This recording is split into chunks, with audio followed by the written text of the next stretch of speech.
the hurricane finally winds itself down. The good news is the weakening process is certainly underway.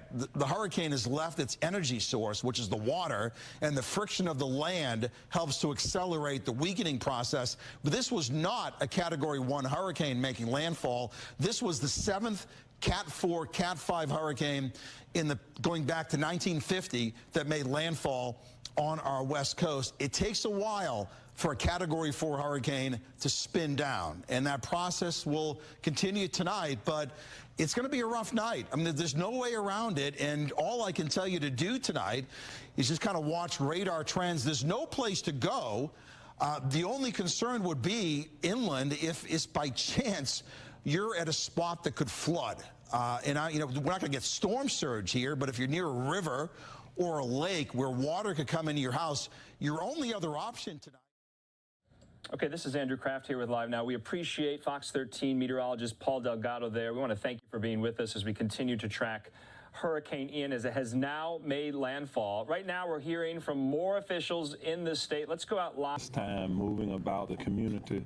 We know that we are dealing with a Category 4 hurricane with sustained winds now 140 plus miles an hour. That is what the National Weather Service is reporting to us. We also know that Hurricane Ian is 120 miles southwest of Orlando and moving northeast at approximately 10 miles per hour, so it's moving relatively slow. But later tonight, we are anticipating the most damaging and significant winds and flooding here within Orange County. The strongest threat from Hurricane Ian is projected to come through Orange County late tonight into early morning hours. Winds are expected between 55 to 70 miles per hour and gusts up to 100 miles an hour.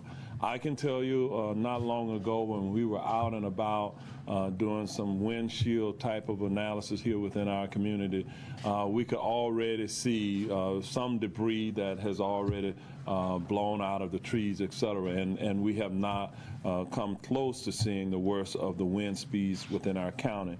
We're also anticipating up to 2 feet of rain. There's no question we're going to have some flooding here within our area. We just ask that our residents be patient. If you dial 911, we will come. Orange County also remains under a tornado watch until approximately 1 a.m. Tomorrow morning. Just over 1,100 people are in Orange County's 7 general population shelters at this time. I do remind you that we have 3 shelters which have been dedicated for special needs individuals within our community. Also, the shelters that are currently open are PALATKA High School, Timber Creek High School, Evacuee High School, Dr. Phillips High School, and Memorial Middle School. As of 5 p.m., 2 more shelters were open. They are Timber Springs Middle School and Southwest Middle School. So far, within our special needs shelters, we have approximately 71 people who are there. We reported to you earlier that we thought that it was important that we go into our low-lying areas and our mobile home parks to remind people who may still be in those parks that it is recommended that they evacuate. I will tell you that our first responders were in those areas, and a few people did take advantage of that. We relocated them to various shelters, but the majority of the individuals had relocated themselves. They had gone to stay with families, or they had gone into the hotels or other places within our community. Yesterday and again today, our fire rescue department went out and visited all 79 of the mobile home parks to urge residents to move to hardened structures. Links provided a bus service to assist with this mission. We have reports of a few power outages throughout the county. The Maitland-Winter Park area has reported sporadic outages, and I believe we have one other area in the city of Orlando around the Lou Gardens area that is reporting some power outages at this time. We have been working with our various utility companies to make certain that we are taking care of the needs of the residents who are without power. I will remind everyone that during periods of widespread and extended power outages, residents are asked to reduce their water usage where possible. When power is restored, it is important to limit large immediate water usage in dishwashers, washing machines, and even within your bathtubs, as well as any large quantities of water which we are flushing down the drains. And this is immediately after a power outage. I only say that to you because we are experiencing some sporadic power outages at this time. The Orlando Utilities Commission asked that we read a statement on their behalf, and I am going to do so at this time. OUC is prepared for the storm's potential impacts to our service area and is ready to respond. Electric and water crews are in place and ready to restore services as needed, and while it is safe to do so. They're grateful for the many in-state and out-of-state crews who are providing support, including the more than 100 who are already here, along with OUC's own line and water technicians, and many others who will join OUC after the storm.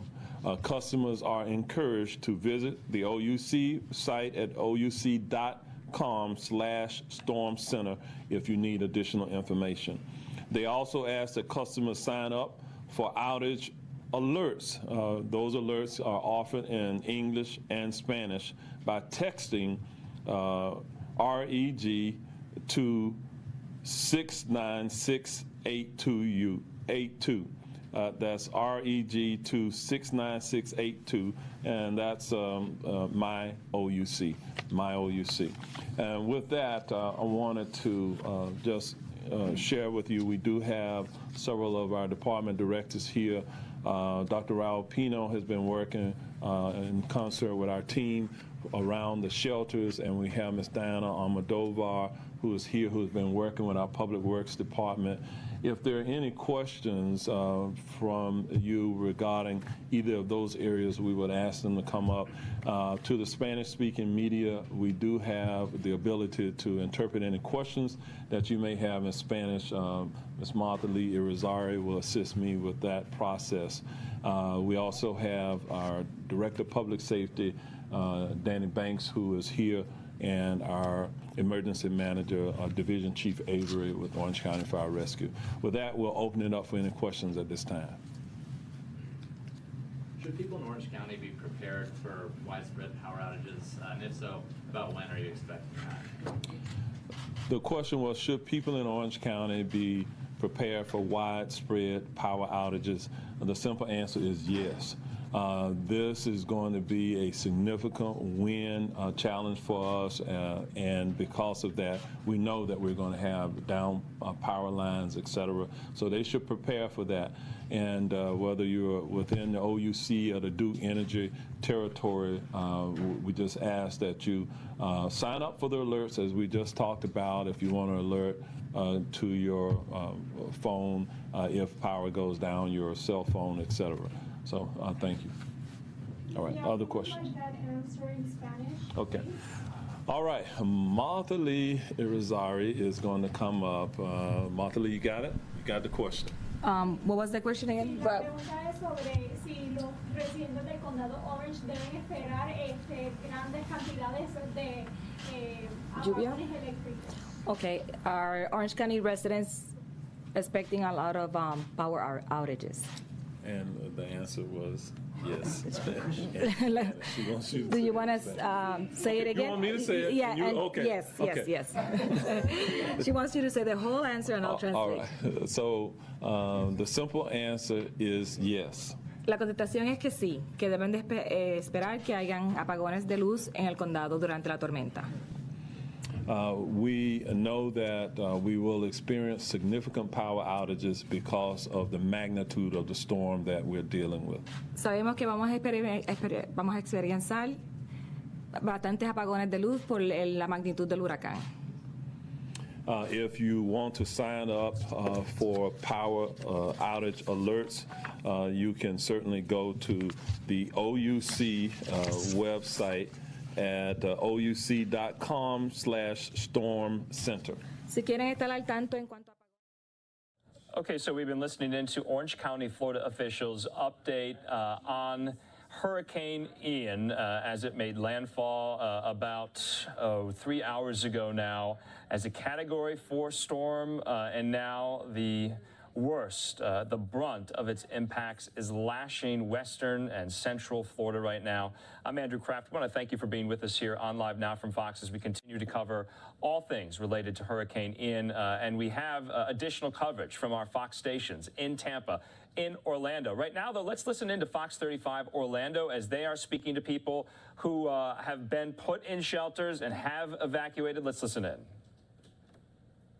Shelter off of 700 Generation Point if you needed a special needs shelter. So we will have more for you a little bit later on. I'm Valerie Boy reporting live at Celebration High. Back to you guys. Valerie, before we let you go, I just wanted to ask you, why are you hearing most of the people there evacuated? Do they live in mobile homes? Are they in flood zones? What are you hearing? That is a good question, and I plan to find out those answers. Literally just got here, Luann, so I'm going to be feeling these people out. I can ask this guy real quick. Hey, sir, was your home underwater at all, or what's happening? No, we moved from Savannah, Georgia, down here, and we've been staying in motels back and forth, and they resorted all the motels, but when we go to restart our motel, they sold out on us, so we've been up here for the past few days until Friday. Okay, so you need shelter just in general? Yes, ma'am. Got it. Thank you so much. Okay, so we're going to find out what's going on with the weather conditions here in Osceola. I know I could tell you that I was just in Orange County. Again, I just got here. Over in Orange County, it was getting kind of windy. But here in Osceola, we just got here, and we're going to find out some more information for you. Just give me a few more minutes, and I'll get back to you. Valerie, you asked the question I was wondering, too. I mean, when you have that many kids all needing a place, I mean, you have nothing else to do at home. For these families, at least there's something for them to do, and it's safe. Yeah, actually, if you want to walk over here, let me show you the gym real quick. I just want to take a quick look because obviously, you know, we want to make sure people have their privacy. But if you just kind of I'm going to stand like at a distance just because I don't want to get in anyone's face, but from a distance you could see the kids playing. They're playing some ball over there, and I see residents on the side just kind of sleeping and all, so I'm going to give them their peace. I'm not going to go right in there just yet, but it looks like they're having actually a really good time right now. Maybe in a few hours, maybe they'll be a little tuckered out, but again, we're going to be here for a while seeing how things go. Oh, Valerie, that's so good to see. It's almost better to be at the shelter because the kids have something to do. They can run around and burn off that energy. Well, yeah, and I know Valerie's gone to these time and time again because you talk to families, and they're like, we had nothing to do for 2 days. At least the kids have something. Yeah. And it's a safe shelter. That, to me, that's the best thing about it. Safe, you got food, and you can let the kiddos run around, Val. Yeah, they were making beef stew and meatballs and some other really great stuff. So I think it's a good deal over here, for sure. Nice. If the weather wasn't so bad, maybe we would go down there and stop by, right? All right, Valerie, we'll check back with you in a little bit. Thank you for that. We appreciate it. Well, Seminole County has issued an evacuation order right now. The order is for flood-prone mobile homes and people with special needs. Here are some shelters that have opened up today. Lake Mary High School and Lyman High School in Longwood. They are both open, as well as Midway Elementary School in Sanford. Winter Springs High School is also open as a shelter, and Bentley and Layer Elementary Schools offer shelters for special needs. The county is preparing for major flooding. From a National Weather Service call this morning, we had unfortunately some additional bad news, and now we have major flood concerns along the Little Wekiva River and also the St. Johns River. We knew those would go into flood stage, but today we heard that they may go into major flood stage, possibly historic flood stage. So we will be ready to respond to those. And the fire chief is urging everyone to stay off the roads. Once the winds hit about 50 to 70 miles per hour, it's not safe for the first responders to go out. All right, let's get a check on where exactly Hurricane Ian is at this hour. Yeah, you guys have some videos behind you. Once again, I see, Brooks and Ian, you've got the East Coast, which is not even where the storm is yet, but it's looking pretty rough over there. Yeah, Daytona Beach is seeing hurricane force gusts, especially New Smyrna Beach, a recorded 74-mile-per-hour gust. Ian and I have been tracking this all afternoon.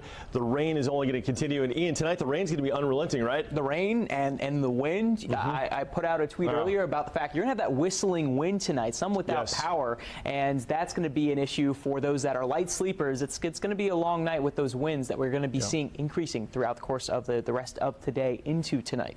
And we're concerned because you see the video on the right-hand side of the screen. That's going to be in this quadrant of the storm. That's near I-75 in the Northport area.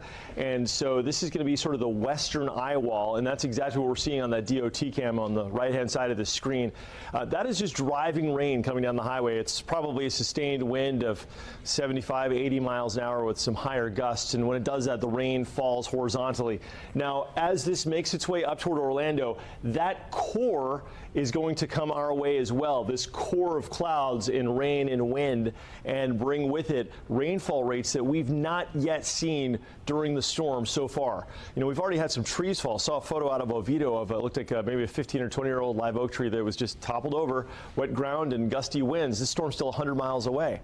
So as it comes through, yes, we're concerned about the wind, obviously. It's going to dissipate, though, in its strength. That's good news. It's going to be down to 85 miles an hour by 2 a.m., which means on the ground, probably blowing sustained 40, 50 miles an hour, maybe gusting to 70, 80 miles an hour. And as it works toward Orlando, it'll become a tropical storm by tomorrow afternoon. It's a slow trek. The system is slowed down. It's going just 8 miles per hour at this point. So it's going to travel about 107 miles in a period of 12 hours. So you do the math on that. I mean, we're looking at a storm that's just crawling. You could walk that fast. And that's where it's going to be tomorrow afternoon, which means we've got a ton of rain. And the pictures you see on the right-hand side of the screen, we could see a semblance of that, some sort of a resemblance, probably not quite as windy, but it's going to be torrential rain like that. It's going to look like a hurricane overnight tonight across parts of the area, and that's something we haven't seen yet along and just west of the center. So it's going to pass through Fort Meade, southern Polk County, work into Kissimmee. We could see rain like that in Kissimmee. Also rain like that could fall at the attractions. I mean, if you see it on the right-hand part of your screen, like, can you picture that up and down I-4 on this section? So this is something that we're watching, we're concerned about as far as power outages and also just making matters worse because, frankly, power is already out for a lot of folks, and that's just going to make it even worse, exacerbating the power line situation. From there, it'll work toward Daytona Beach, so there could be a time in Sanford and also into Daytona Beach before it makes it offshore back into the Atlantic where we could have pretty intense winds gusting. Oh, look at that car going by, or that truck with the lights on. But we could see winds gusting you know, good 70, 80 miles an hour, especially along the coastline. So it's kind of it's a 1-2 punch with this thing. We've got the rain and then we got the wind. Let's talk about the rain. The rain's going to be a big deal for us because, and it could be the deal. The rain may be like the legacy of this system where obviously the wind is a big deal. We could see an additional anywhere from 15 to 24 inches of rain. We've already had 5 to 6 inches across a big swath of the area where it's been raining this afternoon. And when you see rainfall totals like this, that would indicate that the infrastructure to handle that water cannot support something like this, and it would result in flooding that would cut off travel, make some roads impassable, might even flood some neighborhoods. So stay tuned on this one. But that core of rain you're seeing on the right-hand side of the screen, that's what's coming up our way late tonight in a slightly lesser version, slightly lower wind speeds, a lesser version of that. But we're still going to catch all that rain as it just curls up our way. All right, this is Lake Mary, live view right now. Cars zipping by. Wow, that guy was going really fast. Anyway, where it's not raining, and right now from where we broadcast, it's not raining. It's okay, it's passable as long as the roads are somewhat passable, but it's going to get worse. Now through midnight, 3 to 6 inches per hour where it's pouring, winds of 60. From 1 to 6 a.m., unrelenting downpours are likely in that stripe I showed you, and it's going to resemble the picture on the right. Gusts to 70 plus miles per hour. Tomorrow from 7 a.m. till noon, heavy rain backing off. Wind about 35 to 55 miles an hour. The wind will eventually back off by late in the day tomorrow. Future radar, we're going to see, here's Orlando, we're going to see that rain that's bringing all those really severe conditions to Northport in the picture to the right, working up through Fort Meade, Lakeland, and Kissimmee, and eventually Orlando between about 2 and 6 in the morning, eventually pushing toward the northeast and making its way slowly out of the region, but not after leaving that legacy of very heavy rain. We're also seeing the winds gusting, and so that's going to make the water side and ground really prone for trees to fall. Look at that wind gust, 78 miles an hour in Sarasota, 51 miles an hour in Orlando. Ian, what's the latest on the radar? Because, I mean, here at Lake Mary, the rain's quit, but it is anything but dry in some communities. It is wet in many communities. We are seeing those showers that continue and those heavy thunderstorms that are continuing to push through. And we have that onshore flow just coming directly almost east to west right over parts of Orange County. Off the Atlantic. Yeah, Brevard County into Volusia County. They're getting more rain. And Seminole as well. We're looking at some rain still on the radar. So let's look at the radar right now. Our Fox 35 storm tracker radar has been monitoring that heavy rain that continues here. And we'll have more of that here tonight. And I was looking at things, and if those of you to the south, it's been dry for a little bit. We've had a period of some grace from Mother Nature before things really start to pick up as we go on into tonight. Now, the movement of the storm is important where it goes, and that is going to lead to the heaviest band of rain, the heaviest focus of rain, where that shield of rain will be passing over. That would be Lake County up to the northeast. Right now, the heaviest rain we've seen is from east to west over Volusia County, Brevard County, some of these heavy downpours. This is right over our radar. I'll pause that. So Bithlo, University Park near UCF, getting tropical downpours, and you can see that here with the rain rates. As I pull that up here, we are looking at 5 inches per hour. A little bit less so to the northeast, but some of those heavier downpours that will push along through. So it won't always be raining heavily, but when it does, you'll pick up a quick inch or two, and that will only add more and more.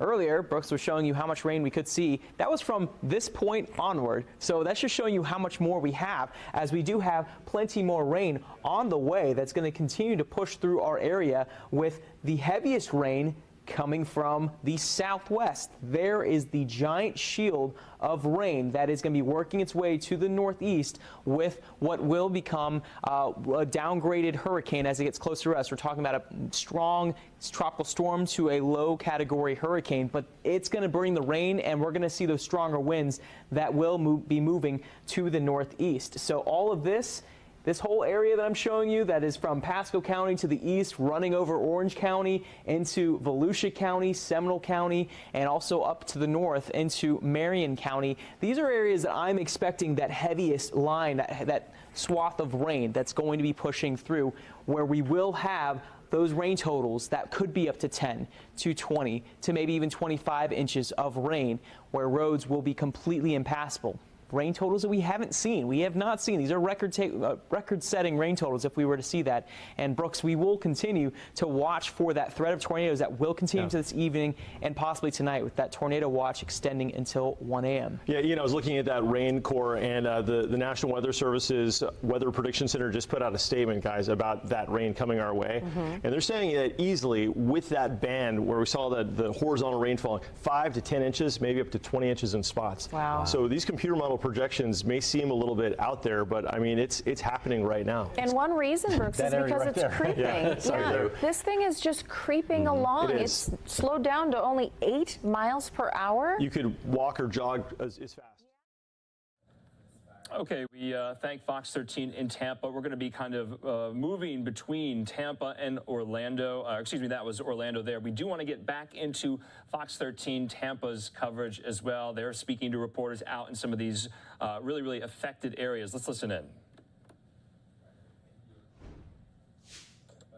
To do so. Now, obviously, local responders can make decisions, but by and large, until the storm passes, they are not going to go into a situation for rescue and put their own folks at risk. And so we know that there are folks who are in the really high risk zone A evacuation zones who did not evacuate.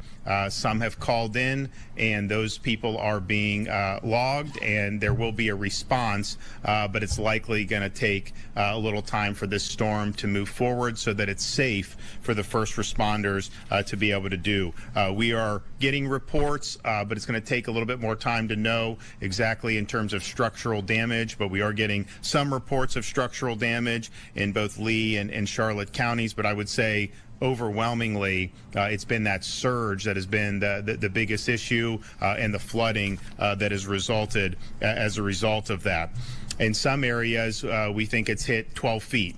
Now, it is our meteorologists' view that the storm surge has likely peaked, and will likely be less in the coming hours than it has been up to this point. But we know that this has been a big storm, and it's done a lot of damage as it is. It is going to continue to move through the state of Florida. You're going to see hurricane force winds in places in central Florida, perhaps. It's clearly a very strong tropical storm all the way until it exits the Florida peninsula in the Atlantic Ocean.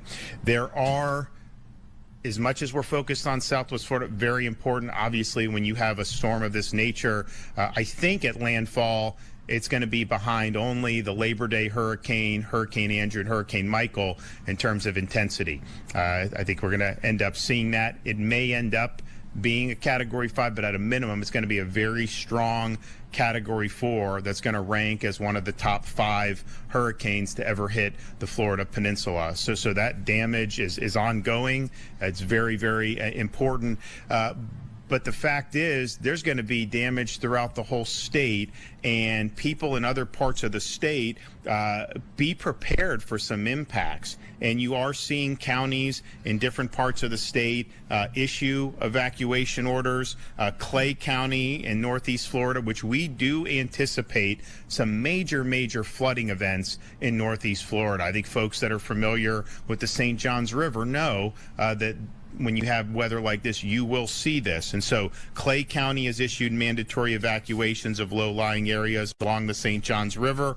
Flagler County has issued mandatory evacuations of its barrier islands, low-lying areas, and mobile homes. Nassau has issued evacuation orders for low-lying areas. St. Johns County is evacuating coastal and low-lying areas, including the city of St. Augustine, as well as the city of St. Augustine Beach. Putnam County has recommended evacuation for low-lying areas and areas that have a history of flooding, and Sumter County is advising evacuations of mobile homes. And so those are places that are hundreds and hundreds of miles away from the initial impact in Southwest Florida, and yet they are having to evacuate folks that are living in vulnerable areas. All right, Governor DeSantis giving us a briefing that, we always have to, times like this, we always have to take a step back and realize, I know we're concerned about our families and our neighborhoods, but you realize how much Florida is involved in this too. So many. So many. All across the state on different levels. Many of you we know are already without power. So let's come back to the Bay Area for a second. We could have been facing, we've only seen a fraction of the video and the damage, but we could have been facing unbelievable devastation on our coast. Yeah, I mean, remember, it was just days ago that it was headed directly for us, and now, unfortunately, that's the Fort Myers area. Our Josh Cascio was in Pinellas County for us all day, and he filed this report a little bit earlier. We are continuing to experience high winds and a lot of rain out here on Treasure Island. If you take a look behind me, you look at that tree right there. It has been blowing and bending in the wind all day. And also notice the water and how fast it is moving. That shows you the power of Hurricane Ian. The message from safety officials here in Pinellas County is to stay inside, stay hunkered down until the storm has completely passed. And even when that is over, stay inside until there's the all clear. Don't go out and interact with power lines or flooded streets. Be extra careful. We know right now about 4,500 people have decided to head to shelters here in Pinellas County. We also know there's about 12,000 people without power here in the county, that according to Duke Energy. Of course, it'll take them time to restore that power once the storm has passed. Again, though, the message from officials here in Pinellas County, stay inside, stay hunkered down as we continue to deal with a lot of wind, a lot of rain, and conditions that seem to just get worse and worse by the hour. On Treasure Island, Josh Cascio, Fox 13 News. All right, pretty much the same story there. And I'm just looking at that satellite and seeing that we're just sort of at the beginning outer band. So we've got a long way to go. You look at back where this thing was like 6 hours ago, and it's moved like maybe 50 miles, if that. This is going to be a prolonged period. The one good thing at this point, guys, is kind of the trajectory that it's taking, almost a straight northeasterly track right now. It's going to go through Hardee and DeSoto County and Highlands County, and maybe southeastern Polk County, which obviously is not great for folks in those areas, but it gets it out of our viewing area a little bit sooner and kind of gets it over towards the Florida Turnpike. So it's still going to be several hours of this, though, and it's going to be a long night for you folks in many inland spots. Let's dive into Sky Tower right now.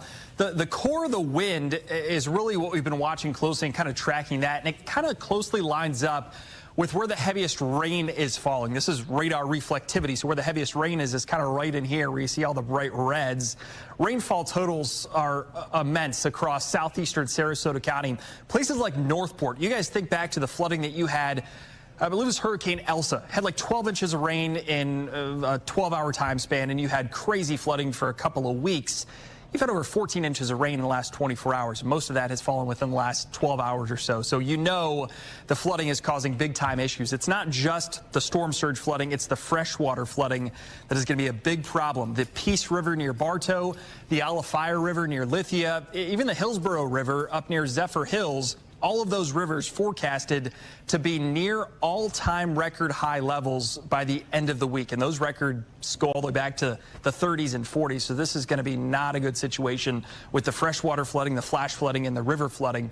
Right now, strongest winds, tropical storm force winds being felt all around Tampa Bay, along I-4 and south. And then as you get near this core, cut it through parts of Hardy County back into eastern Manatee, eastern Sarasota, and now some of this is even getting into southern Polk County. That's where you have hurricane force wind gusts. So as this eye, if you will, what's left of it anyways, kind of moves northeast, a lot of this stuff is going to be moving through parts of southeastern Polk County. So Frostproof, Fort Meade, Bartow, perhaps as far north as like Haines City and Davenport, you could get into some hurricane force wind gusts through the evening into the overnight. It's going to be loud at your house.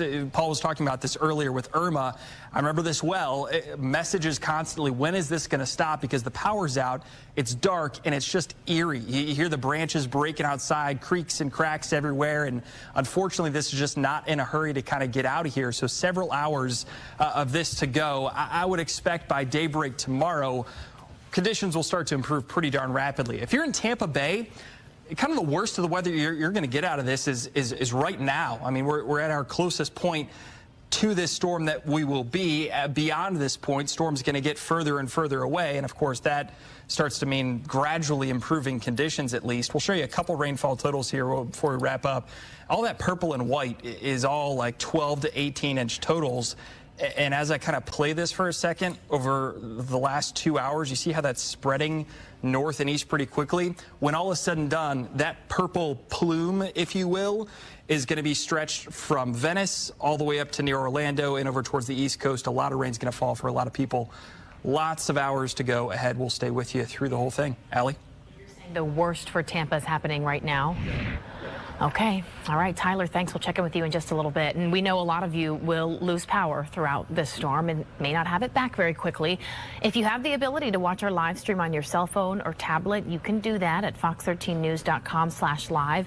But if you need those devices for a lifeline and you don't have a way to charge them, there's always the radio. You can hear our broadcast. You can just tune your radio to Hot 101.5 FM or 97X, 102.5 The Bone. We'll also have occasional coverage for you. The Clearwater Marine Aquarium is in an evacuation A zone, but as you can imagine, it's hard for many of the animals to get out, so they have a team of people who are riding out the storm with all the creatures who call the Clearwater Marine Aquarium their home. The folks at the Clearwater Marine Aquarium say preparing for events like this is the reality of living in Florida, and they prepare well in advance. They have an A team who sets up ahead of the storm, a B team who rides out the storm, making sure all the humans and the animals are safe, and then they have a C team who will come in when it's over to help the facility reopen for guests as soon as it's safe to do so. Okay, I'm Andrew Kraft. We want to thank Fox 13 in Tampa. We want to thank Fox 35 in Orlando for providing us the latest information on Hurricane Ian. It made landfall a couple of hours ago, and it is moving very, very slowly. It made landfall as a Category 4 hurricane, and we have been watching the incredible scenes of the amount of rain, of the wind, and of those incredible storm surges that, according to Florida Governor Ron DeSantis, has dissipated some. They think the worst of the storm surge threat is over. But we're going to take a quick commercial break here on Live Now from Fox. We will keep you up to date throughout the night, 24 hours today, as we continue to follow the battering of this storm there in western and central Florida. We'll be back in 2 minutes.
Welcome back here to Live Now from Fox. You're taking a Live Now look at 4 different cameras here in the Tampa, St. Petersburg area. It's now 7 p.m. Eastern there as Hurricane Ian continues to batter this part of Florida. I'm Andrew Kraft. We want to head out now to Fox 35 in Orlando with the latest. We'll be hearing from them. We'll be hearing from Fox 13 in Tampa. We want to thank you for choosing Live Now from Fox for all your go-to information on Hurricane Ian. And so if you are in these affected areas, that you stay safe. Let's listen in to Fox 35 in Orlando.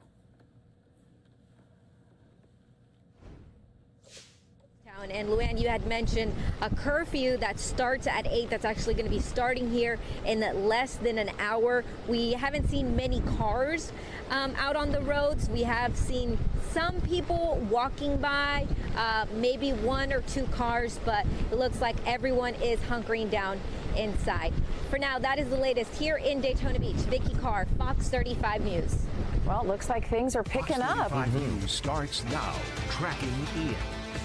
You are watching Fox 35 News. It's 7 o'clock. We are continuing to track Hurricane Ian. Yeah, so we have our whole crew in. They're going to be here for the next couple of days as well, making sure we are all up to speed. We have Brooks and the Chief, Jamie King, join us once again. Fellas, what do you got for us? Well, we got a lot of wind, a lot of rain, Brooks. It's going down right now. Daytona Beach getting clobbered with the gusty winds, tropical storm conditions playing out all across Central Florida at this moment. Yeah, people have been asking, where's the rain? But it seems like they've stopped asking that. So I think the rain's moving in. Exactly. Yeah. Winds now freshening on up. So again, we're going to take a look here, live look at what's happening out of Daytona right now. And what you see there is, I call it as a surfer, we call that victory at sea, Brooks. It's, that's a foamy one. Yeah, it is a foamy one out there. And you can see water levels running high right now and the rain blowing sideways at this time. I want to give you a look here at the current track on this thing. Again, we're looking at current sustained winds at 125 with some higher gusts. Obviously, we made landfall in southwestern Florida now, and boy, is it moving closer to the metro here as a Category 1 as we look longer term, and then right on out to sea as we see that increase here right over the open Atlantic and into the coastal Carolinas. A lot of you here on vacation, I'm assuming. Again, the tourist district was booming just the other day, and I know a lot of you do come from the southeastern states, so we do thank you for joining us here for continuing coverage of Ian. Also of note is what's ahead here if you try to make your way home as we get to the back end of this week into the weekend time frame as the track takes it into this general region here in through coastal Georgia and up to the Piedmont of South Carolina. So that's going to contain a lot of heavy rain and some windy conditions at times up that way. So we talk about the rain and the extreme amounts that the forecast models are dealing with. Brooks has been doing a great job illustrating the interaction with a front that's stalled on top of the region. That is wringing it out like a wet rag right on top of the area. So our numbers are coming in pretty thick now. At it to land 24 inches of accumulation on top of what we've already received. This will take us into Friday at 8 o'clock in the morning. Down toward Orlando, 17 additional inches, and then we'll peel back the amounts as you go out to the west. Right now, live look outside our studios here in beautiful Lake Marion, Seminole County. Winds are whippy, rain going sideways. So our Ian timeline for you. Now through midnight, bands of 3 to 6 inches per hour. 3 to 6 inches per hour, friends. When we talk tropics, when it rains, it pours. Know that. Gusts to 50 to 60 miles per hour from 1 a.m. to 6 a.m. Unrelenting downpours. Looks like 70-plus mile per hour winds. It's going to be blowing real heavy out there. And then from 7 a.m. to about noon tomorrow, looks like heavy rain backs off. Winds begin to decrease a touch, but still quite sporty at 35 to 55 miles per hour. Now, another aspect of all this is keeping a live track on our Fox 35 Storm Tracker radar. I want to go over to meteorologist Brooks Gardner now with the very latest here in the Storm Center. And Brooks, I got a lot of rain on that right now, and you've got that front drawn out. Tell our viewers about the interaction, what's playing out, because there's a lot of dynamics, a lot of meteorology behind this. There is, and this is what's going to make it such, I don't want to go as far as saying unprecedented, but in something we haven't seen in a lot of memory. That is the amount of rain we're expecting, which could exceed 24 inches tonight. Additional rain, that's a big deal. The reason, we've got a front right now that's stalled across north central Florida, so north and west of it, not much going on, but this is going to serve as a focus for the core of Ian as it works northward toward Orlando overnight to wring it out. It's going to be like a really wet rag. You wring it out, and unfortunately that's going to happen right over our area. So we've got already the equivalent of a serious fire hose of rain, where this core alone, where it's tracking, can easily drop 6-10 inches of rain, and it's going to be only slowly walking northward. And by walking, I mean this system's going north at 8 miles per hour. And so let's put the ruler on here and do the math. So it's about 77 miles between the core of that and Orlando, and that's going to be at least 8 hours from now before it arrives, and we've got all of the stuff out ahead of it. We've got all of this rain that's falling right now, and this is already dumping inches and inches of rain. We're already seeing some flooding around the area, already seeing a lot of trees where the roots are so saturated that just a little bit of wind will blow them over. Seen a couple of those in Oviedo. But once this comes up and works up toward our way, this is going to represent the core of the flooding. And if you look at your screen on the top right, that shot of I-75, I believe it is, in the Northport area, that's basically where this is and where this has been. And so that's what you can expect. It's just driving rains coming in around the circulation. And the heart of this right now is in the Fort Meade, Arcadia area. This is going to be Hardee and DeSoto counties up by Wauchula. But in our region, if you're at home right now, maybe you're watching us on the live stream on the Fox 35 Storm Team app, maybe you lost power and that's how you're watching us right now. We've got a fetch coming off of the Atlantic from east to west, just feeding through the region. And this is one of those bands of rain we were talking about, where you get pulses of downpours. It goes on and on and on, and each one of these could drop a quick half-inch of rain, and it really starts to add up. Right now, we've got the heaviest rain happening in places like Titusville, right over the Mims area, right over I-95, where it's just blinding rain. Farther toward the west in Oviedo, more rain falling. Winter Springs, this area now largely without power. And as the evening progresses, as this core down here across southern Polk and also northern Hardee County works straight across Orlando, if you think it's rained hard now, just wait about 7 to 8 hours from now, because we're going to be in for a wallop here, Jamie. And I'm saying that with that phrasing because I think it's important to let people know that it's not a good time to go out there and explore, that roads could become impassable with that kind of rain. Yeah, absolutely agree with that. So watching that in that area of rain, they're moving now toward Orlando, eventually coming up this way. Concerning and great job explaining, Brooks, how again we developed that stout breeze off the Atlantic. When you mentioned that fetch, that's that wind blowing over a long duration, for an extended period of time over a real big expanse of open Atlantic, and that's funneling in all that moisture. So there it is playing out right now. The gusty winds, the heavy rain, and what's to come down to the south. Just incredible right now. Just huge rain amounts right there. Arcadia over to Fort Meade in the Sebring, and again at any time we can get some rotation within these these bands. We've had quite a few tornado-warned areas today, and we mentioned, Brooks, when it rains and pours with the tropical connection, our rainfall radar, our radar's dual pole, so we can literally examine the insides, the guts of these areas of heavy rain as they move across, and right there yielding 8 inches, friends, per hour being dispatched from the bottom of these clouds here. And that's not just an anomaly. You know how sometimes apps and technology can kind of lead you astray and maybe give you a wacky number? This is accurate. In fact, during Hurricane Harvey, we were seeing 10 to 12 inches per hour, and this may be underestimating it. Well, tropical systems are proven performers, as we say. They right? sure are. Yeah, they This put is down the a same lot of caliber. rains. All right, so we're going to stay on top of it. We want all of you to depend on us, trust us here to the Fox 35 Storm Center, Brooks and myself, Ian in-house this evening, and we're going to do our best to keep all of you safe right here in our viewing area. For now, we'll send it on back to you.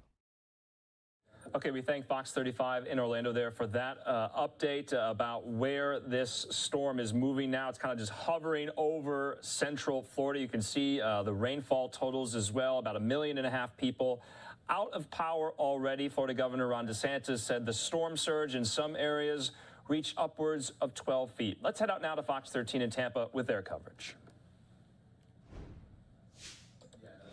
It's going to bring down power lines, and so far more than 60,000 people in Manatee County are without power, and that's one of the biggest concerns that county leaders have tonight. In addition to the power outages at your home, there are numerous lift stations without power. Because of that, they're asking you to limit flushing, washing dishes, as well as showering. Now, this is important because due to current wind conditions, crews are not out here responding to these calls or other emergencies. It's why the mandatory evacuations went into effect, because where you are now is where you will need to be until it's safe to do otherwise. Driving around today, just being out here, we saw down tree limbs and traffic lights out, and that's why they don't want you to come out on the roads tonight. Thousands without power, and as the storm moves inland, officials say it's important to stay inside. We want to keep our first responders safe because that's the crew that's going to be coming right after these winds subside, and try to get to the folks who need us, try to get to these power lines, these intersections, these downed trees, people who need medical attention. They're going to be calling us to kind of help clear the path. And we have a look now at some video from earlier today of Bradenton police removing a tree from, this is on Cortez Road, before conditions changed. But they expect to see a lot more of this overnight as well as into the morning. And police and emergency management, they're stressing to you, if you have trees down, don't try to go outside. Don't try to make any assessments. It's just not safe for you to do so because they can't get to you while the wind gusts are the way that they are until conditions get safer. All right, these are difficult times indeed. We appreciate Janae and the rest of our crews for being out there. Janae, thanks very much. We'll check back with her in a bit. And you know, as Hurricane Ian just continues to slowly churn onto Florida, our attention turns inland because Ian is moving slowly across Hardy, DeSoto, and parts of Highlands County, part of Polk County as well. Let's check in now with our Craig Patrick. How are things looking there, Craig? Well, Ian's been a problem throughout the day. There have been a number of reports of downed trees, downed power lines that crews have been working on clearing throughout the day. But there's been a significant decline in the situation just in the past few minutes. The last check on the weather station here in Winter Haven showed that we were getting sustained winds around 35 miles per hour with a gust in the 60 mile per hour range. We'll give you a sense of what that looks like now as we speak. But things do appear to be changing by the minute at this point. There are concerns of power outages, as you would expect. And for context on that, keep in mind that in 2017, 5 years ago, during and after Hurricane Irma, 90% of Polk County lost power during and after that storm. And there is reason to believe we could be looking at conceivably the same kinds of widespread outages as Ian passes through Polk County as well. And one striking point of distinction, keep in mind Irma moved through comparatively fast, at least faster than what we expect, unfortunately, Ian to do as it lumbers through Polk County. So we could be in for conceivably 8, 10, 12 hours of very high winds and, of course, ferocious rain that could lead to significant flooding. And something we've been pressing, and that Polk EOC has been pressing, is the concern about the Peace River Basin. Let's go ahead and take a look at some video of the Peace River as we explain in additional detail what the concern here is. This is a river that runs south, basically in areas from Bartow to Fort Meade. This is where there's a heightened level of concern, and the concern is that it has a history of flooding anyway, and based on an analysis of the track and the prior flood maps and other circumstances, including all the rain we've had the past few weeks, is that there will be flooding, not necessarily right away as the storm passes through, but perhaps even a day or two after, because remember, it takes time for the rain to fully feed into the creeks that feed into the river, so you could see some delayed flooding as well. That's one particular point of concern, but back here in Winter Haven, there are others too, all throughout the entire county. In fact, basically all of Polk County is a flooding risk based on what is rolling through here. There are particular points of concern. Those would include northwest Lakeland, also would include areas just east of Haines City. Going back to 2004 and Hurricane Charlie, we were, I think, the first in the state to ever do that. They got people to the emergency room, heart attacks, serious medical emergencies. And, you know, the hospital have told us, you know, if you had not done that, those people would have probably not lived. So we will respond. And that's an important point, because back in 2004, one of the best practices that Polk County learned and employed was that, of course, when you have high winds, it's not safe to drive a bus or an ambulance through, so they put paramedics in lower profile vehicles so that they can ride with deputies. And if there are serious medical emergencies, as there were in 2004, unfortunately, as there could be tonight, they could in fact respond. All right. Thanks so much. We know from Paul and from Tyler that that storm is going to be pulling through there all throughout the night and early into the morning. So everyone in that area, just brace yourselves. All of our live shots, so the last hour, you see these steady winds. Yes. Everybody seems to be getting something right now. We just got this alert as well from Pinellas Park. US 19 there, major thoroughfare, of course, running north and south, is closed in both directions right now. We're told this is between Ulmerton Road and 110th Avenue because of construction debris that's out there in the middle of the road. Again, both sides of US 19 closed right now between Ulmerton and 110th. You really shouldn't be out there on the roads anyway, unless it's an absolute emergency. But we will certainly let you know when that does reopen indeed. All right, let's bring in our weather team again. Tyler, I know you have been really busy over there. Yeah. How are things looking? Yeah, well, it's going to stay busy. It's going to be a long evening here, a long night. You know, we've still got several more hours until the core of the wind is out of our viewing area and east. It's a long way out of Florida still, so this is a prolonged event. I want to take you back a few hours ago, just kind of show you the satellite loop here. This made landfall at about 3 o'clock North Captiva Island. Significant because that is to the point exactly where Charlie made landfall in 2004. That's remarkable. Of all the places this could go, hits the exact same spot, and for the most part, the track has been fairly similar to Charlie as well as it's moved inland. Look how the eye kind of fills in, well-defined clear eye as this made landfall, 150-mile-an-hour winds, nearly a Cat 5, and it's a gradual wind down of the storm. This is not enough land over Florida to clear out the storm and kind of weaken it dramatically. It's a process. It takes a while. As the storm kind of collapses and weakens, the wind field expands. So a lot of the hurricane force winds up until this point have been confined right near the eye wall, and those are now spreading away from the storm, and some of it is even getting into portions of southern Polk County soon. Highlands County has gotten some nasty winds. We'll show you a couple camera views first. This one, our Brookdale Bayshore camera. All of our cameras bouncing around a bit, obviously. Still some dry spots in the bay. North-northeast winds at 30 there, but gusts have been 60, 70 miles per hour. Kind of a similar looking view from downtown Tampa. You have Kennedy right here on the right. A little bit of a view of Bayshore here in the distance. Looks like some power on in spots. Good news there, but of course a lot of folks around our viewing area without power, and that's kind of a unique view. A little color in the sky with a hurricane passing by to our east. This is Clearwater Beach and almost a calm scene despite winds right now 36 and gusts upwards 50, 60 through parts of Pinellas County. All right, so here's where the core of the storm is right now. And again, the winds are expanding away from the center. It's still a very rough go of it through Manatee and Sarasota County. Southern Sarasota County earlier today got in on a piece of the northern eye wall that had winds upwards of 100 miles per hour for a couple hours around Northport Englewood and Venice. So we're just kind of waiting to hear word on how everything has fared in that area. Obviously, power's out. Nobody's able to watch us, hearing us on radio, of course, as the storm rolls on here. But the core of the wind has moved over into parts of Hardee and DeSoto County.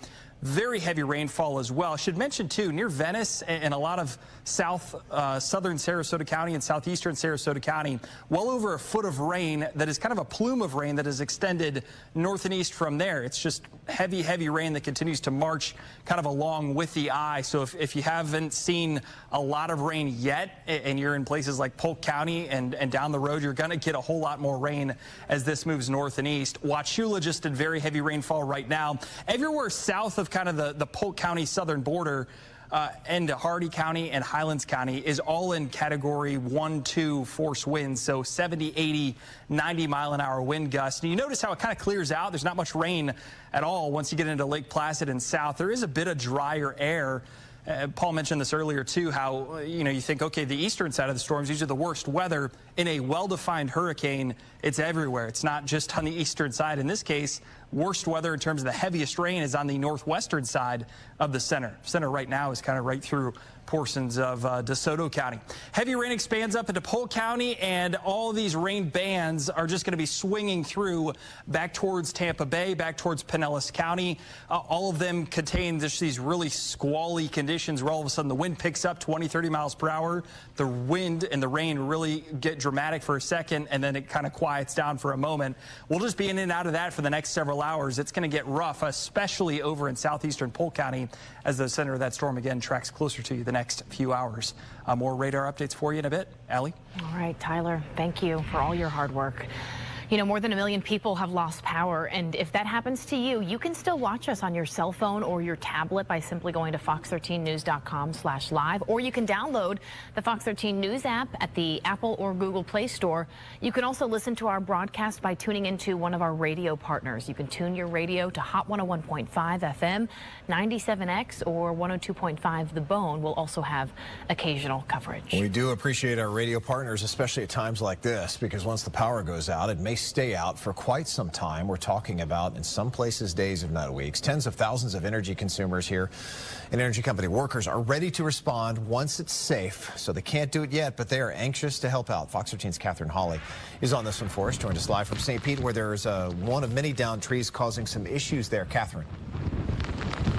Yeah, Mark, at last check, about 161,000 Duke Energy customers here in Pinellas County are without power right now. And you said it, this is one of the major reasons why. Take a look. We are standing near Northeast Monroe Circle North in St. Petersburg, where this large tree came down and crashed into the power lines. Neighbors here are thankful the oak tree didn't fall the other way onto houses or cars, but it definitely took out their power. We are told the lights have been out here since around 4:15. I have a feeling it's going to take a while. Well, because of the rain, and wind and rain, and then coming and working on the power.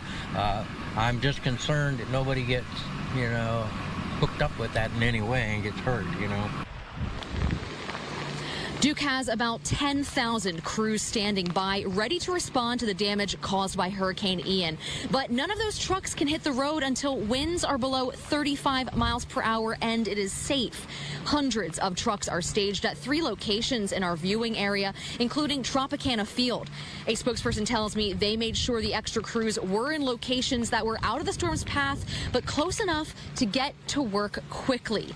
Now, we have also been out here on the streets of St. Petersburg, and we've seen some downed lines arcing in this area, as well as multiple intersections with failed power lights.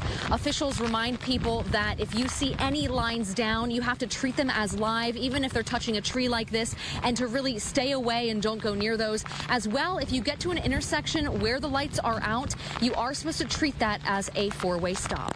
Mark? And Catherine, I just want to confirm again exactly where you are. I know a lot of folks that are to your east in Northeast St. Pete are all reporting they're all without power. You said you're Northeast Monroe Circle, so you're probably near, is that like 62nd and 4th Street maybe? That is absolutely the area we're at, Mark. Okay, well, we know it's going to be a long night for a lot of people. Catherine Hawley showing us one of the many trees that is down across much of Florida right now. Catherine, thanks. We'll let you get back to that. So all across Hillsborough County as well, across the bay for a second. They're feeling the impacts from Ian as well. Our Fox 13 Justin Matthews spent the day in Waimama and Sun City Center. He has an update for us now. The weather here in Apollo Beach has drastically deteriorated from the late morning hours to these late afternoon hours. Let's take a look at the water levels, how low they are. You can see this ramp here going down to the floating dock. It's so steep, you would normally just be able to walk across it and push a cart, but so much water has been sucked out of the bay here. The floating dock is just resting on the ground. Some boats even look like they are touching ground as well. Now let's take a look at a little bit earlier. Here's some video from a home in Ruskin. You can see just how powerful the wind is, how powerful the rain, how much rain was coming down. The homeowner told me that they have not been able to see the sandbar out by his house since Hurricane Irma. And it was very similar earlier in Apollo Beach. Some of the water had receded so much from near the homes. Some people said they hadn't seen that since Hurricane Irma either. So very reminiscent of that weather event. And earlier this morning, before the weather got really bad, people were walking around Apollo Beach just checking out how much the water had receded. They were looking at some of the wind. And I spoke to some people who say they weren't evacuating. They were just going to hunker down, and they made sure that they were stocked up. Sandbags on the back door. Yeah. Bring anything that's loose in and stock up on food and beer. Yeah, pretty much we just got a bunch of water, a bunch of drinks, a lot of food. The wind is really roaring here in Apollo Beach. It's very different from the early afternoon hours, and you can just see that there's a lot of debris on the ground. There's going to be a pretty big cleanup later tonight and into tomorrow morning as the winds are just continuing to just blow very hard here in this area. Reporting in Apollo Beach, Justin Matthews, Fox 13 News. All right, Justin, thanks. You know, Bayshore Boulevard was the place to be this afternoon before the police stepped in and shut it down. A lot of people pulled up to check out the view after Ian sucked all the water out of Hillsborough Bay, leaving the bottom completely visible, as you can see there.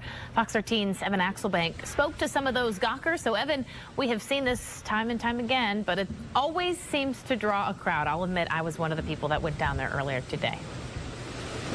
Well, yeah, and I want to make clear things are much worse than it was back when we got that video just a little while ago, maybe 2 hours ago or so. I want to show you where I am right now, though. Conditions have definitely gotten worse over the last couple of hours, but we have found this kind of three-quartered entryway to kind of protect ourselves in. So right now I'm feeling, where I'm standing at least, very little wind and rain because of the way the air is sweeping right past us. But if you look out over Bayshore Boulevard right now, you can see that the wind is coming down hard. The rain appears to be 60, 70 miles an hour or so. Certainly I'm not a forecaster, but that's just what it feels like out here. And you can see, like, if you go down to where that blue tarp is flapping, that is absolutely much worse than it was. The wind is much worse than it was just a couple of hours ago. Let's show you what it was like back when the sun was still up. There were dozens of people down here on Bayshore who wanted to see this for themselves. We watched some people walk hundreds of feet out to where the water started again, maybe as long as 2 football fields away from the shore. Unbelievable. What a sight. The police were certainly unhappy because it's obviously a safety issue given the unpredictability of this situation. Police also didn't want cars parked on the grass median. Police came and closed off the area until all the sightseers left. People certainly, though, say this was an unforgettable sight to see all the water out of Tampa Bay and the Hillsborough Bay, because it's a view of Tampa that you seldom get to see. Gone and drained. It's insane. It's like mind-blowing to see that nature could do that. I enjoyed everything about it. It's very mindful, like very peaceful. You get a different view at life. I mean, it is a serious moment right now, but that right there takes a lot off your mind.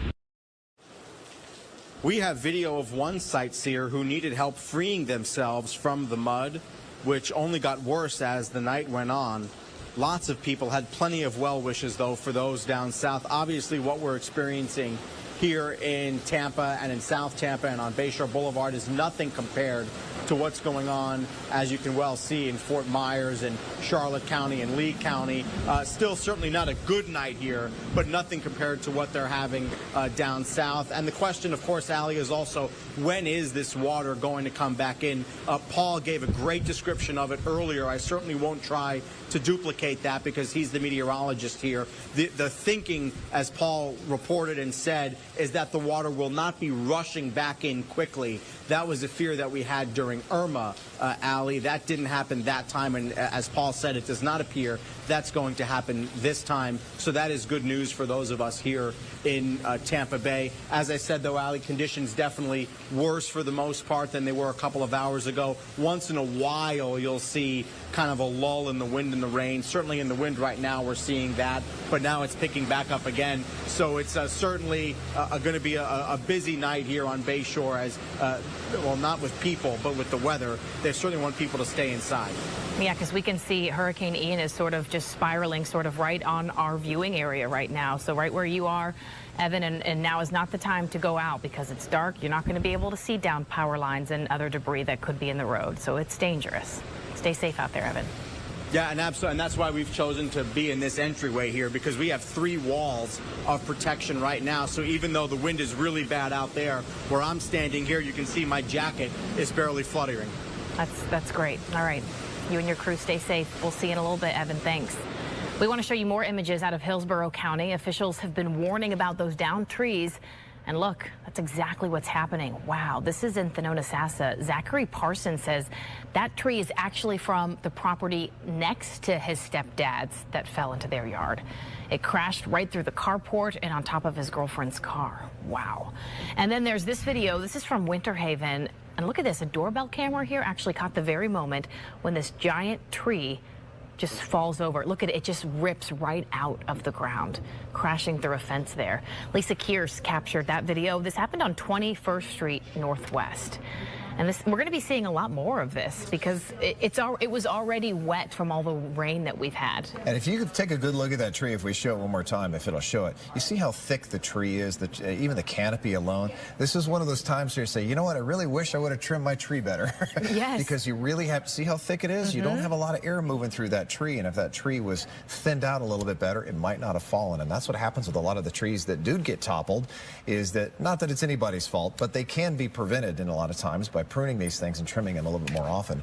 And unfortunately, when we get storms like this, is when we start looking at trees again. Oh, I should have done this, should have done that. Shoulda, coulda, woulda. And at this point, Paul, it's just kind of people riding it out, right? Because at this point of the storm, it's right over top of our viewing area. Is that accurate?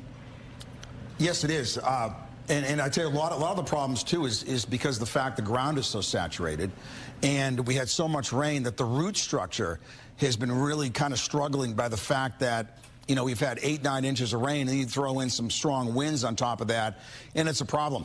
We have another extreme wind warning up now in effect for Highlands County, Hardee, and sections of DeSoto County. This is where the core of the hurricane is going to continue to kind of move to the east and northeast. So for the viewers in sections of Hardee and DeSoto County, I'm going to kind of pivot the radar. So kind of stick with me here for a second, and we will talk about this. This area right here is where the strongest winds are right now, and this is what we're really concerned about, because we still can kind of see the eye wall, which is down here, and to the north and northwest of what's left of the eye here, this is where the strongest area wind is going to be.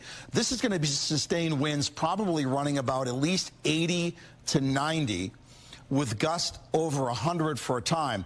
The extreme wind warning is about at the top of all of the warnings that the Weather Service can issue. The extreme wind warning is the one that kind of mirrors a tornado warning. It was developed several years ago because the Weather Service had no real way of saying more than strong winds are coming. So they kind of equated to treat this warning as though you have a tornado ongoing outside your house.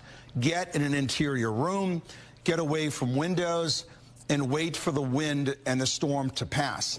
And winds here about as strong as they are, and they're going to continue to slowly move north and northeast. So for now, that package or the pocket of strongest winds is Hardee, DeSoto, and part of Highlands County, where winds will be gusting. The negative is just because the winds are blowing away from the radar site. That's where we have the negative numbers. The winds here in Manatee and Sarasota counties are all probably in excess of 90, 110, still really howling in Manatee and Sarasota counties, but a lot of this wind probably isn't reaching the ground. This is from an elevated height from the radar. We've lost a lot of data due to transmission problems and the fact that the weather itself has knocked out some of the anemometers. We have to use Doppler technology to kind of figure out how strong the winds are going. But judging by how the storm has been behaving, it's probably a big pocket of sustained 80 to 90 with gust over 100 in many spots. We had a peak gust earlier in Punta Gorda of 124 miles an hour. And whenever we say, okay, this area had a peak gust of 124, it's safe to assume that the airport did not experience the top of the winds in the entire area. So if you had 124 in one spot, it makes sense that somewhere else will be at 130 to 140. There's going to be gusts here, 110, 20, 120. And this is the type of wind that's going to knock down some trees, will cause some roof damage on some homes. It is going to be a mess through Hardee and DeSoto counties.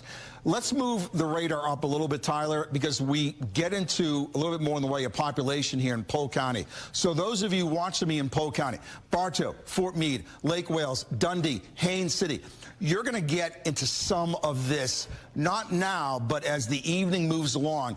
I think some of this is going to end up in eastern Polk County, so strong winds are heading for you. If you're watching me, and I may not say every town, I want to say as many as I can, but you can see, you know who you are. Anyone in this area, the winds are going to pick up as the core of the hurricane continues to move north and northeast. And it's going to be tough. It's dark now, or pretty close to dark.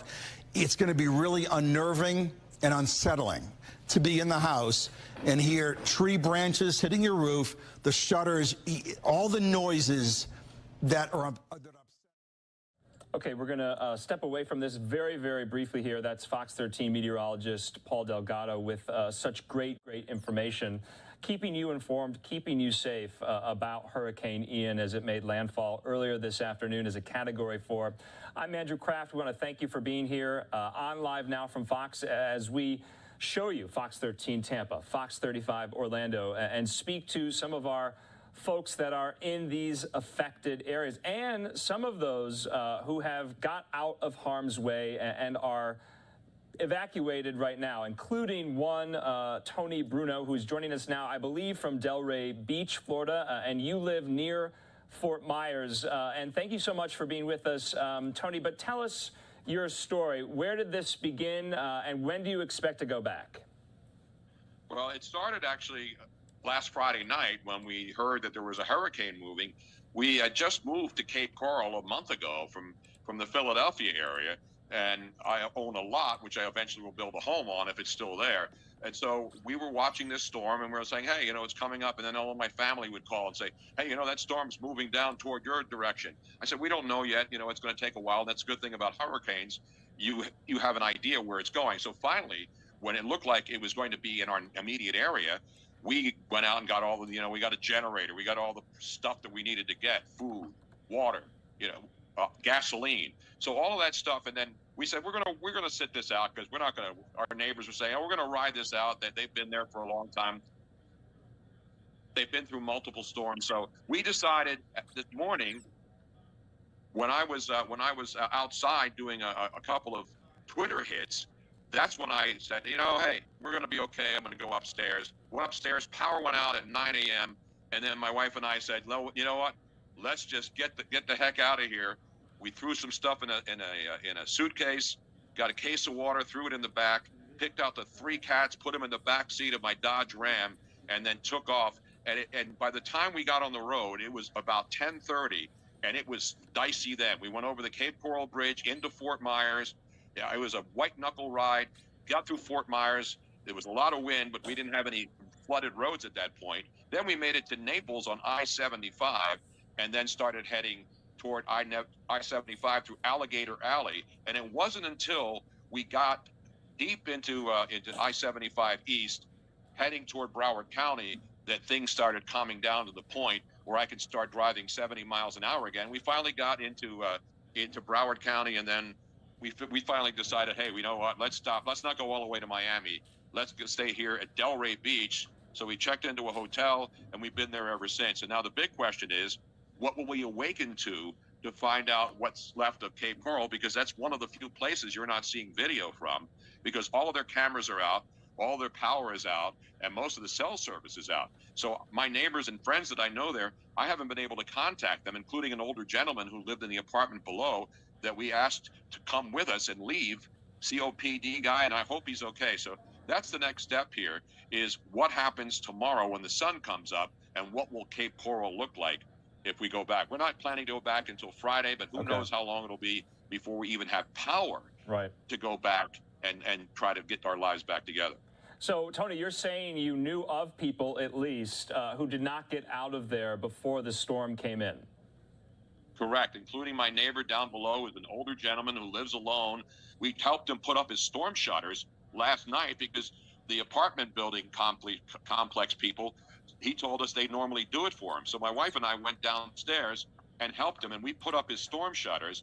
These are floor-to-ceiling pieces of metal that have to be screwed in at the bottom. So he was beyond grateful. But then in the morning when we woke up and we decided we were going to leave, we implored him to get out of there, and he said he didn't want to. So we gave him the keys to our condo and said, listen, if it gets too bad and you want to stay here, just go upstairs and go to our apartment. We don't have any power up there, but you know, if you have a cell phone and you still have service and you just want to get away from the storm surge, not knowing how high it was going to be, because we're right on a canal, because everything's on a canal in Cape Coral. So hopefully he's okay, and we'll hopefully find out by tomorrow morning what the situation is as far as what Cape Coral looks like and how much damage there is. Yeah, you know, Tony, I mean, not to, you know, say a failure of imagination, but are you really kind of expecting the worst? We were hearing that the storm surge was upwards of 12 feet, that the winds obviously were about 125 to 140 miles per hour. And so you said you've only been in Florida a month. You just moved there. You're talking about your condo. You have property. You got out of Dodge, thankfully. But what do you think you will go back to? And now nighttime has, you know, fallen on the state of Florida.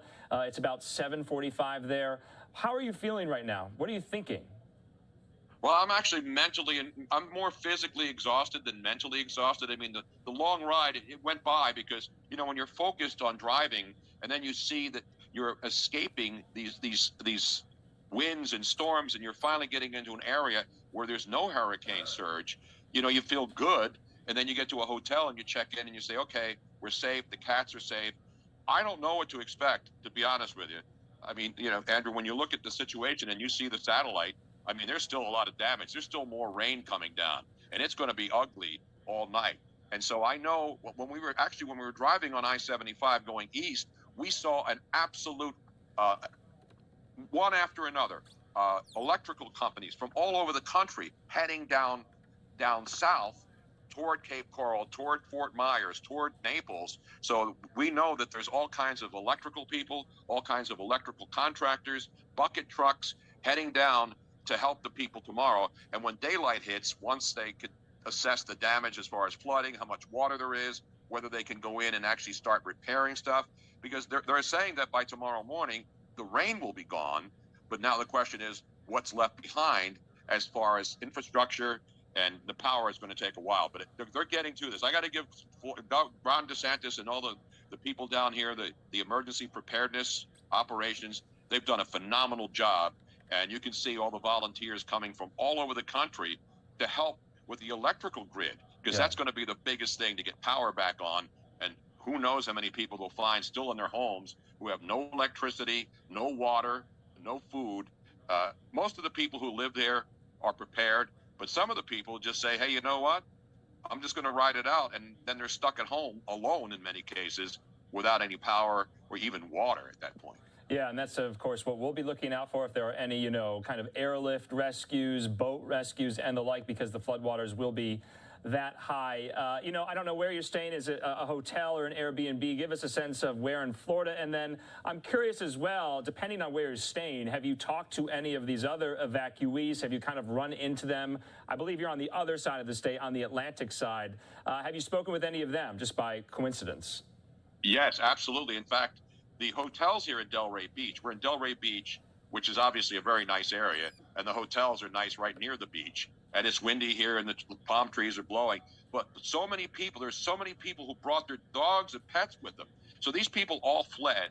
They're all coming from Southwest Florida because they don't really get busy here until around Thanksgiving, the people at the front desk were telling me. And they're saying, hey, you know what? We don't normally have people this time of the year because, you know, it's hurricane season. Plus, you know, the northerners, these snowbirds, they come down to Florida in November for Thanksgiving, and that's when it's the high season down here.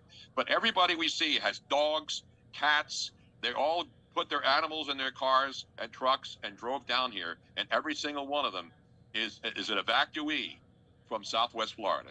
Okay, Tony, last question, though. How long do you think you're going to be an evacuee? Well, you know, I hate to use the word evacuee, but technically, legally, we are evacuees, but we're still in our same state, and we see the whole state is obviously affected. You know, tomorrow we'll assess. We're going to stay. We have tomorrow night booked as well, and so hopefully by Friday morning we'll be able to see what the situation is, whether or not it's safe to go back, if we're able to go back, if we still have a house. I have an RV too, so that may be floating away. You may see that floating away tomorrow morning somewhere. Geez. On another, when they get the cameras back on. Yeah.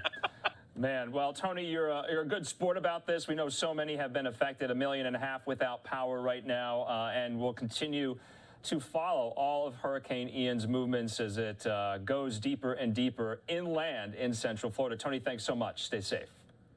Thank you, Andrew. Appreciate it. Okay, we're going to be speaking to people who've been affected throughout the course of the week, as we always do, but I want to give you a sense of how massive and how tall the storm surge actually was. We're going to go out now to Fox Weather's Robert Ray. He has this report. What we are seeing is massive storm surge coming into the downtown area, flooding all of these historic streets here in Fort Myers. You see as these hurricane force gusts continue.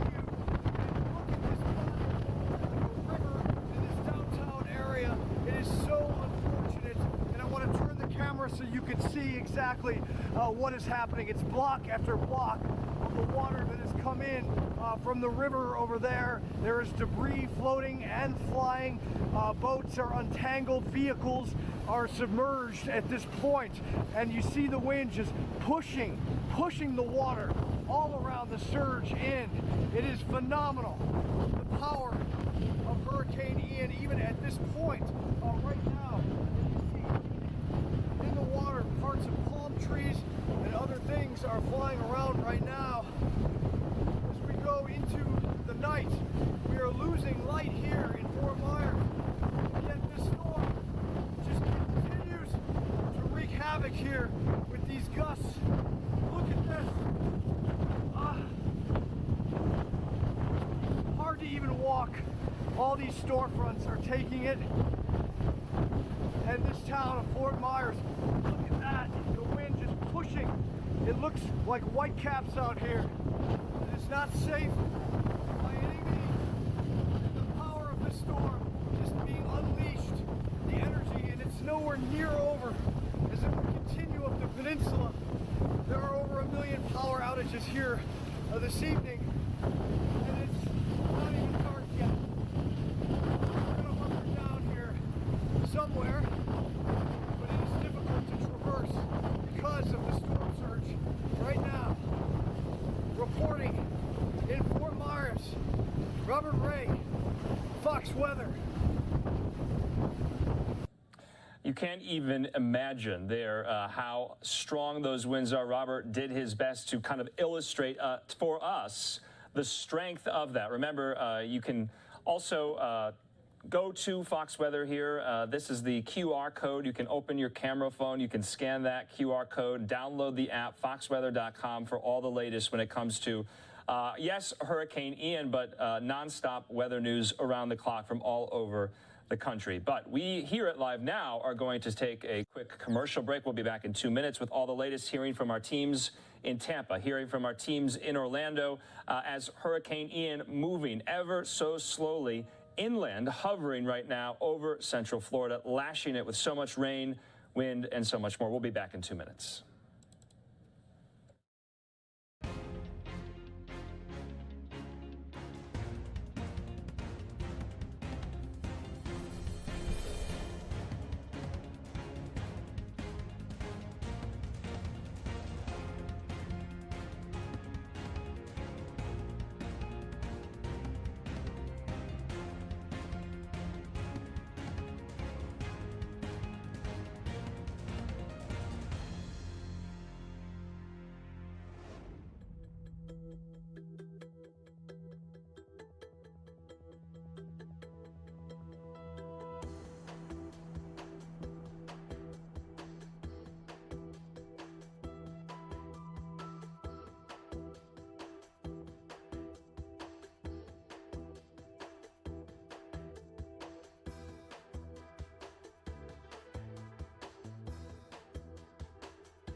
Welcome back here to Live Now from Fox. I'm Andrew Kraft. Thanks so much for being with us here. We're going to head out now to Fox 35 in Orlando. They were just speaking with the acting director of the National Hurricane Center as we continue to monitor Hurricane Ian as it moves more into inland Florida, Central Florida. Here's Fox 35 Orlando.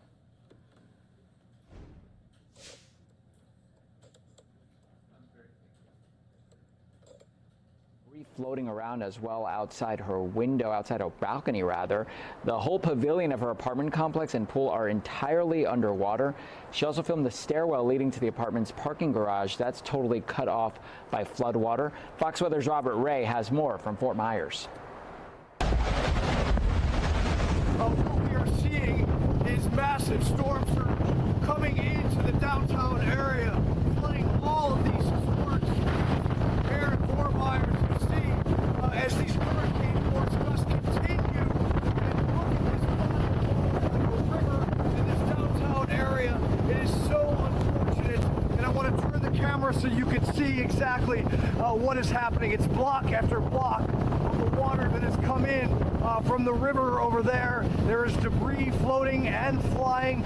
Boats are untangled. Vehicles are submerged at this point, and you see the wind just pushing the water all around the surge in. It is phenomenal. The power of Hurricane Ian, even at this point, right now, you see in the water, parts of palm trees and other things are flying around right now. As we go into the night, we are losing light here in Fort Myers. Yet this storm just continues to wreak havoc here with these gusts. Look at this. Hard to even walk. All these storefronts are taking it. And this town of Fort Myers, look at that. The wind just pushing. It looks like white caps out here. And it's not safe by any means. The power of the storm is being unleashed. The energy, and it's nowhere near over as it will continue up the peninsula. There are over 1 million power outages here this evening, and it's not even dark yet. We're going to hunker down here somewhere, but it is difficult to traverse because of the storm surge.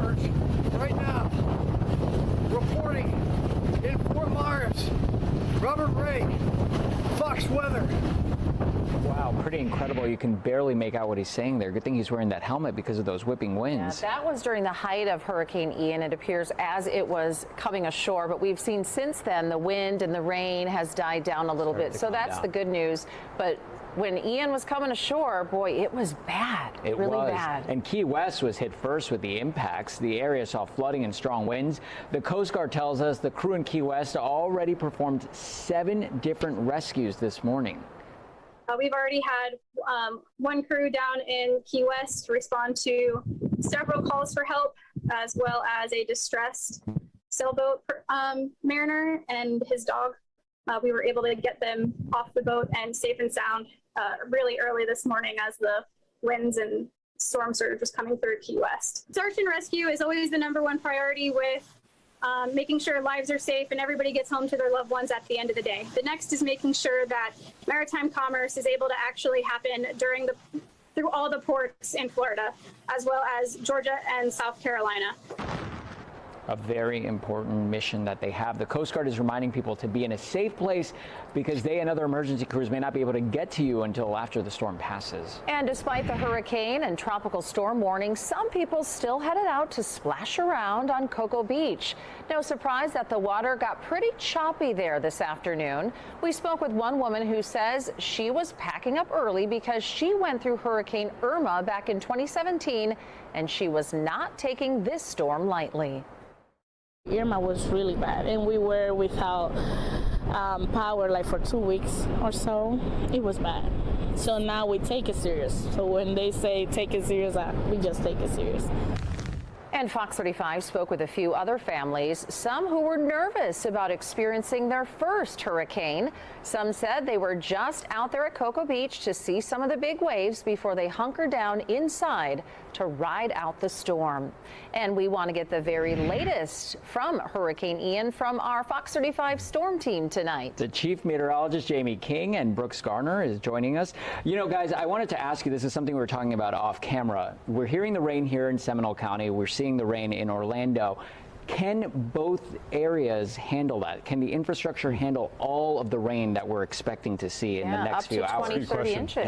Yeah, great question, Ray. And yeah, I would say, yeah, you know, we've seen this before. We saw it with Irma, while we did have standing water and quite a bit of flooding, you know, eventually that peels away pretty quickly. So yes, to answer your question, and this event likely probably following suit. Now, the concern is the rain we've been showing with the possibilities up in Volusia County. You know, it may take time to run off. So there could be a period. It's not going to be standing water for weeks on end, but it might be a couple of hours or maybe up to a day, right, where we have some flood spots, some trouble spots, and also along rivers and places where it's slower to recede. But as far as the big picture stuff, you're talking about how a lot of the lakes downtown are almost like kind of giant retention ponds. Exactly. Hey, with some really good bass fishing in them, that's for sure. Yeah, I'll tell you that right now. But I'll tell you, this is very impactful rain. What's coming up, but we've been showing that's down south, now migrating northbound. So it looks like there may be strips, corridors, if you will, of 10, 15, up to 20 inches plus of accumulated rain, Brooks. And that's a lot of rain, Jamie, coming overnight in one big wallop. And the problem is that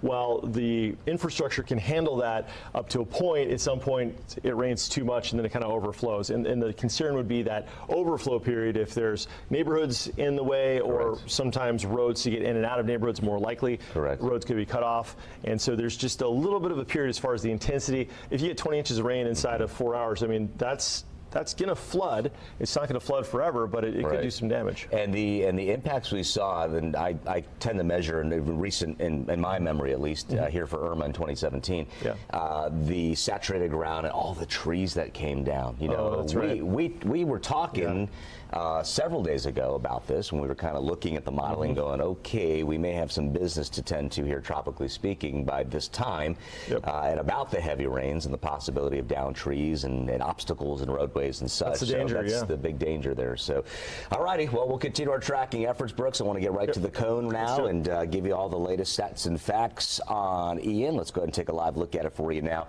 Tracking this for you, and shows us current winds at 115 miles per hour. So making landfall a few hours back and on its mission, or its track now off to the north and east. And that journey takes it here through the gut of the state. Cat 1 status us up near Orlando and then making a move heading offshore as a tropical storm and then heading on into the coastal Carolinas. They've got tropical storm warned areas, so you know, up in this area right now in anticipation of that. And their threats will kind of mimic ours, not as intense, certainly, as we had the peak winds here on the southwestern peninsula. But this thing's going to bring a little bit of extra juice and punch to the local atmosphere up there in the Carolinas and coastal Georgia. So our what we're calling our impact tracker shows what we call in the world of weather helicity, spinning air, right? Like a corkscrew that rotates through the air. These are the rain bands moving through, and sometimes those rain bands will inherit the spin, consider the source, right? Coming in off a very strong hurricane.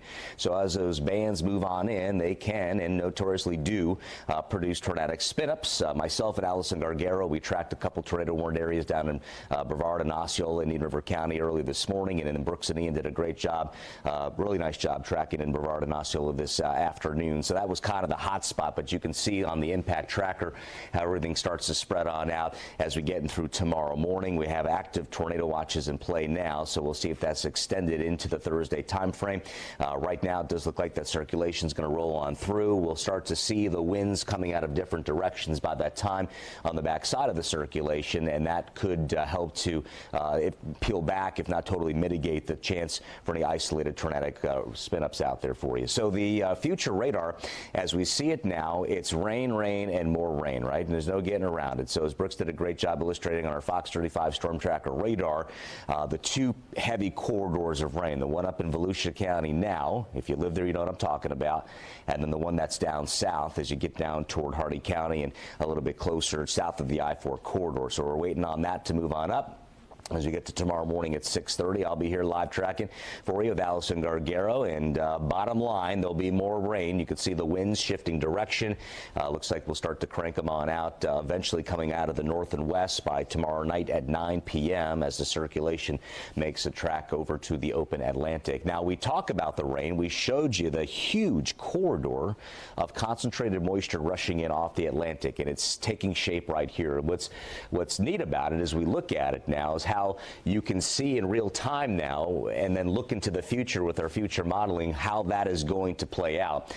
And we're talking upwards of almost 2 feet of rain, if not maybe more, in areas in that white zone there. That's pretty much a bullseye there in much of Volusia County, looking at Oviedo to Sanford on down to Longwood, much of Seminole County at about the 18-inch mark. And that's on top of what we've already received. So it keeps on raining out there. Wind gusts for you now, showing us a 46-mile-per-hour gust. So tropical storm force Orlando on down to Sarasota, Miami, West Palm also with some pretty speedy winds, and it lessens some at Jacksonville up to Tallahassee. Here's the outlook now, the watches and warnings for you. Volusia County on down towards Seminole, Orange, basically all the red zones here are active hurricane warned areas. These are tropical storm warnings shaded in the orange. And for our viewers up in Fox 51 country, WOGX TV up there in north central Florida, a good evening to you. We're watching and tracking your weather always and showing you up that way. That's a tropical storm watch at Alachua and Gilchrist County. So current wind gusts for you. Want to give you another look here as we're waiting on information to come out of Lakeland and Palm Coast. So I do apologize for that. We'll wait till that populates here, but I want to show you that gust right now. Currently at Daytona Beach at 53 miles per hour, 41 at Sanford. There's at 46 Orlando, also Brooksville, and 33 up at Alachua County in Gainesville. For more right now from the Storm Center, Brooks, we're going to head on over to you. You've got up our Fox weather alert system. Got some new information, Tell us about this it. is what we could be facing tonight. This is very important. Last time I saw this was during Hurricane Harvey in 2017 in Texas. There's a flood emergency that the National Weather Service has issued for Manatee, Sarasota counties, Hardy, DeSoto counties, and down into the Charlotte County area. That's what they call when there's what is determined to be life-threatening flooding, where you get freshwater flooding that rolls into neighborhoods. Maybe they could be submerged or swamped by the flooding, with 12 to 19 inches of rain prompting its issuance. And that, Jamie, is what we could face tonight if these models verify in our area. So let's take a look at the radar in this area and see what we're dealing with. So here's Orlando. Of course, we've been tracking the rain coming in waves waves off of the Atlantic, and it's been a nuisance for sure. We are seeing flooding. Oviedo right now is some high water, getting some texts out of that area. But this is the region of that flood emergency. And let's zoom in here and check it out. This is going to be now the core of Ian. This is the eye of Ian right here, and it's moving a little bit to the north here. And what you're basically seeing is the eye wall, the northwestern eye wall or the northern eye wall, and we're going to see, unfortunately, as Ian makes its trek up this way, this eye wall rolling right up through Orlando as well. We too could be in that zone where it just is too much too soon and it kind of starts to overflow, and there's some issues. By the way, we also just didn't have a flood warning issue. This is just a lower degree of flood warning for the Orlando region, including Osceola County, Orange County, Seminole County, Volusia County, Northern Brevard. Let me draw that a little bit better. This polygon right here, this is a flood warning, meaning that flooding conditions are being observed. We'll take the animation off. So the ground is already saturated. It's already raining very hard. We'll go to our local radar here and check out the actual rates. Our rainfall rates falling right now are exceeding in spots between 4 and 6 inches per hour. And then you've got that core coming in from the southwest. All right. And the southwest core, as you look at that eye wall there, that is obviously a shadow of its former self. Buried within there, though, I'm curious about the winds in there, Brooks. What's coming up from the south and west? If we do a velocity on that, let's see what those values are there, because we always try to look ahead, right? That's what it's all about, staying ahead of any threats. So as we survey and scan that area there with our live Fox 35 Storm Tracker radar, we're able to go in and take a look at the winds coming toward and away from our weather radar. So these are some substantial winds that Brooks is querying right now. 80 to 100 miles per hour. Incredible. So all right. We're going to keep on tracking this. So Jamie, compounding the threat with all of the extremely heavy rain prompting this flash flood emergency. Now we've got winds here that are blowing at what, 80, probably ground truth, maybe 60 to 70 miles an hour with higher gusts. And that's in the forecast. I mean, the National Hurricane Center, they expanded yesterday the hurricane warnings, and for good reason. While the sustained winds are not really near hurricane force, the gusts are 74 plus miles per hour. So that is in the cards, friends. So we told you yesterday, prepare for some impactful winds, prepare for the impactful rains. All threats now coming together. We're live tracking here, Brooks, and I want all to depend on us here in the Storm Center. Keeping you and your family members safe is our top priority, and we mean that from the bottom of our hearts. So keep it here. We're going to keep you up to date. For now, we're going to send it back to our wonderful anchors over there. It's your turn to talk now. We'll send it back to you. Some unbelievable new video coming out of Fort Myers here. You can see all the flooding. That is a trailer floating down the middle of a street. Viewer Becky Hinshaw sent this video our way showing what the view was like from her apartment building.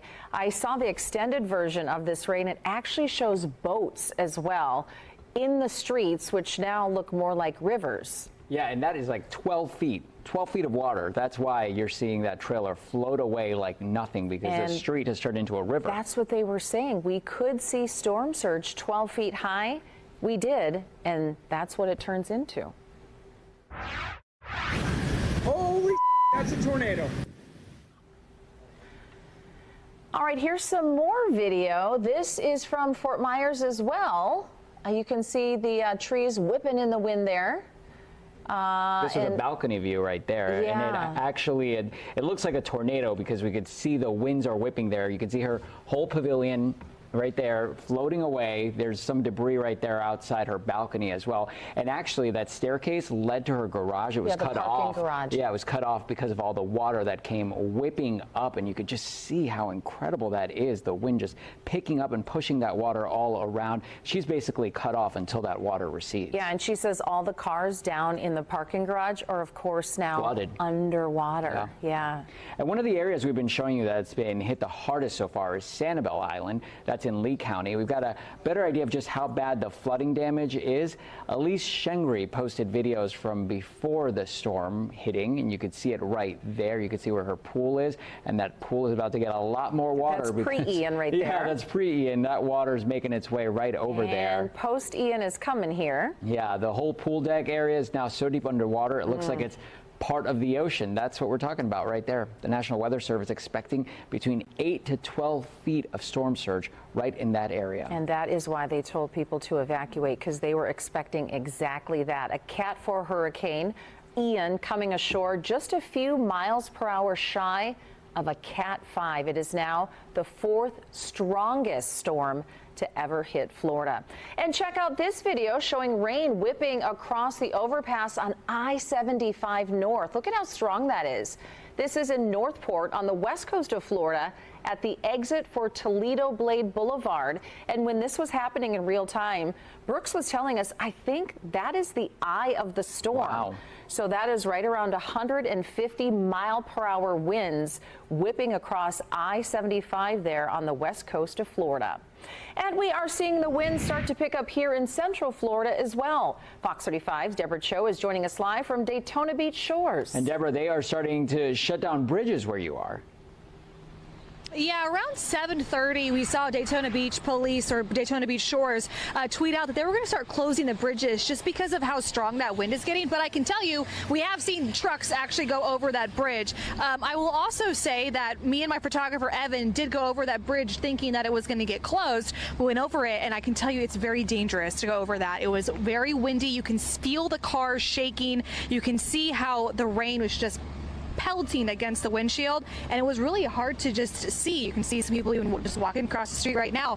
But as far as that wind is, that's really picking up here along the shoreline. And you can also see, I don't know if you can see around this car, Evan, but there was some trees and some power and some signs over there in the corner that were just moving around, just showing you how strong that wind is getting. And the rain, of course, too. That is still a problem here in Daytona Beach. I was talking to some people earlier tonight, Luann and Ray, and they were telling me that, you know, they're Floridians. They're used to tropical storms or used to hurricanes, but for this one to be as strong as it is as early on, of course, we know Hurricane Ian has not even really reached this part of the state yet, and we're already seeing these impacts. We're already seeing bridges closed down.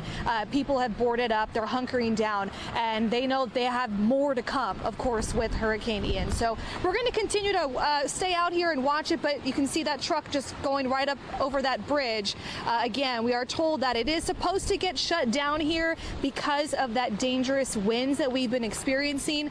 But as of right now, it looks like at least the bridge that I'm at Halifax Avenue and Seabridge Boulevard, that one is still open. So of course we're going to, stick around, stay out here, and we'll of course keep monitoring this. Reporting live here in Daytona Beach, Deborah Cho, Fox 35 News. Hey, Deborah, I was going to ask you, as we're seeing the weather get worse, are you seeing any emergency response where you are, trying to tell people to get out and go inside because the weather is getting worse? Right. I have not actually. In the areas that we've been in Ormond Beach and then coming up to down to Daytona, we haven't really seen anybody really out here. It's pretty quiet. It's very eerie. At one point, we did see some police at a hotel, but it's not sure, if that was emergency related or storm related. But it's very quiet here. I will say, stopping at a gas station at a 7-Eleven in town, I was talking to some people and they were hunkering up, and 7-Eleven was closing down. They're like, we're going to close for the next couple of days. So I hope people got a lot of their gas and all their needs with that. But as far as emergency crews, I haven't really seen anybody out in this area, at least that I've been in. All right, Deborah Cho reporting to us live from Ormond Beach. Thank you so much, Deborah. Hey guys, it's me again, your favorite hurricane girl over here in Naples. Now we have a truck issue and the guys are pushing the truck out of the bay. It's not just ordinary folks. Even firefighters are having some major problems with flooding. This was posted by Naples Fire and Rescue, showing crews there doing everything they can to try and get one of their fire trucks out of their fire station that is now completely flooded. Water is seen here higher than the firefighters' waists. Teams eventually decided to ditch the truck in the water and then unload all of that essential gear. As a reminder, Naples could soon see storm surge higher than 10 feet, as per the National Weather Service. And they already conducted high water rescues, and we actually saw them on jet skis as well. They are making sure to get to whoever they can, even despite all of the flooding that they're seeing in that area, and they're posting a lot of it to Facebook, so they're giving us a first-hand account of what they're dealing with right now. Well, many people are hunkering down as Hurricane Ian moves inland. Strong winds are a big concern, especially because they can take down some huge trees. And Fox 35's Marie Edinger is in Belle Isle tonight. And Marie, that's exactly what you're seeing there. Yeah, unfortunately, just in probably the past hour or so, maybe a little bit more now, this tree behind me came down over this house here. It's kind of half a tree. We're going to walk you around. This tree is divided into two portions, but you can see it's straight over the house. Fortunately, everyone in that house is doing okay. No one was hurt by this. This is actually their first hurricane, a neighbor told me. So they are new to Florida, and boy, are they getting the Florida experience. So this tree landed over their garage and their kitchen area, none of the bedrooms or living rooms, where we really start to be fearful of anyone being hurt. And you can see just a little bit ago, the way we found out about this is because a neighbor across the way sent us video warning, hey, this tree looks like it is going to come down. You can see just how badly it's swaying in that video, and obviously, of course, that's exactly what happened. So that video was taken around 6, excuse me. And we got here a little after 7, and as we pulled up, we were expecting to see a tree that was nearing a time where it might fall, and instead we saw what we are seeing right now. So just that half portion of the tree, because it is, as I mentioned, kind of divided in two, but I want to bring you around to the other side to show you something else that we've been talking with neighbors about. You can see, especially from this angle, just how badly that tree is leaning, and when there are bad gusts, it gets even worse. A neighbor actually is an arborist, and we were speaking with him. He says he is expecting that this tree is likely going to fall down over the road. Fortunately, there are 2 ways to get out of this neighborhood. They also mentioned that when that tree first came down over the house, the family here actually still had a car in the garage, and you can see there's in the driveway, and you can see there's a branch there right now. The neighbors rushed over and said, hey, you are going to need to move that car because this portion of the tree is coming down too, and you don't want your car there when it happens.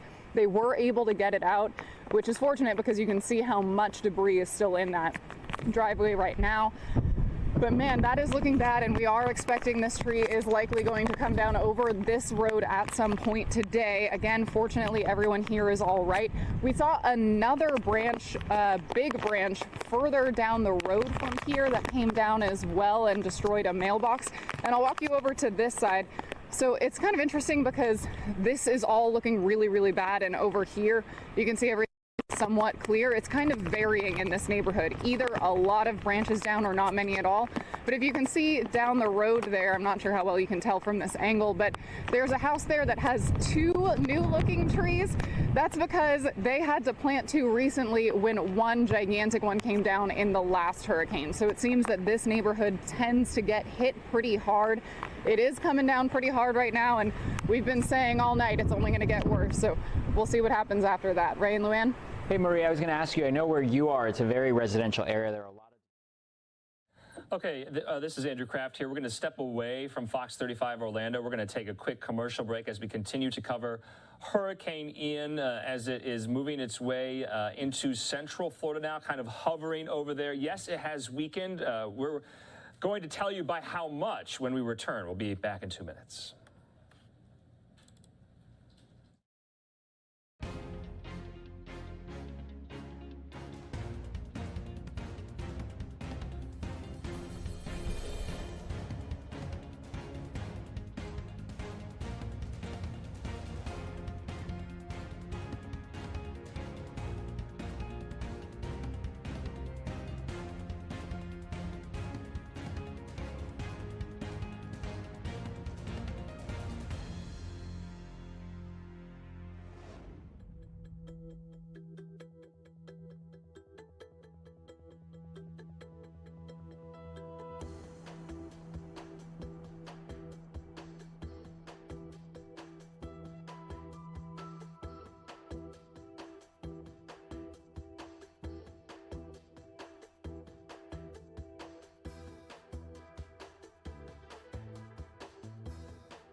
I'm Andrew Kraft, and thanks for being with us here on this very busy Wednesday as we continue to cover all things Hurricane Ian. We want to put up this tweet by Fox News and their Twitter account. They say, according to their meteorologists, that Ian is now a Category 3 with winds of 100+ miles per hour, flash flood emergencies all across the state of Florida. We know that Ian made landfall as a Category 4, and so it has weakened. It's expected to weaken even further and further. Take a look at this right now from NOAA, their satellite, continuing to closely monitor Hurricane Ian as the sun sets over the southeastern United States. It's about 8:20 p.m. in Florida. They say Ian remains a major Category 3 hurricane as of 8 p.m. tonight. That's about 20 minutes ago. So, and that is the concern right now, that it is moving very slowly over central Florida still, and that it's going to be dumping so much rain. But we heard from Florida Governor Ron DeSantis earlier in a press conference saying that the threat of a storm surge, that immediate storm surge threat, has diminished greatly. Remember, storm surges there near Fort Myers in western Florida had been measured at 12 feet. Okay. Throughout the night here, we are going to be live, nonstop coverage, dipping in and out of Fox 13 Tampa, Fox 35 Orlando, speaking with reporters, speaking with experts, speaking about people who have been impacted directly as well, and also speaking to people in the field down in these affected areas. And then, of course, we'll be talking about what happens tomorrow, what happens the next day and the next day, bringing on former FEMA officials to talk about what the cleanup is going to look like. Of course, we're just not even 24 hours into this, and once daybreak comes tomorrow, things will look a lot differently. Right now, let's head out to Fox 13 in Tampa with more coverage. This is actually a striking illustration that the experts are saying it is not safe at this point to venture outside. It's time to batten up. That should be a good signal for many others to do the same as well. And this is a map you find inside the lobby. It shows the track. This was 2004, Francis, Jean, but certainly Charlie, which is looking very familiar to us at this point. And keep in mind, as we head into the Nerve Center, a lot of people remember 2004 and Charlie and drawing some comparisons in their mind in terms of what to expect throughout the night tonight. And there is one point that the experts here want to drive home, and that is Ian is substantially wider, substantially larger. We keep hearing that point over and over again than what we saw in 2004 with Hurricane Charlie. And likewise, a lot of people are thinking back to Hurricane Irma 5 years ago. Well, it also took a similar track, and they remember the downed power lines and trees and flooding damage they took then. While Irma was a larger storm than Charlie, keep in mind that it moved through relatively quickly compared to what we expect, unfortunately, Ian to do. So we know this is going to be a very long night. The next update, Chris, here is expected before too long, coming up at 10 o'clock. But before we go there, here is some perspective from the Emergency Operations Center Director with respect to power outages in Polk County. Take a look. Every storm is different. After Hurricane Irma in 2017, about 90% of Polk County the next day was without power. So part of our planning has been, because of the wind and the flood, and as wet as our ground is, we anticipate power outages, and they could be longer than normal because of the saturation of the ground. If a tree blows over, it's easier if the ground is wet, and that means the power lines come down with it. And already, in fact, throughout the day, but really within the past 30 to 45 minutes, we're hearing increasing reports of power outages through much of Polk County, and many, many more reports, Chris, of trees down and power lines down, as you would expect. Yeah, and on that note, Craig, power outages, I know there are multiple utility companies that provide power in Polk County. Duke Energy is one of them. They're reporting 18,000 outages. That would be to the east of Lakeland. Do you know off the top of your head a couple of the other electric providers, just so we can track it here? There's Lakeland Electric, I believe. Well, you've got Lakeland and Duke. FPL is to the east, basically, of most of Polk County, but combined, those collectively, we're hearing reports in particular on the eastern half of Polk County at this point, and reports, as you can see on the radar, of substantial rainfall, of course winds too, but substantial rainfall with the risk of flooding on the other side of Polk County, northwestern Polk County, and particularly areas around Walker Road, for example, are very susceptible to flooding already. Yeah, as we've seen along the Peace River, too. Okay, Craig Patrick live for us from Polk County. Thanks, Craig. Let's show you another piece of video here from Southwest Florida. One of those things that, well, you know, when there's a major hurricane, Jim Cantori of the Weather Channel, the meteorologist, he's going to be there. And this is what Joe Franco witnessed earlier, is Cantori's report out here in Punta Gorda. And you'll see him in the street in a moment. And then along comes a limb like a tumbleweed, taking him down there, but he's okay. He's done this so many times, and he gets back up and then uses the street sign there for some support. All is well with Jim Cantori there in Punta Gorda. But you can see how strong those winds were there in Punta Gorda. That is incredible. That was not a reliable pole to hang on to. No, it wasn't. The stop sign was already down beside it there. Exactly. But, he's Jim Cantori. That's what he does, and glad he's okay tonight. But it's a scary night for a lot of people across the area. We've also seen video coming out of Naples, which the governor earlier said downtown Naples was flooded, a lot of damage, a lot of wind damage. Yeah, and things are bad. When the first responders are in trouble, Naples Fire Rescue, they ran into trouble when their own fire station got flooded. They posted the video on social media. Here it is. Hey guys, it's me again, your favorite hurricane girl over here in Naples. Now we have a truck issue and the guys are pushing the truck out of the bay. Because why, Chief? It seemed like the truck was going to catch on fire. It was smoking, and we didn't want the station to burn down. Yep, you just heard the chief say they didn't want the station to burn down, which is why they had to push one of the trucks outside the garage. There was so much smoke. And then there was real concern about the entire building. And they're wading through waist-deep water, removing items from the truck, just trying to salvage what they can as they go. And then here's a look at Sanibel Island. This is a hotel right there along the Gulf of Mexico. As Hurricane Ian came ashore, waves flooded the pool first, of course. That's what went first. And much of the surrounding area, this is the area that got, what is it, like a 10 to 12 foot storm surge? Yeah, it was around that, wasn't it, Paul? I'm sure that was much bigger than that before the afternoon was over. Yeah, it was really historic, the storm surge they took. This is video from Bill Brown in Fort Myers, and Fort Myers just got leveled with that storm surge. You can see all the water rushing through. Look how high it is up on those trees there. Bill said that was his front lawn, and he's up there on an elevated, a second floor balcony or porch as he shoots that video there. Again, Fort Myers, very near where the storm made landfall, and the worst possible side of it, too, pushing 10 to 12 feet of storm surge in. Fort Myers Beach, that's even closer to where it made landfall. Out there, a barrier island, and you can see this is the Lee County Sheriff's Office Mobile Outreach Center, which is basically like a large RV. Now it's a boathouse. It's floating off down the street there. Not making light of it, though. No one was hurt in this. None that we've been told anyway. Swept off its foundation by the storm surge there. You don't expect to see something that big and heavy go floating by. Now, if you still have power tonight, you're able to watch this, you're one of the lucky ones. Still no guarantees. You could still lose power tonight. 1.6 million people have no electricity.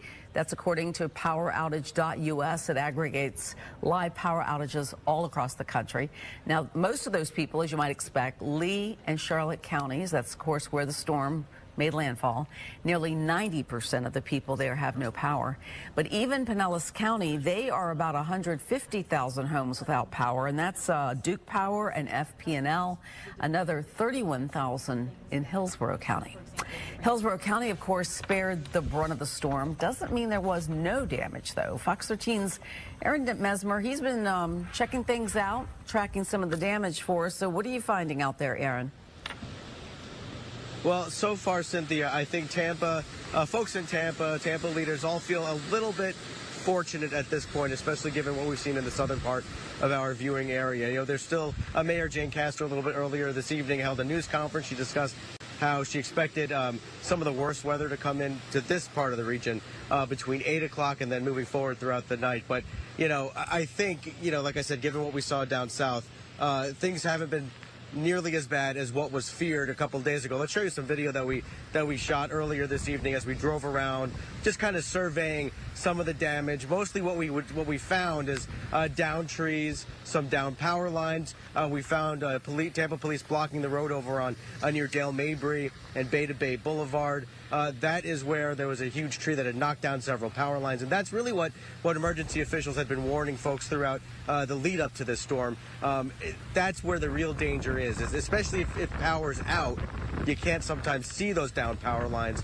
That's why they don't want you to leave, and that shelter-in-place order is in place. Now, prior to us driving around there, we also went to some of the beaches, and we saw, what's been going on Bayshore Boulevard with the water getting sucked out. This is what Mayor Jane Castor said about that a little bit earlier this evening. Take a listen. The water has been pulled out of the bay. We've seen that before in past storms, and we had individuals that were going out on Bayshore. Please don't do that. Shelter in place, stay away. These winds are blowing, things are, debris is flying through the air. Yeah, and that is pretty much explains what we saw. There's some down power lines, trees, things flying through the air. But as you heard her say right there, don't go out into that the beach area. Well, what looks like a beach, but really is old Hillsborough Bay there, or old Tampa Bay, excuse me.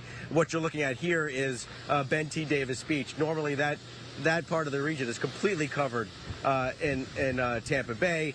When we were there, it looked like it did over on Bayshore Boulevard, where the water had been drained out of Tampa Bay by Hurricane Ian. But as Mayor Castor said, eventually that water is going to come back, and that's why Cynthia police were out telling people to get off the beach, go home, stay indoors, and don't come out until this is passed. Exactly. Tomorrow's another day. There's plenty of time to stay home tonight. That's for sure. Thank you so much, Aaron. And in fact, TPD just tweeted a couple minutes ago. They said stay off the roads, and they gave an example. They said a light came crashing down in front of a car unexpectedly in Ybor City, and that there are live wires down with it. So there you are driving around, and that happens. Then you get the intersections, and those lights are swaying back and forth, and you're waiting for them to fall. That's right. Tyler and I have been working hard. The problem as far as wind speeds go, there's not a lot of official weather stations that we can kind of grab onto, and the weather stations that we do have, a lot of them are having transmission problems, obviously data problems. So we kind of want to get a sense of what the winds are. Tyler is back in the weather center behind me. We can pop up radar real quick. We'll show you where the strongest winds are. We know they are in sections of Highlands, Hardy, and DeSoto. This is what is left of kind of the core of the hurricane. And people say, what's the core? It's kind of like the remnants of the eye wall. So we know the strongest winds are here. We just checked the observations at the airport in Tampa International, which is still reporting data. They've had gusts pretty much for the past 6 hours, about 55 to 60. So around Hillsborough and Pinellas counties, it looks like the peak gusts from this event are going to be around 60, maybe 65 miles an hour. Tyler has his mic on. Tyler, why don't you read down some other wind speeds? Yeah, it's interesting, Paul. We talk about the core of the storm kind of collapsing and the wind speeds spreading out. I'm noticing that a lot of these bands moving away from the center of the storm, kind of going through northern Polk County and pivoting back into eastern Hillsborough County. A lot of wind observations along and north of Highway 60 that are 60 to 80 miles per hour. Lakeland Linder, 62 mile per hour gust. Just south of the Parkway, a station recorded an 81 mile per hour gust. You got a 64 mile an hour gust just north and east of Bartow, and some big winds in southern Polk County as well. The observation station's obviously never going to capture the peak of some of these winds just because they're an isolated point on the map. Just west of Fort Meade, 57 at last check, and these are updating every 10 or 15 minutes. Had a 53 in Frostproof, 54 just east of Avon Park. And even over into central Hillsborough County, I've seen wind gusts still 50 to 60 miles per hour. McDill, 55, 53 downtown St. Pete. So this is not just that core of wind. All of this is kind of spreading outward from that center. And some of those bands, especially, man, in central Polk County, really packing a punch right now, Paul. Yeah, and what we're expecting going forward, and I kind of watching all the questions come in, what are we going to expect the rest of the night? In our big population base of Hillsborough and Pinellas, it's essentially going to be tropical storm conditions the rest of tonight. I don't think we'll see winds in excess of 74, 75 miles an hour. There'll be some gusts and some squalls, 65, 70, but the hurricane now is past Hillsborough and Pinellas. It is now moving away from us, and we are on the west side of it. It is going to be a noisy, rough night, and I think at this juncture, the hope here is for you not to lose power and not to get some sort of tree damage on your roof or on your structures. That's probably the takeaway for tonight. Rainy, kind of loud, off and on heavy rain. And as we move to the south into Sarasota and Sarasota County, Manatee County, is for improvement later on tonight. This has been a long road. And this is a storm that people will talk about forever, because not only because how bad it was, but the duration. This was ongoing along the coast before daybreak this morning. Only now is the heaviest weather moving away from 75 and 41 with some improvement showing up. But the process is slow. The good news is every minute that goes by, the storm is weakening. It's over land. It's away from the water source. Hold on one second. And then the friction of the land is making it spin down. Tyler. Yeah, just noticed a 86-mile-an-hour wind gust in Sebring. That's significant because it kind of gives us an idea of that core we were talking about. And I think that's what we expected. It was about 80 to 90. Yeah, if you noticed a big gust, that was at 8:20, so that was, what, 14 minutes ago. If you had a big gust there in Sebring, that was 86. That well, top winds of the hurricane are 115. They have to be someplace. And this is where the worst weather is. So inside here is where we're going to get 80 to 90. And then gusts could go a bit above that. And that's going to move into Polk County, especially eastern Polk County. So it is going to be a rough, let's see, what time is it now? It's 8:35. The improvement here is going to be about 4 to 5 hours from now. And then it's going to be longer inland. So I would say around daybreak is when everybody is going to notice huge improvement, even our eastern counties. But this is going to be really tough going, folks, for the next several hours, anywhere from eastern Manatee County, eastern Sarasota, all of Highlands, all of DeSoto County, and all of Hardy County. The next 4, 5, 6 hours are going to be really, really tough. And this really brings back Irma memories of being with you at night, trying to fine-tune all these numbers. This is all going to move also into Polk County, Dundee, Bartow, Lake Wales, Fort Meade. We're going to track that progress next couple of hours. Back to you. All righty. Thank you so much, Paul. Now, an Air Force C-130 Hurricane Hunter plane made its way into the eye wall of Ian early this morning. One of the pilots called it the worst flight he's ever experienced doing that. Fox's Madison Scarpino is in Biloxi, Mississippi tonight, where the weather is a tad better, I would say, Madison. And I can't wait for you to describe this for our viewers, because I heard you earlier, and I guess it was your first time you've done this? This was my first. Oh, yeah. I've never done this before. I think pretty much, all the other media there, they have never done it before either. I don't know if I would do it again. It was definitely a once-in-a-lifetime experience, but we were on board that 9-hour mission, literally into the eye of Hurricane Ian. Safe to say it was not smooth sailing the entire time. There was even a moment where we dropped 1,200 feet in just a matter of seconds. Watch this.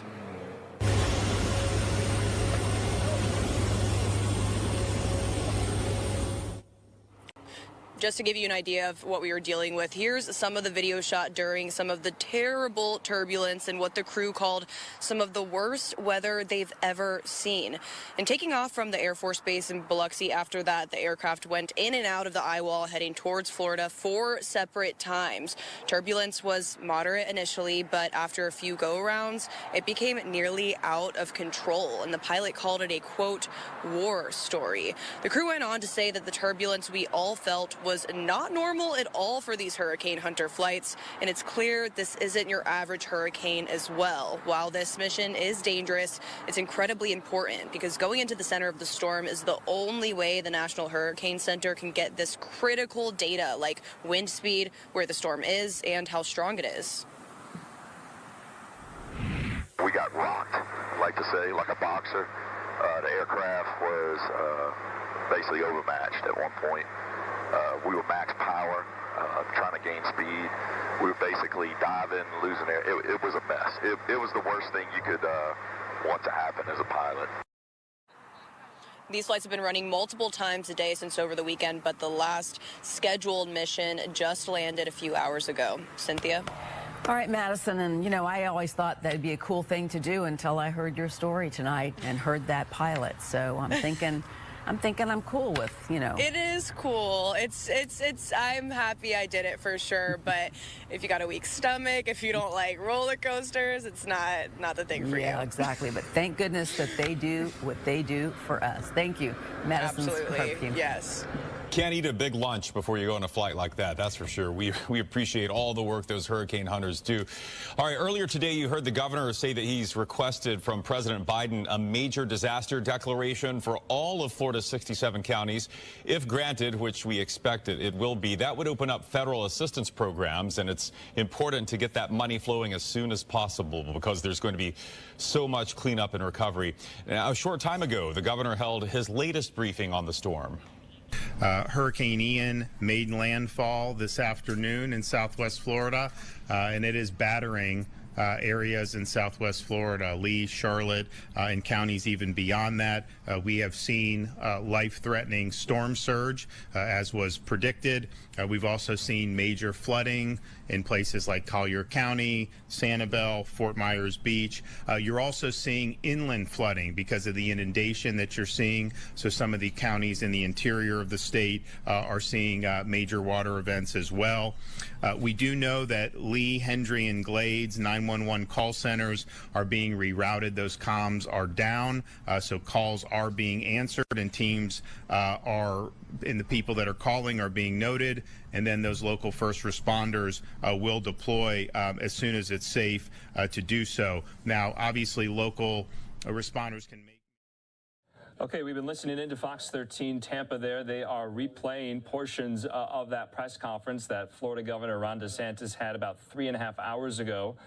We are going to step away and go to a quick commercial break. I'm Andrew Kraft. Thanks so much for being here on Live Now from Fox as we cover every angle of Hurricane Ian as it made landfall earlier this afternoon as a Category 4.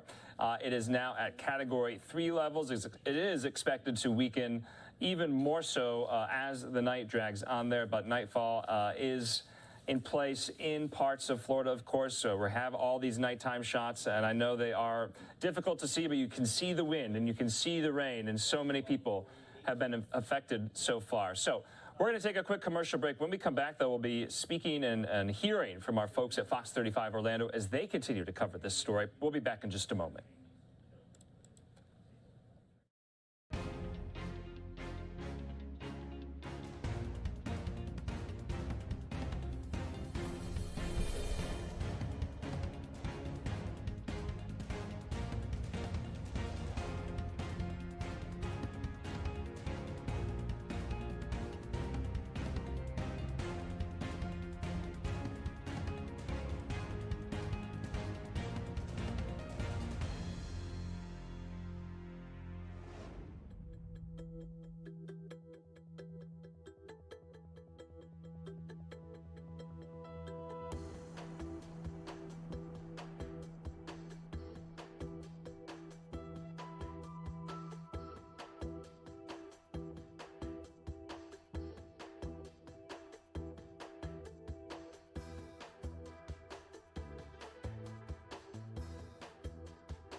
And welcome back here to Live Now from Fox on this very busy Wednesday night. I'm Andrew Kraft. We want to thank you for choosing Live Now from Fox as your go-to source for all your live, raw, unfiltered news from across the country and around the world, especially in Florida, where it is about 8:45 p.m. Eastern right now. We want to put up this tweet from the National Oceanic and Atmospheric Association with this satellite image of Ian. They say Ian remains a major Category 3 hurricane as of about 45 minutes ago.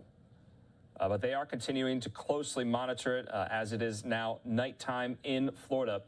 This is, according to many that we have spoken to, according to some of the meteorologists at Fox 13 Tampa and Fox 35 Orlando, the fourth strongest storm to ever hit Florida. We know this was going to be a record breaker, and I believe that is where it really comes down now. So let's hear from Fox 35 in Orlando as they continue to speak to their reporters, because remember, Ian is moving inland, and it's going to hover there. It's moving very, very slow. It's bringing a lot of rain, and there are, of course, Category 3 hurricane winds still ongoing. Let's listen in. Wouldn't get a direct hit, but it does look like that is the possibility now based on the forecast. So if you are at home, please stay safe. Please don't go out until it is safe to do so. Certainly not tonight when conditions are going to continue to get worse. We don't want to risk our first responders' lives trying to save individuals if we don't need to. And Alan, I'm sure you're already coordinating the cleanup, what you're already talking about that will go into next week. Yeah, so based on the estimates that we have, and we have some models that we can run things like that, it looks like we would have about 1 million cubic yards of debris at this point, based on the current forecast, the current modeling that we've done. 1 million cubic yards of debris. I want people to, it's hard for me to put that in my head. 11 spaceship Earths. Most of us have been to Epcot Center, seen the ball there. 11 of those we'll have to pick up after the storm. That's the model again. So a lot of debris out in the roadway, a lot of debris in people's yards, things like that they'll be clearing up. And then we'll have to have our units go through, our debris contractors and folks to go through. So it's going to take us a while, weeks, months, to get all the debris picked up if this model is realized. That is a lot of debris. Great analogy, though. I can now picture that. Yeah. 11 of those big old balls. All right, Alan Harris, Seminole County Emergency Management Director, thank you so much for being with us. We really appreciate it. Thank you, Alan. Thanks. Well, now let's go to Fox 35's Connor Hansen. He is continuing our team coverage. Yeah, Connor, you are live outside the Orange County Emergency Operations Center. What are you seeing there? Yeah, that's right. This is where a lot of the top county officials are hunkering down throughout the storm. It's also the fire rescue headquarters for Orange County in Winter Park. But take a look. They have this whole place buttoned down with these big black screens, keeping everyone safe in here. But we're going to show you what it's looking like outside. We're really starting to notice the wind picking up.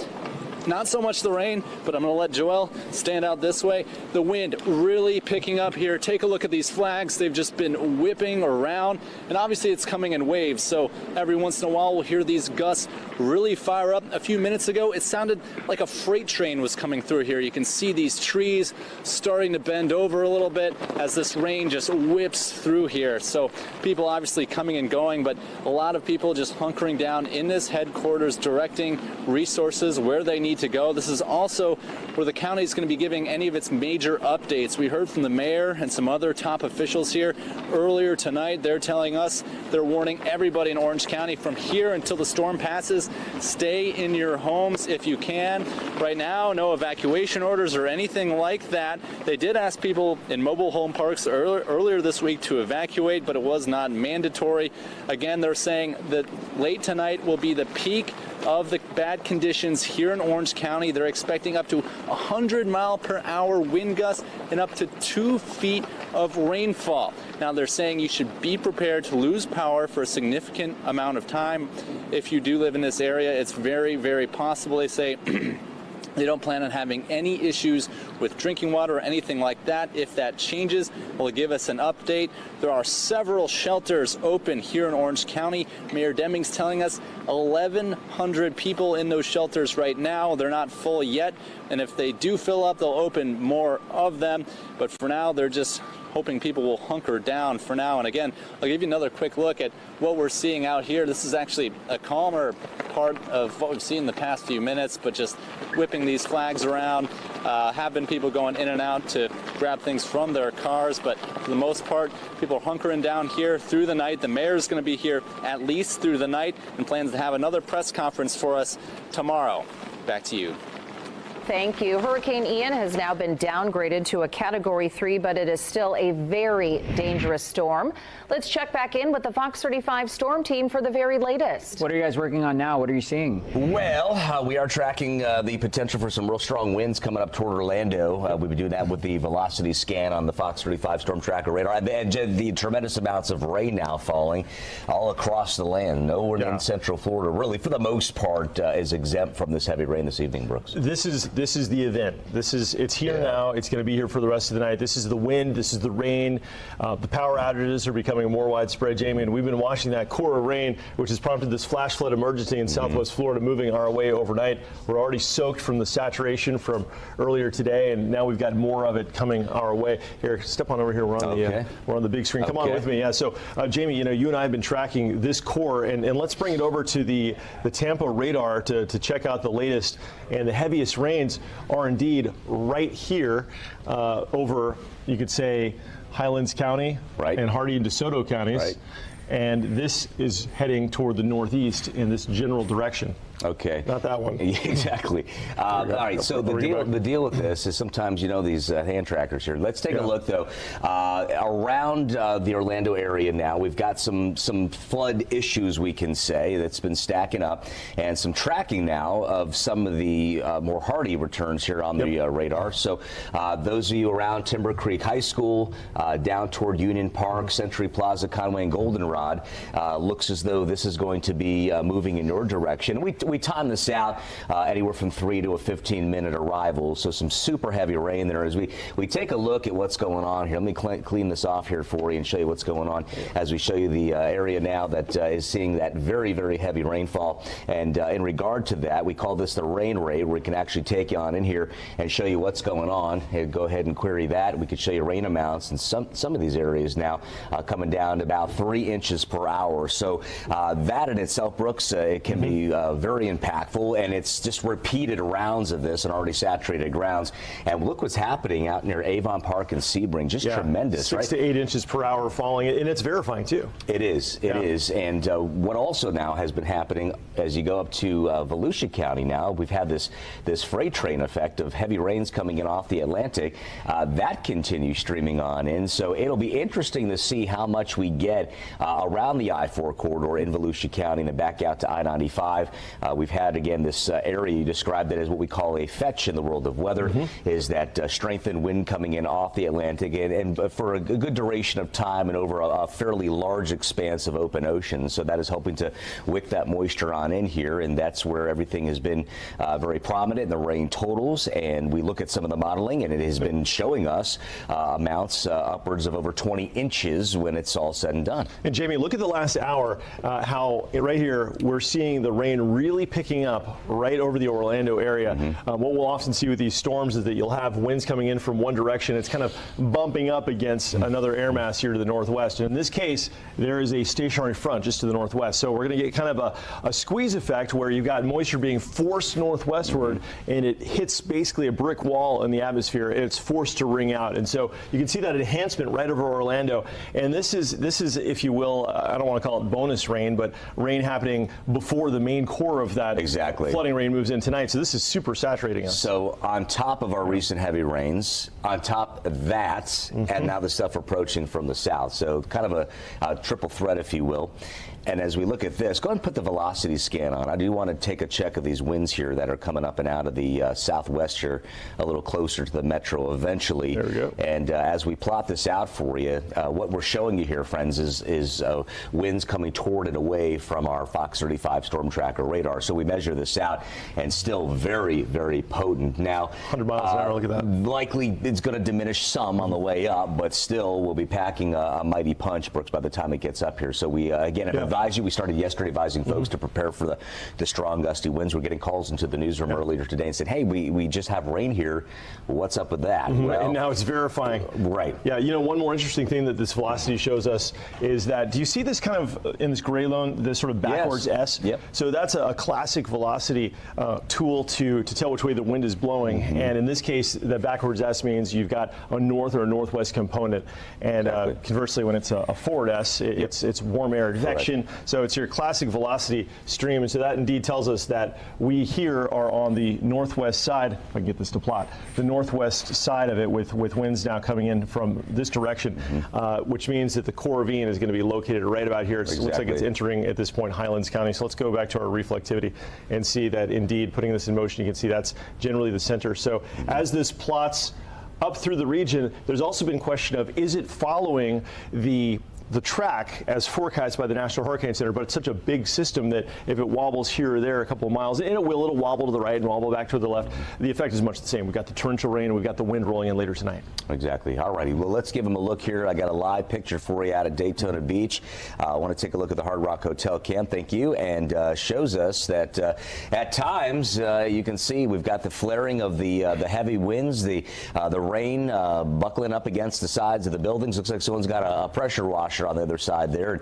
The lights of the night with us, but very dreary, kind of a dark view there.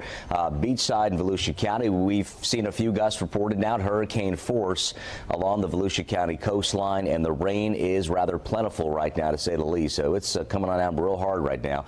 The outlook on Ian showing 115 mile per hour top sustained winds. That's a north-northeast movement at 8. So that explains that great analysis Brooks just did, showing us the velocity scan, the general motion now of the storm, and the way that this patterning of this heavier wind down to the south is riding on in toward the area now. So Category 1 coming up and over through Orlando will diminish on approach to the Atlantic side of the state, and then out into the open Atlantic there, heading up toward the coastal Carolinas into the Piedmont of South Carolina with some impactful rains there. So let's talk about the timeline. It's been a bit since we visited this. I want to give you an update here, what we expect now through midnight with bands of rain. We're talking 3 to 6 inches per hour.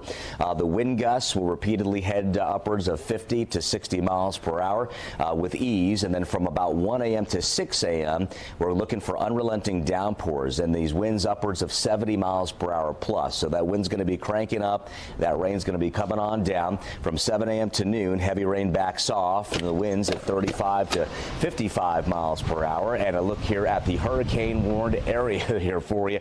Incredible. Look at all the real estate now just smothered with active hurricane warnings. Now the areas with tropical storm, don't let your guard down there. Still susceptible to some gusty winds and some heavy pockets of rainfall, but it seems the emphasis now will be kind of correlating into this region right here, and then hopefully as we separate with time from Ian circulation, all of these warned areas will gradually begin to fall on off. But you can see right now current wind gusts impressive at Sebring at 75 miles per hour, 41 at Melbourne, 54 Orlando, and Tampa now at 59 for the current wind gusts. So that's a look at the atmosphere here locally right now. Myself and Brooks Gardner, we are committed to keeping you safe. We want you to depend on us this evening here as we track Ian live from the Fox 35 Storm Center. Great analysis on Fox 35 Storm Tracker radar, Brooks, and we're on top of it for you here to keep you safe, and we'll have more for you coming up in just a bit. We'll toss it back to you now. And gentlemen, we appreciate you guiding us through this hurricane. Fox 35's Vicki Carr continues our live team coverage. And she is live tonight at the Volusia County Emergency Operations Center. So Vicki, we hear bridges are now closed down and a curfew is now in effect.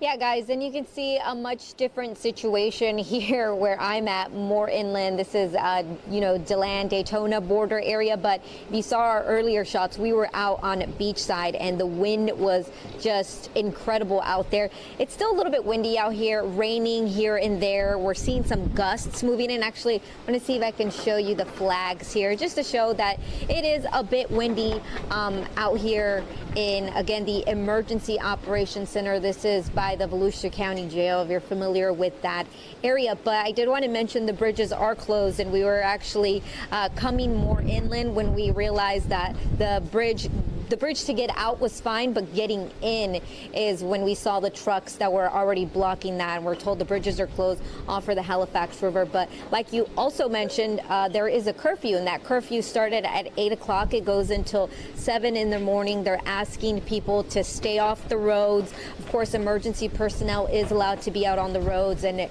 people, if they have businesses, that type of thing. But in general, they're asking everyone to please stay off the roads. And I'm told that that curfew is also going to be in effect for tomorrow at 8 until 7 in the morning. For now, that is the latest here at the Emergency Operations Center in Daytona Beach. Vicky Carr.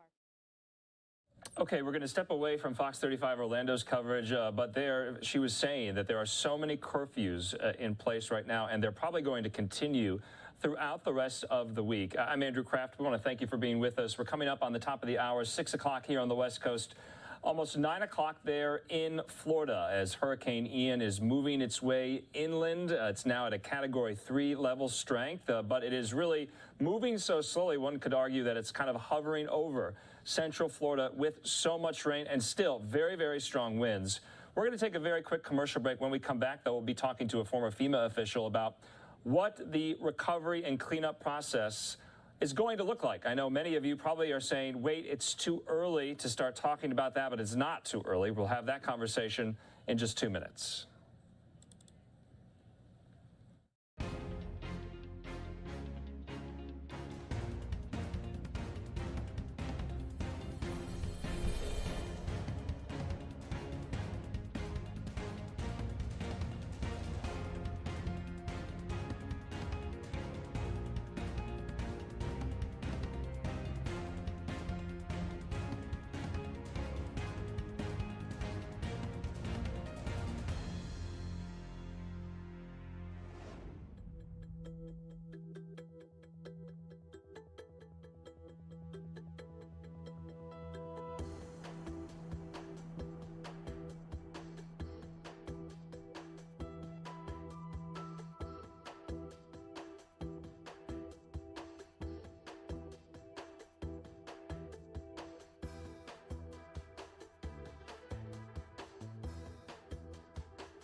Welcome back here to Live Now from Fox. This is our Weather XRAD system here at Live Now. As you can see, what is left of Hurricane Ian, and there's a lot of it. It's now at a Category 3 strength. I'm Andrew Kraft. We want to thank you for being with us, for choosing Live Now. Right now, let's bring in, though, former FEMA official Mark Naveau, and we've spoken to Mark so many times in so many different instances like this. Mark, thanks so much for being with us. My question to you, though, and we were talking offline, is this storm is nowhere close to being over. My question, though, is the worst past, though, in your view? No, it's not, Andrew. How are you? Over the next 2 or 3 hours, you're going to continue to see tremendous damage. I call it the trifecta of tragedy. And hurricanes are measured by, storm surge, rainfall, and wind. And we've had all three of those at the utmost in bands. And what we're getting now is tremendous water and rainfall mixing with the storm surge. So it's just going to continue to compound for probably the next 4 or 5 hours and then move to other parts of the state.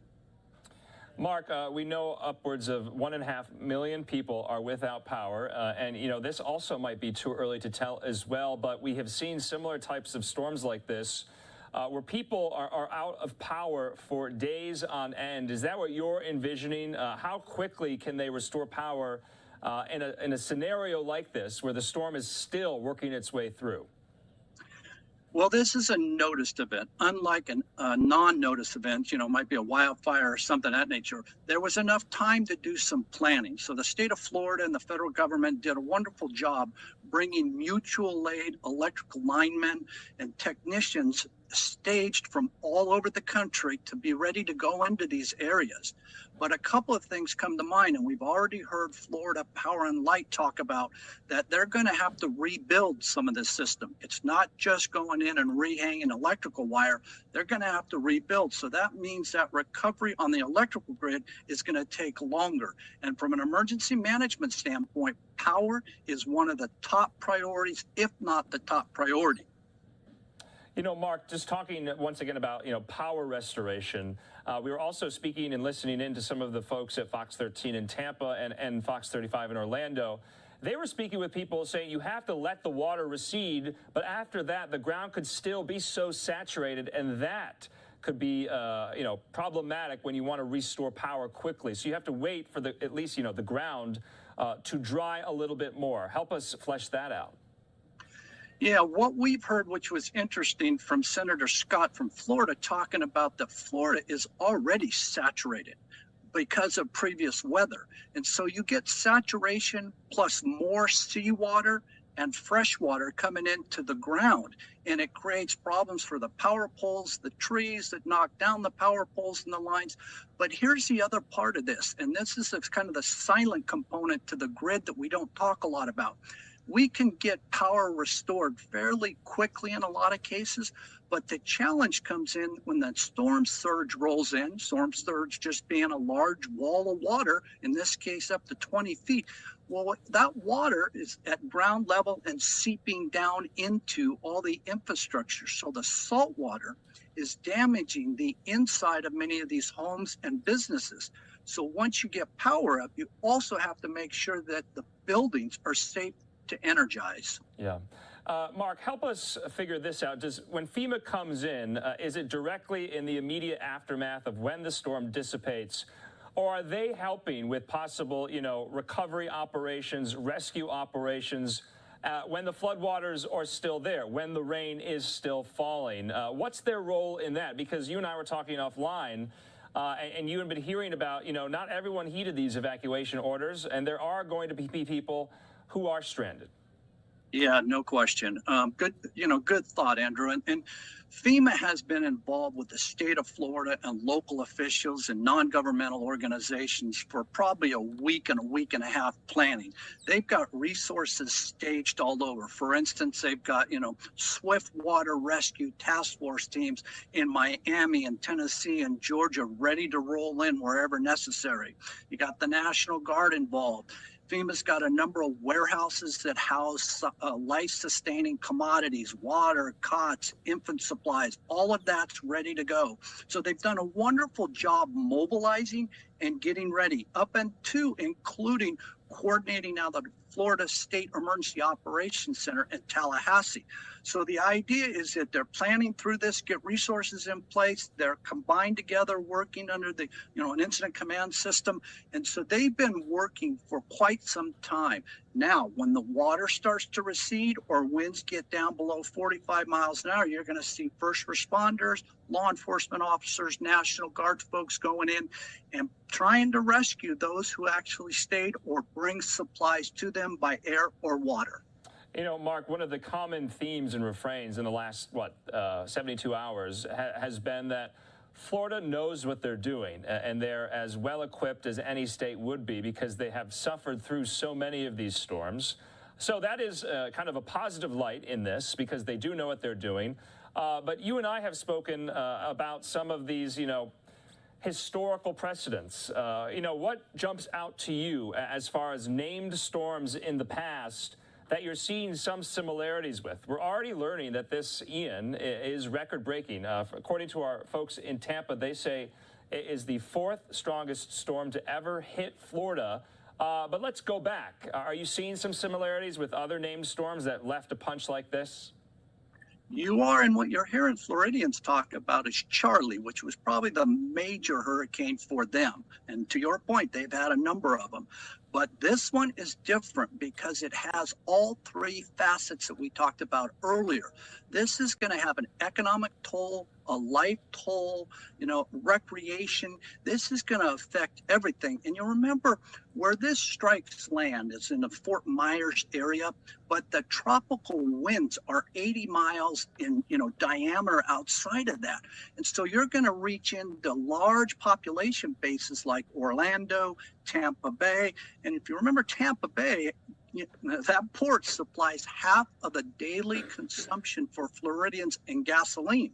So you can't have that port shut down very long without having great impacts. Yeah, of course, we heard from Florida Governor DeSantis that one of the main priorities when all of this settles is getting the ports back open. But, it is so difficult, Mark, to, put some type of timetable on this because the storm is literally still happening as we speak. Let's talk more about where FEMA comes in. We've been hearing a lot from the FEMA administrator, Deanna Criswell. She was at the White House press briefing yesterday. We heard from President Biden today about this storm, and we've been hearing from so many Florida officials. How do you think they're doing? Are they as prepared as they needed to be? I know it might be too early to tell, but let's game this out. You bet.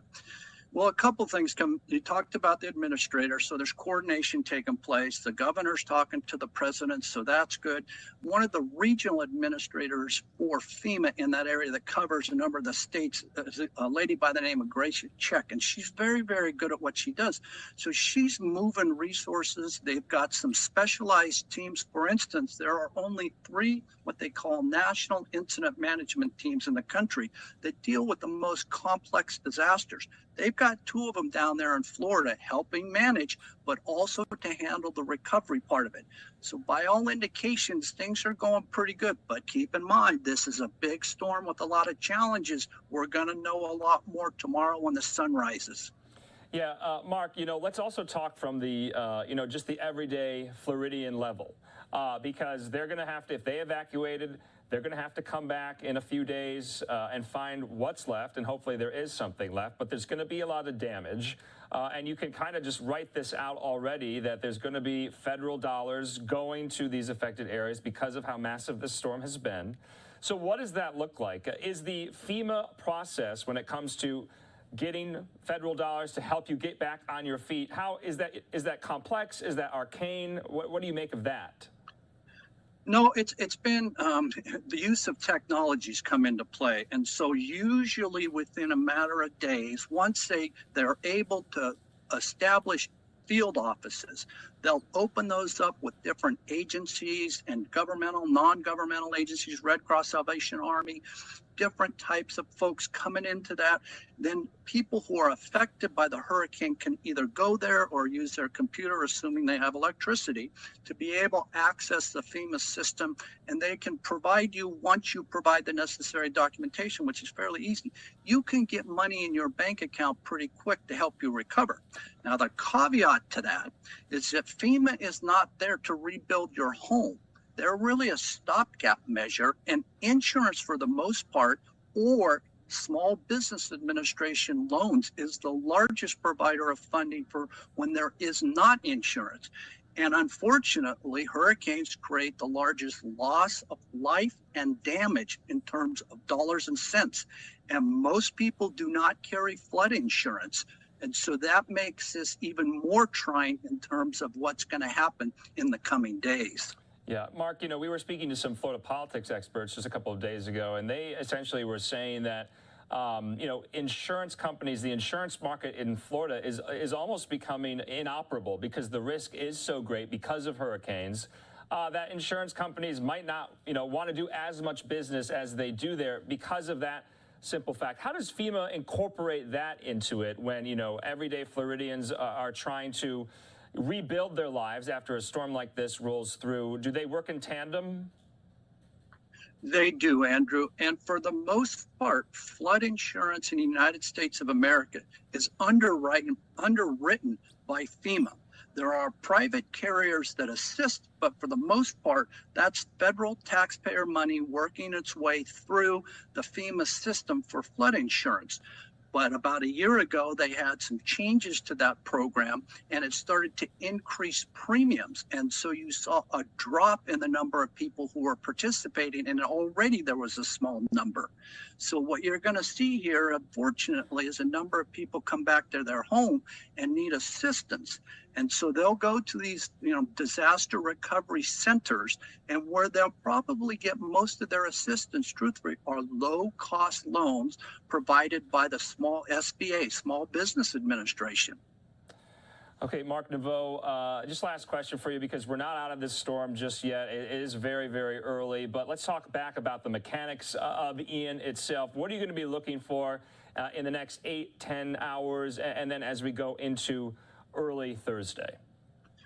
Well, what you're going to want to do is they've got a plan A, B, and C going on. And what we've heard from some of the local responders is they're actually on plan D. I mean, it's shifting so much. But what they want to do is keep an eye on the track. Where is that moving as it crosses the state? Now, keep in mind that once it gets through Florida, it's going to continue up that eastern seaboard. So we're going to see impacts in other states as well. So this isn't over by any time soon, but you want to take a look at where it's going. Where are our resources? Do we need to move those resources? Do we have adequate resources? Are we communicating with people? Are we communicating with the power infrastructure and the private companies that play a big role in recovery? Home Depot, they sent out 450 truckloads of emergency supplies. That's the type of stuff you're going to want to do and get, for instance, the stores open, Walmart, etc. If you can do that, you're in good shape.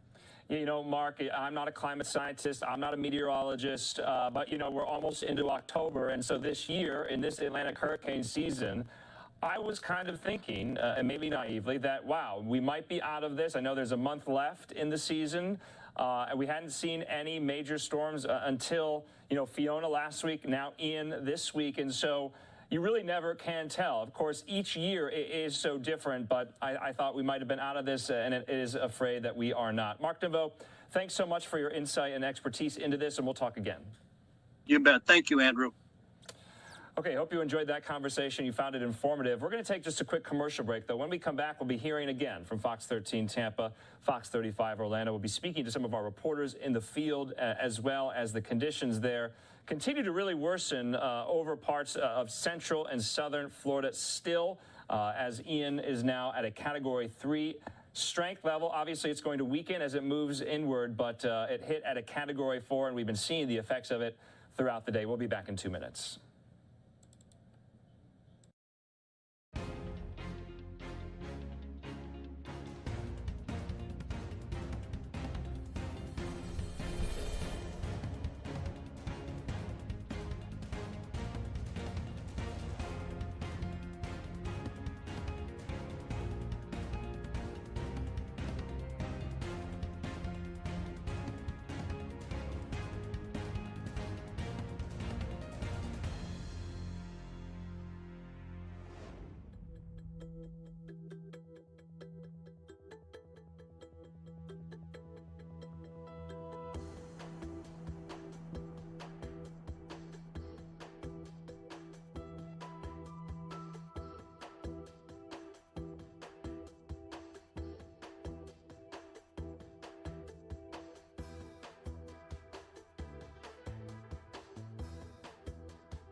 And welcome back here to Live Now from Fox. I'm Andrew Kraft. If you're new to Live Now, we want to appreciate and thank you for joining us and for choosing Live Now. This is what we do, live, raw, and unfiltered, with this biggest story of the week and of the month, if you could argue, Hurricane Ian, as it really hovers over central and southern Florida at a Category 3 strength. So many are without power. So many curfews are in place. So many have evacuated already, and we'll be speaking to some of them throughout the course of the next couple of days, including our reporters from the Fox stations, from Fox Weather, and so many. And so right now we do want to take the opportunity to listen in to some of our folks at Fox 13 in Tampa as they continue to monitor all of Ian's movements. It may be 90 to 95. Okay. So it'll steadily drop almost the entire circulations over land away from the energy source, which is the water. The friction of the land makes it decrease quicker. So it's going to ramp down, and by this time tomorrow, it's a tropical storm off the East Coast. All right. So we're heading in the right direction. It's just a process. Can't come soon enough, right? Once it's out on water again, could it blossom back into a hurricane? All the time. I mean, multiple times, but it's going to move up and then head up to the Carolinas. I was gonna say, so it's probably a tropical storm and then give them some heavy rain and issues. Okay. So storms weakening over land, then re-intensifying, then weakening over land. It happens all the time. Yeah. Yeah. All right. Yeah. Thanks, Paul. All right, windy, rainy, dark night for thousands of people in Pinellas County. Many of them no power, been without power since this morning, and unfortunately that's not likely to change, at least for the time being, at least not until tomorrow. And Fox 13's Catherine Hawley is at Tropicana Field to show us why. Hundreds of trucks are parked here in this lot, waiting and ready to hit the streets and start making repairs. Duke Energy tells me that work could start as soon as tomorrow, as long as the winds are below 35 miles per hour and in areas that are not flooded. More than 180,000 Duke Energy customers here in Pinellas County are in the dark tonight. We have seen dozens of intersections with failed street lights, downed wires sparking and smoking, and massive trees falling on lines. Officials say folks need to stay away from power lines that are down or sagging, and they should be considered live and energized, along with anything touching the lines like trees, limbs, or fences. About 10,000 crews have been mobilized from other states and staged at Tropicana Field, the villages in Sumter County, and Ritchie Brothers in Polk County. Each of those locations, there are either hundreds or in some cases literally thousands of trucks that are parked ready to respond as soon as this storm comes through. And we specifically placed them far enough away so they're away from the storm's path, but close enough so they can rapidly respond as soon as it's safe to do so. However, before power can be restored, crews need to assess the extent of damage to determine what supplies are needed, and that can take a day or more. We're told the first priority for Duke is fixing large power lines and other infrastructure that will get the lights back on to the greatest number of customers the quickest. Now that the sun has set, it is extremely difficult to see downed power lines and debris across the roadways. And so officials are urging everyone to stay home and shelter in place. And if you do happen to go out and come to an intersection with the power lights out, they should be treated as four-way stops. Reporting in St. Petersburg, Catherine Hawley, Fox 13 News. I'm glad she mentioned that. One of our viewers just messaged me and said, hey, remind everyone when the traffic lights are out tomorrow, you got to treat it like a four-way stop. Okay, in Tampa, we've got some, night has fallen, obviously. And for many people, it's dark. Some people have lost power. In fact, let's go out live to Fox 13's Evan Axelbank along Bayshore Boulevard. And Evan, I wanted to, before I get completely to you, I want to share this with viewers because we've had trouble with TECO today, and I know they have other concerns than making sure their website, their outage map is updated, but their outage map is now working, and we can see that there are about 250,000 people, TECO customers, without power, and that's all of Hillsborough County and also part of Dade City there. So we've definitely seen those numbers go up this evening pretty rapidly as the winds pick up as well. Have you seen, in what you've seen of Tampa there, have you seen lights out and power outages? No. As a matter of fact, the street that I'm on, the building that I'm using for protection here, this building still has its power on. And looking down the street, of course, this is just anecdotally, but the lights are on here, as you can see, and then looking down the block, The power is on back there west on Howard Avenue. And then if you look down this way, you can see what we've got here. Definitely some strong, beefy wind. It's been going for 4 or 5 hours pretty strongly now, maybe 60, 70 miles an hour, some very strong gusts. But you can see there that the lights are still on there at the intersection of Howard and Bayshore. And maybe more importantly, you can see that we have no flooding here on Bayshore Boulevard and Howard Avenue. So that is certainly a welcome sight, given what we have seen during past storms, and sometimes not even a hurricane. Sometimes we'll just have something like even subtropical that comes through, just a depression, and you will see that flooding has occurred. In this case, today, there is not any flooding along Bayshore Boulevard here, so that is a major relief. A lot of the people we've been speaking with out here in Tampa have had well wishes for people who are far south of us. Obviously, what we're experiencing right now, as difficult as this storm is and as uncomfortable as it might be, it is nothing compared to what they're having down south. And people I've been speaking with absolutely have well wishes for them because, frankly, Chris, folks in Tampa know that this could have been us. That could have been us. And we are very relieved here. Obviously, that has not happened. That doesn't take away from the horrible feelings we have for folks down there who have just gone through who are going through a very terrible situation. Let's show you what it looked like here on Bayshore Boulevard a little bit earlier today. Very different than what we're seeing out of Fort Myers. Dozens of people who wanted to sightsee, who wanted to see for themselves what it looked like when the water gets swept out of the Hillsborough Bay and of Tampa Bay, and it goes for hundreds of feet like that. People wanted to see for themselves. So we watched hundreds of people, we watched dozens of people walk out hundreds of feet to see where the water started again. Tampa police definitely cracked down on it. It's obviously a safety issue given how unpredictable the water and the wind can be. Police didn't want that to be happening. Police also didn't want cars parked on the grass median here. They came and closed off the area until all sightseers left. Here is how some reacted to the fact that lots have it much worse than people in Tampa do right now. Our prayers and thoughts are with them. We pray that everyone is safe and that they make it through the storm. I'm just really grateful that it's an hour and a half south of here, and I really send love to the people down there because they're not as safe as we are. We have video of one sightseer who needed help freeing themselves from the mud, which only got worse as the night went on. Eventually, people did get out of that ill-advised spot to be on there on Hillsborough Bay, which is now dried out. Police have been going up and down Bayshore to make sure that no one else tries to walk out there. Chris, of course, the question is also when is the water going to come back in? As Paul has said, it's not expected to be anything dangerous when that does happen. And I do want you to see that, he put his flag away, but there is a gentleman walking there with a now wrapped up Tampa Bay Bucks flag. But, there it is a little bit there. He's still supporting the Bucks in the middle of a hurricane. So that tells you, I guess, the devotion not only of Tampa Bay Bucks fans, but also that, more importantly, that this storm is still safe to walk around in.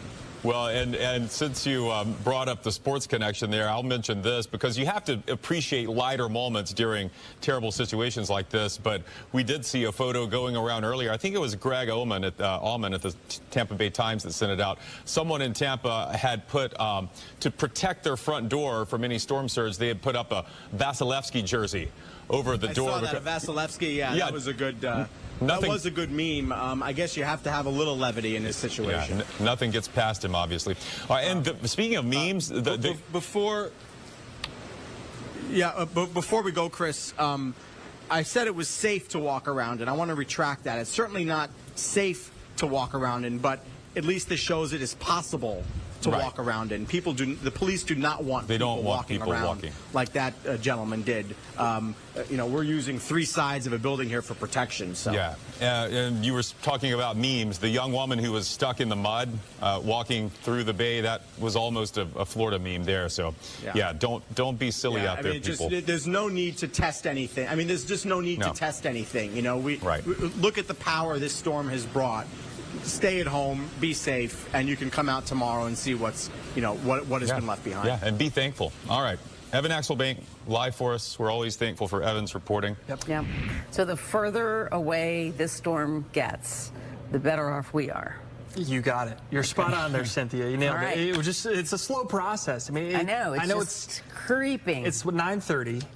Paul and I came on about 1:30 this afternoon, and it seems like 2 days ago. You know, it's well, the landfall took like 4 hours. Exactly. It just sat there. Landfall was at 3 o'clock down near North Captiva Island, and it's moved like 75, 80 miles The since eye then. took forever to come on, didn't it? It was crazy. It's still rocking and rolling in a lot of spots. I got both Paul and I's laptops up here. Paul's got his messages up and had a Plant City message. His inbox is full. Yeah. It's bad. I have the trampoline in my treehouse was the last quote there from someone in Plant City. So you this mean is like it blew into the tree? That's what I assume. You know, the trampoline in the treehouse, no good for sure. Let's pop up Sky Tower for you, and it hasn't changed a whole lot. The core of the wind and the heaviest rain is still through parts of Hardee County, extending up into southern Polk County, Fort Meade over to Frostproof, and then down 27 from there, Avon Park and Sebring. It is just raining to beat the band. We showed you earlier, I'm going to step over the wall here, guys. Showed you earlier the rainfall rates that we had in some of this, kind of in northwestern Highlands County, kind of right in here around Avon Park and back into Hardee County, 7 to 8 inches of rain per hour. We have had those types of numbers in summertime storms before, but we always preface it by saying, well, at least it's not going to rain for an hour, but you may get 2 inches of rain in 15 minutes or so. This is going to rain for an hour or 2 hours or 3 hours, and when all is said and done, before you know it, you got a foot to a foot and a half of rainfall, and those numbers are verifying. In the last 3 hours, we've gone over 10 inches in parts of Hardee County. Some of the river levels are just crazy through the course of the day today. The Manatee River near the Rye Bridge Wilderness Preserve, if you kind of live in that general area in central Manatee County, as we started the day about 9 a.m. this morning, river levels at 5 feet. It's now closing in on 16 feet. It's come up that much in a span of 12 hours or so. That is the kind of river level rise we're going to see on all of our local rivers over the next couple of days. Some spots may peak late tonight. Some spots may peak coming up Friday night into Saturday morning. All of that river flooding and all the flash flooding going to cause huge problems, and it's levels that we haven't seen before in some cases. Some of the river record levels go all the way back to the 30s and 40s, and in some cases we're approaching those tonight already. Oh, man. Yeah, we had Jordan Bowen was out at the Peace River and Bartow earlier, and we know that was already at flood stage before this rain fell. So it could be a tough go for anyone who didn't get out. There's a Peace River Village mobile home community that's there that always kind of has problems. So and some are coming up a little bit slower than others. In some areas it's very quick, in some areas it's a little slower, but all of them going to be rising in the coming days. Everybody's got to keep an eye out if you live anywhere near a river. Yeah, it is improving a bit in spots in western Manatee County and western Sarasota County, which have been just really hit hard throughout the day today. Seeing some wind gust earlier just west of Northport, where it was close to 100 miles per hour a few hours ago. Got a wind gust of 50 at last check. So what's the strongest recorded wind gust we got today or that you observed, other than I guess the official landfall? Yeah, close to our viewing area, Punta Gorda Airport was 124 was the highest gust that we got there, and we certainly saw a lot of that wind, whether we got it at an observation point or not, pivoted over towards Northport and Venice and Englewood. So undoubtedly they had gusts over 100 miles per hour there as well. My goodness, and we know they don't capture. Observation points don't capture all the gusts. So. Exactly. Thanks, Tyler. All right, we are getting some more video from Southwest Florida showing conditions as the storm hit Fort Myers Beach and Fort Myers. And are we going to see this?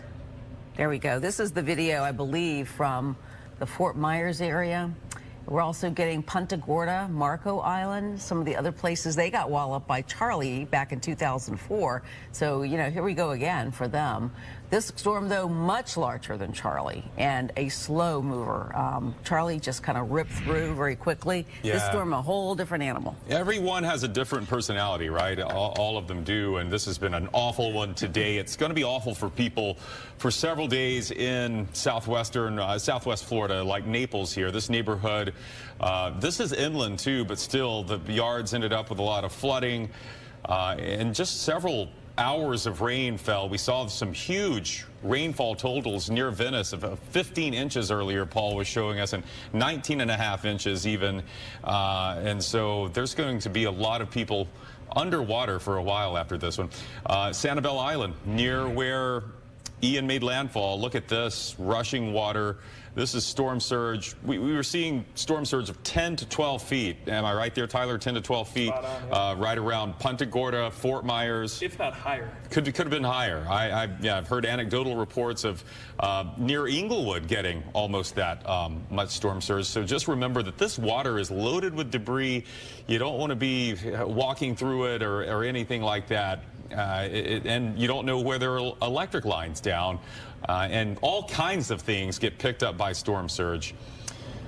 We're thinking about all those folks down there, you know, from storm surge to down trees and power lines. In fact, let me just look. 1.8 million, I think, was the latest statewide. 1.8 million people without power now, and it's going to be a long haul for a lot of folks. Yeah, just to give you an idea, we checked before we started the 8 o'clock hour. It was 175,000 Duke Power customers in Pinellas and 114,000 FP&L customers.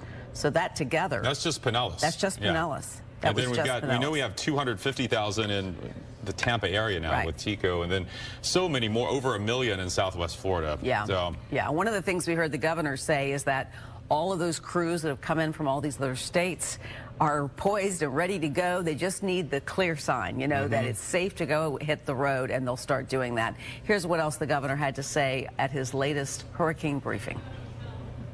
We have over 1.1 million reported power outages. Now, there are crews that are still working outside of Southwest Florida, but just understand that number is going to grow. You're going to see more power outages as this storm moves through the center part of our state and before it exits into the Atlantic coast. There are 100 portable cell phone towers ready to be deployed into Southwest Florida once it is safe to enter, and should that be needed. We want to make sure people are staying out of the way of emergency crews and out of flood waters and away from all down power lines. As soon as emergency crews can get in, they are going to get in. As soon as it's safe to go and clear the roadways, Florida Department of Transportation is going to go in and clear those roadways. These are all on standby. They are ready to go. They understand the importance of a really, really quick response. As I mentioned earlier today, we have now officially sent the letter with the request to the Biden administration for a major disaster declaration for all 67 counties, requesting the federal government do 100% reimbursement up front for 60 days to ensure that we can quickly move forward into this response and recovery phase. And I know sometimes they wait till different damage assessments are made, but in this situation, you've got a massive Category 4 storm that you compare Charlie to this. This is way, way, way bigger than Charlie. It was as strong as Charlie coming in, but Charlie was much smaller. So this is a big one, and I think we all know there's going to be major, major impacts. We are, not only are there 42,000 linemen, they are positioned all across the state of Florida. As soon as it's safe to go, those personnel are going to go in to resume power, and that's something that's very, very important. In terms of rescue efforts, obviously there's robust efforts in each of these counties. I mean, some of these are major counties in our state, like Lee County, Collier County. They've got great response teams. The state of Florida, we are providing a lot of support that's staged and ready to go. We have almost 250 aircraft, more than 1,600 high water vehicles, and more than 300 boats of all drafts and sizes, including 250 already stationed in the major impacted areas, and nearly 50 that are staged and immediately ready to come in.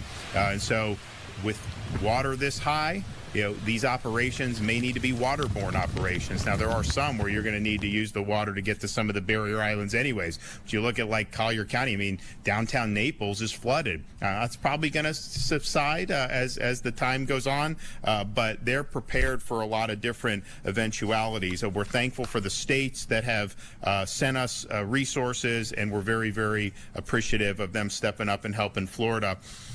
As this storm passes your community, understand it's still a very hazardous situation.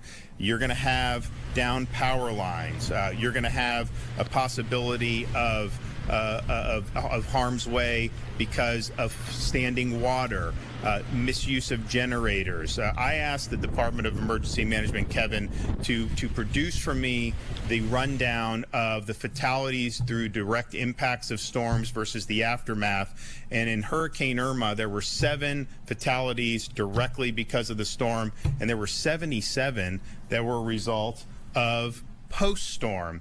And a lot of that is standing water, down power lines, misuse of generators. So please just take precaution. Obviously, a ferocious storm coming in, very hazardous, very ominous. We know the life-threatening nature of that. But once the storm goes, once there is apparent calm, there are still plenty of hazards out there. So just please.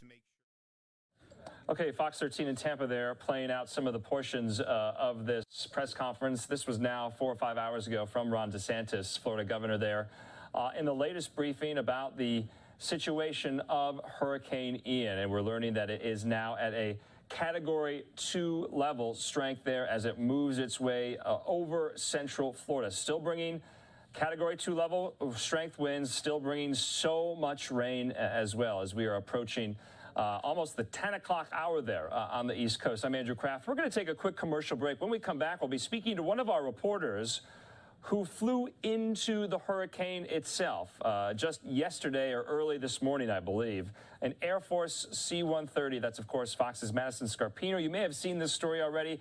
We're going to speak to her live after the break.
And welcome back here to Live Now from Fox. This is Andrew Kraft. You're taking a live look at our weather XRAD system as now we have confirmed that Hurricane Ian is moving across southern and central Florida at a Category 2 level. Let's put up this tweet from Fox Weather. They say 9 p.m. Eastern update that the maximum sustained winds have now dropped to 105 miles per hour. Of course, the storm still producing significant impacts in Florida. Well, let's go on to continue with this story, and this is a very, very interesting angle because an Air Force C-130 Hurricane Hunter made its way into the eye wall of Ian early this morning. One of the pilots calling it the worst flight he's experienced. Joining us live from Biloxi, Mississippi, where that flight took off early this morning, is Fox's Madison Scarpino. And Madison, you were on this flight. Tell us about your experience.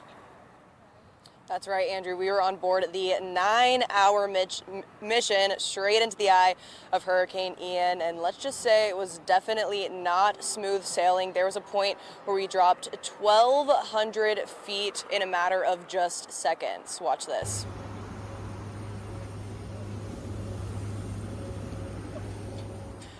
Just to give you an idea of what we were dealing with, here's some of the video shot during some of the terrible turbulence and what the crew called some of the worst weather they've ever seen. After taking off from the Air Force Base in Biloxi, the aircraft went in and out of the eye wall heading towards Florida 4 separate times. Turbulence was moderate initially, but after a few go-arounds, it became nearly out of control, and the pilot called it a, quote, war zone. The crew went on to say that the turbulence we all felt was not normal at all for these Hurricane Hunter flights, and it's clear this isn't your average hurricane as well. While this mission is dangerous, it's incredibly important because going into the center of the storm is the only way the National Hurricane Center can get this critical data like wind speed, where the storm is, and how strong it is. We got rocked, like to say, like a boxer. The aircraft was basically overmatched at one point. We were max power, trying to gain speed. We were basically diving, losing air. It was a mess. It was the worst thing you could want to happen as a pilot. These flights have been running at least a few times a day since over the weekend, but the last scheduled mission just landed a few hours ago. Andrew? Okay, so Madison, I can't even stand the slightest turbulence on a commercial flight. I can't imagine how you dealt with this there. Tell us who else was with you. Were there a lot of people from the media? Were there other kind of civilians, or was it just you, the staff, and the flight path with the National Hurricane Center? Give us a more inside view of to what you experienced. Yeah, so we had to report on base about 2 hours before the flight took off, which is around 1:15 a.m. early this morning. It was me, about 6 other members of the media, and then just the Air Force Hurricane Hunter crew. And you mentioned, you can't stand the turbulence on regular commercial flights. So picture the worst commercial turbulence that you've ever felt, times that by like 100, and then add in a couple roller coaster drops here and there. It was pretty terrifying, not gonna lie, but also very exciting and obviously a once-in-a-lifetime experience. And it's just incredible to see the work that these men and women do every day. I mean, this is their day job, and for us it was something that we will never ever forget. I know, Madison, the visuals are quite stunning. So was it just kind of, you're dark, you're in this massive storm cloud the whole time, or did you come out through the eye and you could see the sunlight, you could see the eye wall? Walk us through that. So when it comes to actually seeing that eye wall, we were told from the very beginning that's pretty rare. It's not something that we saw this mission, at least by the time that it was light out and could actually see what was going on outside. So it did kind of look like you were just in the clouds like a normal flight, but that aircraft inside, these C-130s, are just incredible. And just the amount of work that, the Air Force meteorologists have to do. They're in constant communication with the National Hurricane Center the whole time. And like I mentioned in my report, the only way that the National Hurricane Center is getting all of this data that the whole country needs to know is because of these missions that the Hurricane Hunters do. So really, really amazing stuff. I know, Madison, this is just lastly, because this is so fascinating, before you got off the ground, is there ever a point in time, maybe before the flight takes off, where it's just too dangerous, that they can't get the data they need because they don't want to be put in harm's way? Or is that it? Because, recounting what these pilots told you, I can't imagine hearing that yourself. And you're saying that even more flights are going to happen in the next couple of days, too. That's exactly, when we were told from the very beginning, first and foremost, we might not land back in Biloxi, Mississippi. If we have to land at another base, it is what it is when it comes to safety. And a NOAA Hurricane Hunter flight, separate from the Air Force Hurricane Hunter flights, we're actually doing the same routes, back and forth to the eye wall of the hurricane. And at one point, the NOAA flight turned around, and the pilot told me off camera, if things got even worse, he would have done the same thing. It's not anything to do with their pilots versus the Air Force's. It was just a matter of safety. So it really could have gone any way, and I think that we were lucky to end up making it back to Biloxi in the end after those 9 very interesting hours. 9 very long hours. Madison Scarpino there live for us in Biloxi. Thanks for telling us that story. What an incredible experience. Yeah, thanks, Andrew. Okay, we're going to be speaking with one of our other reporters very, very soon here, not in Mississippi, but in Florida, to get an update on where conditions stand right now. In the meantime, though, let's go out to Fox 35 in Orlando with the latest on Ian.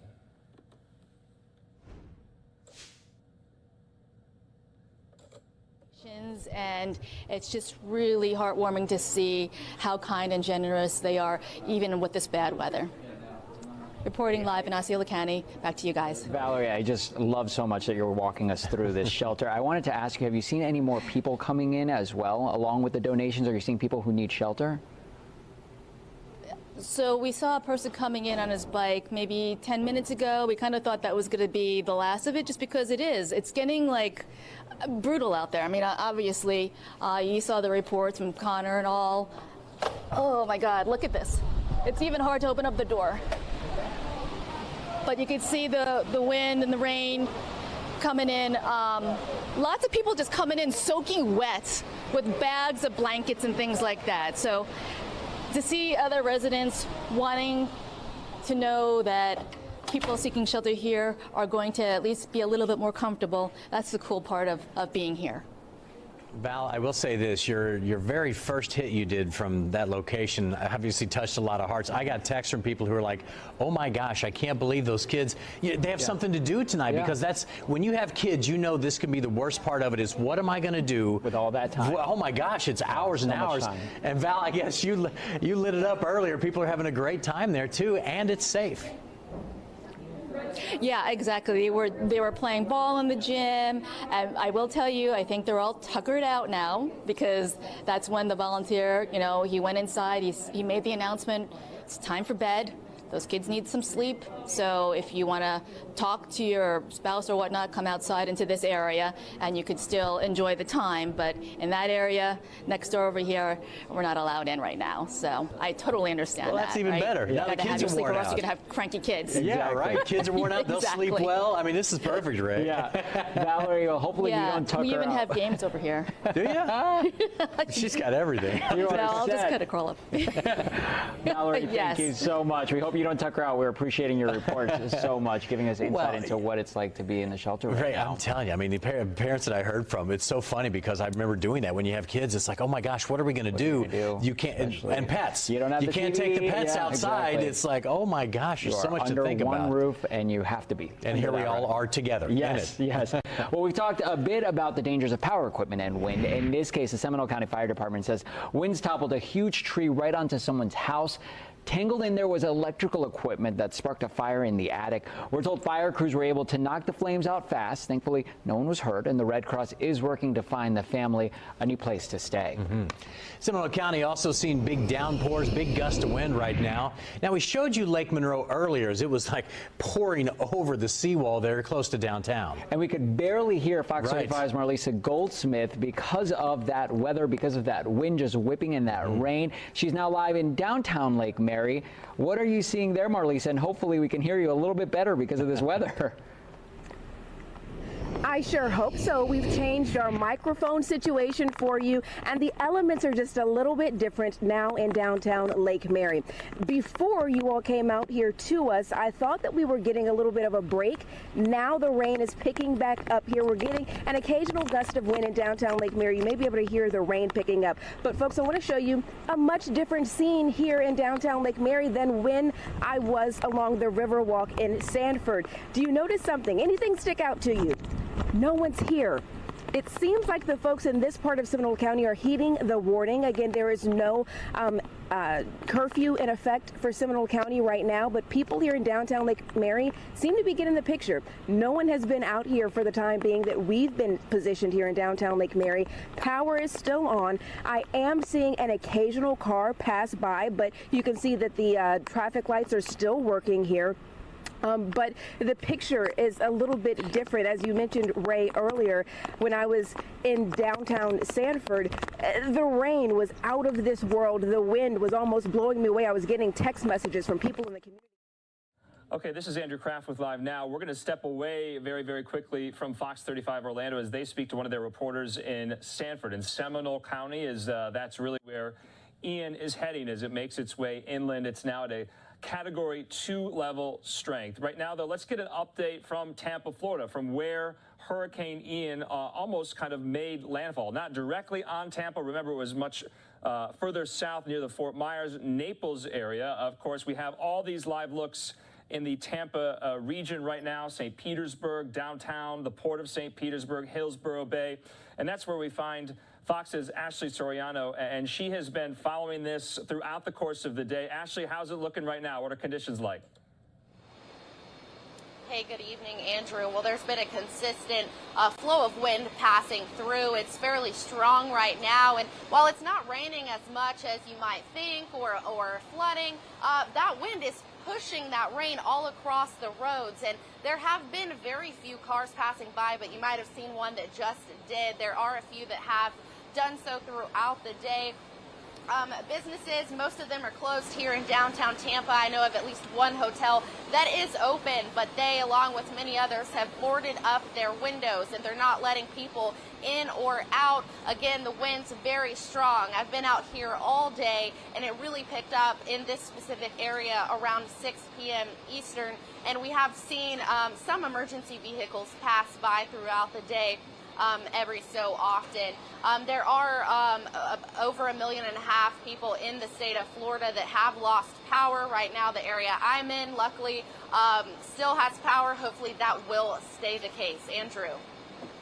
Ashley, can you see any, standing water, any flood water in the Tampa region specifically? We know further south, yes, they got hit by the storm surge, but you mentioned the rain and the wind blowing across the street. Is it, flooded right now where you are?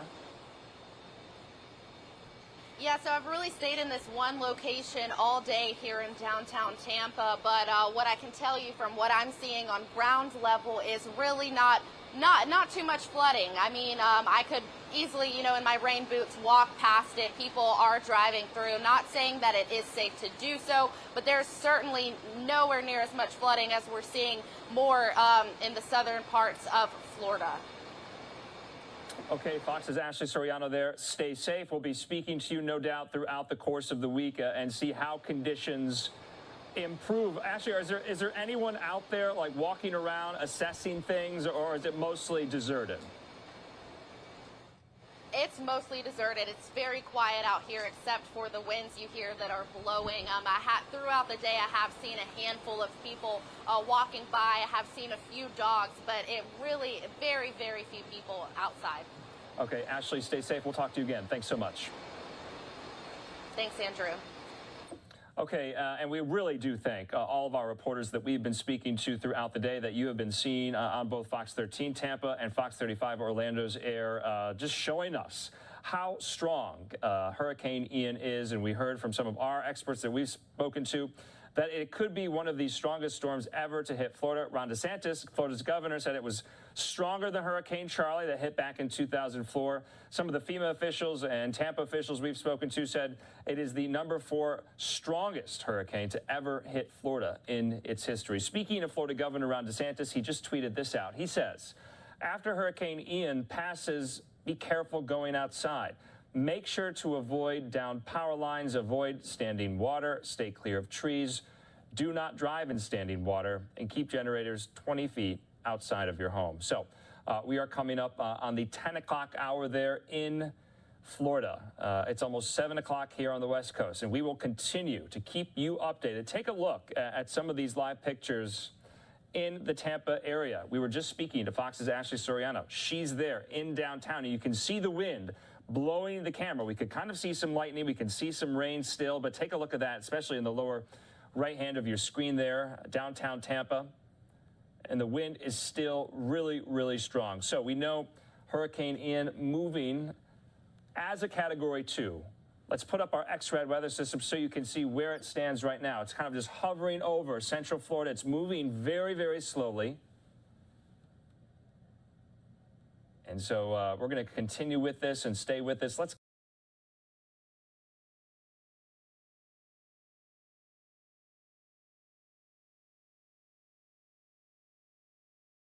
what's happening here in the gut of the state through the central peninsula, but you could see winds freshening up, circulation is on down south. Some of the pretty impactful gusts we have seen today: New Smyrna Beach at 74 miles per hour, Klondike Beach at 64, 61 reported Orlando, Space Coast Airport at 59, and in Sanford, y'all there saw in Seminole County at 53 miles per hour. Boy, we got some waggle to this camera here, the Hard Rock Hotel Daytona Beach cam. You can see the wind here pushing the rain up against the buildings. Looks like someone's got a pressure washer going on the other side there. Lights still on, and there is still power. Hard to depict if that's going to last much longer, but we're doing A-OK, so hopefully we hold steady there. But boy, it has been blasted now for hours on end in coastal Volusia County here on the Hard Rock Hotel cam. Look at power outages now. You can see around Orlando as you get into, looks like the Volusia County area, 20,000 according to our maps here. As you get down into Osceola County, 3,500 without power. Then closer to Tampa, those numbers really increase to hundreds of thousands without power at this very moment. So we've got our eyes on that for you at this time. And the outlook now, as far as the storm track is concerned, brings us up toward Orlando, Category 1 status. Current winds now at 100, north-northeast movement at 8. So it's moving very slowly.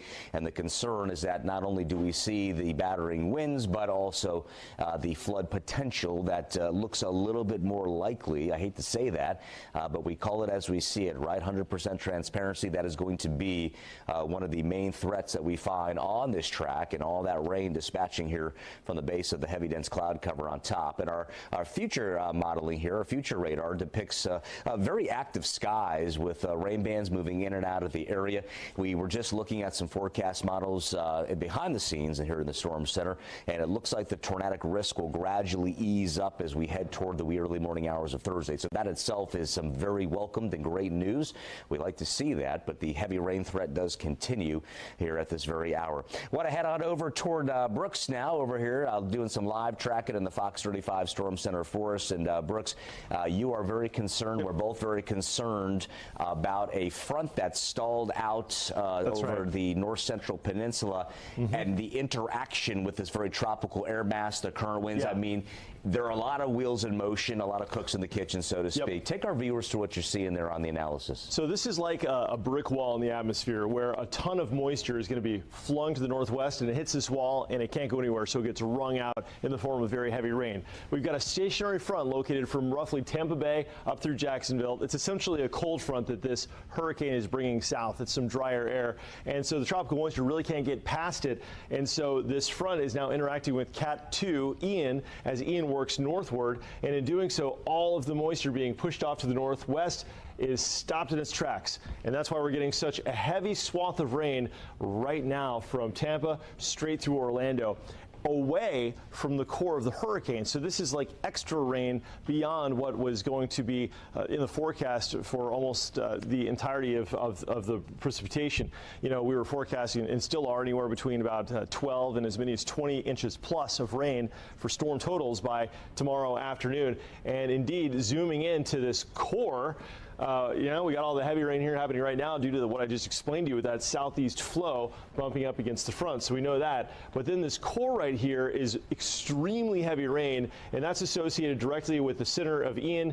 Ian is located roughly near the Sebring area of Highlands County, and it's drifting northeast, doing about 8 miles an hour, and it'll get here probably close to Seminole County or maybe Volusia County tomorrow afternoon. So it's going to continue to slow down. It's doing a real slow crawl. In other words, it's going to take the better part of 12 hours for this to get through here, which is where we are. And that's why our rain totals could be so high. All right, finally, I'd like to show you this. We're going to talk about the velocities happening in here. This is a way to detect how fast the raindrops are falling to determine how fast the wind is blowing, because of course we're seeing huge gusts out there around the region. Polk County, about 72 miles per hour in some of those wind gusts. And as far as areas a little bit closer toward our viewing area, there's Orlando. Let's sample some of these some of these wind gusts. About 50 miles an hour near Kissimmee, about 48 miles an hour near Mascot. In Orlando, about 22 miles per hour. And bottom line is that these gusts may be somewhat irregular, but they're going to become increasing in their frequency as the night goes on. So it might be one gust every 15 minutes now, but around 1 to 5 o'clock when this core rolls through, we're going to see gusts like that maybe every minute or every 5 minutes. And that'll be the stuff that unfortunately can take down trees, because a lot of the tree systems, a lot of the roots in there, well, the roots have been weakened because of all of that. It's become mud, basically. So the roots don't have anything to really grab into, so the wind blows and it can just knock them all over. And the problem is that, let me rephrase that, I just said knock them all over. Knock some trees over, especially the older ones that are a bit more weak and maybe have some root rot and other issues. The healthy trees will be okay. But the point is that some trees will fall, and that will just exacerbate the power outage issues and unfortunately extend them. By the way, if you have power now and you're watching us, but maybe overnight you lose power and you're still watching the coverage and you need to know what's going on in your area, don't forget our Fox 35 Storm Team app has the live video feature. So as long as you have cell phone service, you can watch us live just like we're on TV. I think that the delay is like 6 seconds or something like that. So it's basically real time. At least on my phone it's 6. On my wife's phone it's like 2-second delay. So it's basically like watching TV. I've got a slower phone. I need to upgrade. But anyway, this stuff right here moving out of Avon Park and Sebring is the business end of this hurricane, and it is not slowing down. Jamie? Well, we know you're a great husband. You get your wife the best technology. Good for you, Brooks. She's got the better one. Hey, you know what, Brooks? You know, as a weather person, me and you and Ian and Brittany and Allison, we're kind of, you know, we're in studio. We're providing coverage for our community, keeping all safe. But sometimes we want to see what's going on. And we took a peek out on the weather deck, and boy, was it howling out here in Seminole County. Kind of took us by surprise. Rain sideways, the big pines here that have been growing freely for you know, a couple, 2-3 decades out back here, just going back and forth. So the winds are coming and the rain is coming. So, and we're here tracking, and that's what we're going to be doing along here in the Fox 35 Storm Center for you. Myself and Brooks and Ian's behind the scenes now, ginning up some new graphics. We're getting some more information. We're going to update our county by county maps for you, because things have changed. So we're going to freshen up the wind outlook for you and the outlook for rainfall. That's all for now from the Storm Center. Keep it here. We'll keep you up to date as always. That is our commitment to all of you. Keeping you safe is our top priority. Back to you for now. And if you're just joining us, welcome into our continuing coverage of Hurricane Ian as it makes its way towards Central Florida. We're getting strong winds and rain already across our area. Yeah, strong winds, a big concern, especially because they can take down the huge trees all over Central Florida.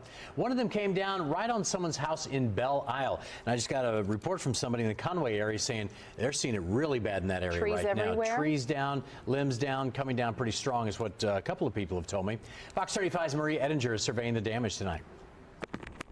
The wind and rain has really picked up here. We've been checking in with this wind speed meter, and the wind has really not dipped below 10 miles per hour for a while now. It'll hover just below and then go straight back up, and that's what's leading to things like this area. You can see this tree fell straight over this home here in Belle Isle.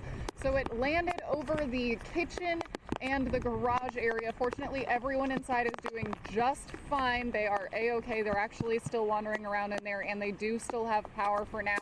What is concerning, though, is that there is another portion of a tree or another tree that is leaning very heavily. We talked with an arborist who lives in this neighborhood who says with the amount of rain that's coming down, drenching that tree and making its limbs heavy, you can see how the wind is pushing it, and it is just leaning so far over that arborist is expecting that tree is likely to come down directly over the road, probably sometime tonight, he told us.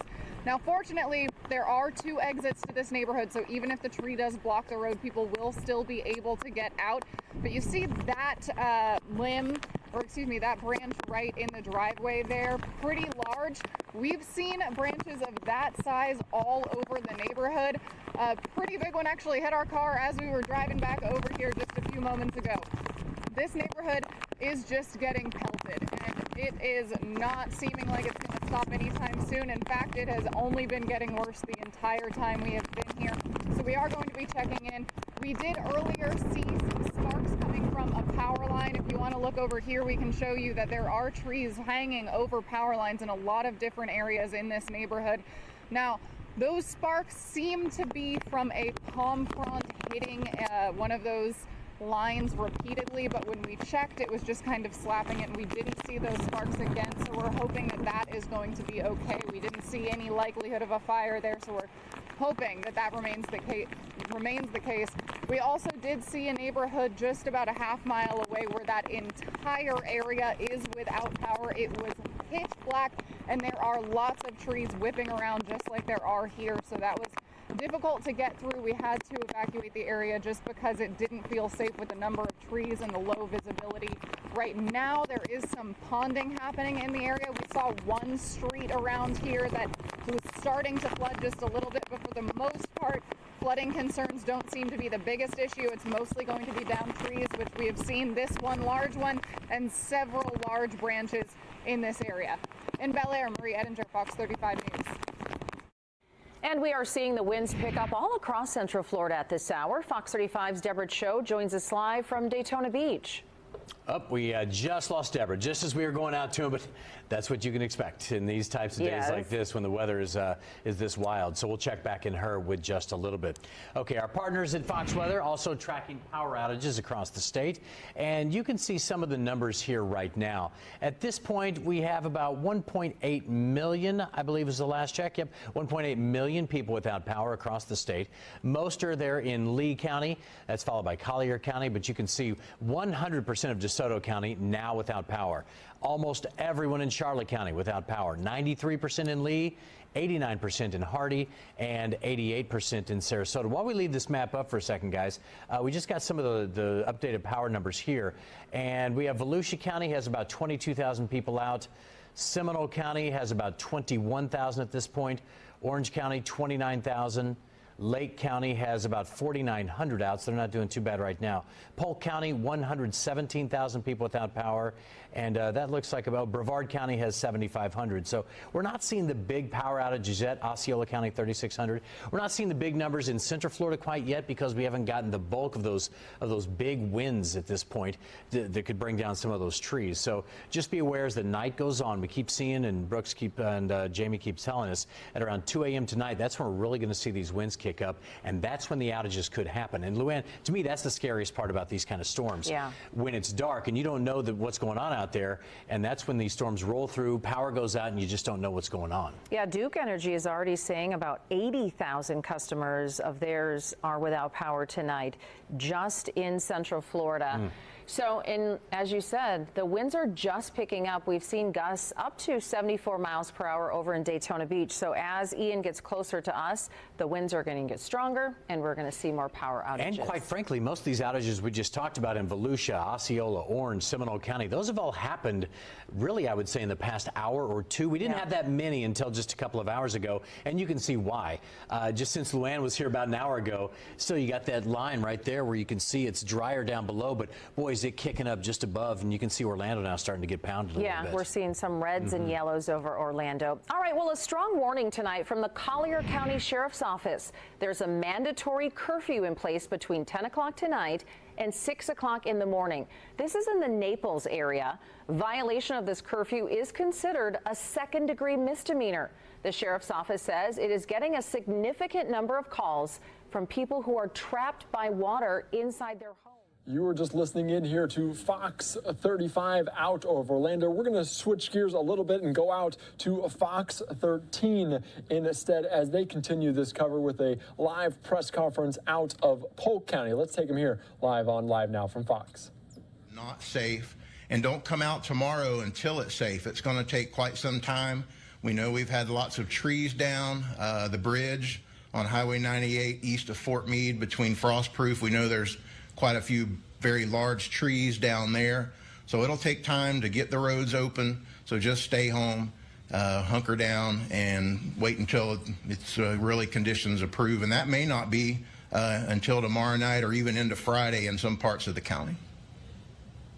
Just heard an update from Polk County, and I happen to be right next to a map of Polk that can put some of this in context. Really, it's the southwest quadrant you've heard so much about with the Peace River that flows south toward Fort Meade from Bartow. Here's where an estimated 300 homes are at heightened risk of flooding, and while the Emergency Management Director said they're not seeing flooding right now, he has also repeatedly pointed out that you do have possibly a delayed reaction as the rain works through the creeks and then filters into the river. It could be a day or more before you do see that type of flooding. In addition to that, another key point to watch on the other side of the county, particularly to the north and also to the east, north of Lake Lowry, which would be to the west of Davenport, to the north and west of Haines City. Here's where we also have a point of concern based on a prior history of flooding and the track of the storm. One other area to keep your eye on, of course, would be northwest Lakeland as well, though it has not received as much rainfall as other parts of the county in recent weeks. Boy, is it now, and this is an area prone to flooding as well. So those are some of the key points of concern. But, Mark, it's also worth noting that basically all of Polk County, when it faces this kind of rainfall this fast after the ground already being saturated, is in fact at risk of flooding. Craig Patrick with us, Craig. And if it's any consolation, Tyler and Paul are here with us, and we're watching the radar closely. The rain is diminishing. We can't say it's over yet because there's still some bands out there. But the good news is, seems with every turn of the radar, of Sky Tower radar, it is getting weaker and weaker from a rain perspective. So hopefully that continues, and you guys don't have any more flooding there. But we know we'll check back with you a little bit later. Sure. Governor DeSantis gave an update on Hurricane Ian this evening, and he requested President Biden grant a major disaster declaration for all 67 counties in Florida and all types of assistance due to the ongoing devastation and the impact of Hurricane Ian. As this storm passes your community, understand it's still a very hazardous situation.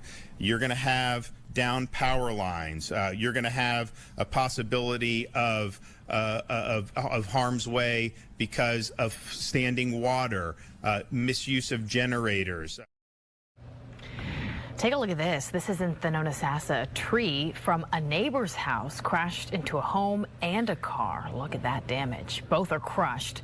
You know, wind is one of the big dangers from Hurricane Ian, and of course, all the rain that we've been getting as well. No doubt about that. We're going to see a lot more trees down tomorrow. Sarasota County hit hard by this hurricane, though. They started getting strong winds this afternoon. Thousands are without power. Likely hundreds of thousands at this hour. And when the sun comes up again tomorrow, we're going to see a lot of homes that have been damaged by wind and also by water, especially near the coast. Fox 13's Brianna Arredondo is live at the Emergency Operations Center there in Sarasota. Hi there, Brianna. What's their biggest concern tonight? Do they know yet much about surge there on coastal Sarasota, or are they still looking at wind damage as a big concern?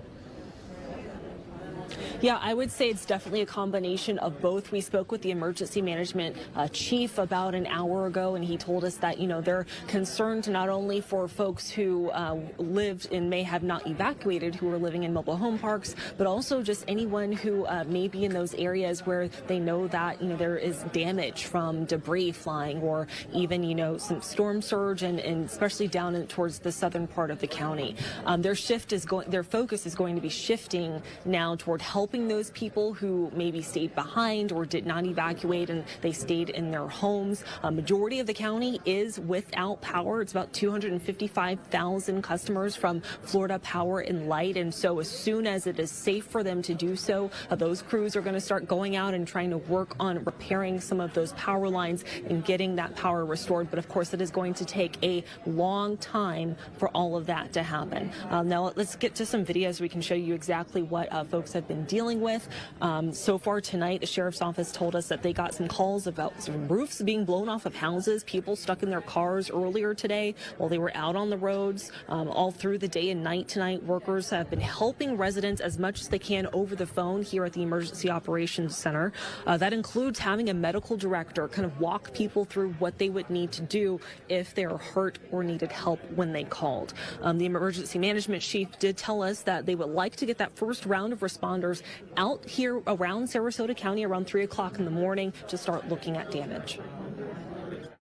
You were just listening in there to our Fox 13 affiliates out of Tampa, and we want to thank them as they continue on covering this major story, this major hurricane, Hurricane Ian, as it slowly makes its way across Florida. Catastrophic damages. Coming up after the break, we're going to go back out and give an update on what we've seen from inside the storm. Certainly some very strong pictures as hurricane hunters, and we have a report from one that was in the middle of it, in the storm, in the eye of the Hurricane Ian. We're going to take a quick 2-minute break here on Live Now from Fox.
Welcome back into Live Now from Fox. I am Andy Mack. You're looking at our XRAD computer weather monitor as we continue to track Hurricane Ian as it makes its way across the state of Florida. We are certainly keeping our eyes on a lot of different monitors here at Live Now from Fox. And one person that might have a better perspective than maybe anyone as they continue to track Hurricane Ian is Fox 26 Matthew Seedorf. He's down there in Biloxi, Mississippi, and a harrowing experience, I hear, as you were hunting a hurricane. Tell us a little bit more about that here, Matthew. Yeah, Andrew, what a ride this was today. We were in and out of the eye of this powerful hurricane for about 6 or 7 hours today. We actually went in the eye 3 separate times, and you could feel it, every single one of them. I can tell you my photojournalist here with me tonight and myself are both happy to be back on the ground. Hurricane Ian's relentless 150-mile-per-hour winds and rain shaking this flight crew. Telling us to hold on board Teal 71 with the U.S. Air Force as the powerful storm makes landfall. Getting close to the eye of Hurricane Ian, we push through Ian's punishing eye wall with a jolt. Definitely getting more turbulent right now. I was thrown up into the straps over my shoulders quite a few times and was hanging onto that yoke for dear life. Pilot Patrick Tift, a hurricane hunter with the U.S. Air Force for almost 4 years. Every time there is a major bump or jerk in the flight controls, my nerves, they jump up a little bit each time, but you just break through the other side and it's peaceful in the eye wall. Blue sky and sun shining through the eye down on Florida's battered beaches below. Ian striking the state as a Category 4 hurricane. The reason we're doing this is to improve forecasts to help protect human life. The crew dropping data collecting devices into the storm. This basically is measuring the fuel for the hurricane. Exactly. To understand if you know the ocean temperature, can you improve the hurricane forecast? Flight crews looking out as we leave the eye of Hurricane Ian after a third pass, thinking about those forever shaken by the ferocious storm below. The work that we're doing is helping save the people out there or probably evacuate the right people at the right time. So I know that it's important. I keep it in my thoughts at all times. And tonight, just after seeing all of the power from this hurricane, I can tell you we're definitely thinking about everyone impacted in Florida as well. And finally, I think after about 4 hours back on the ground, I feel like I'm a little bit less green now. So feeling a little bit better. I bet. Andrew? I'm sure they handed out those puke bags to a lot of different media members.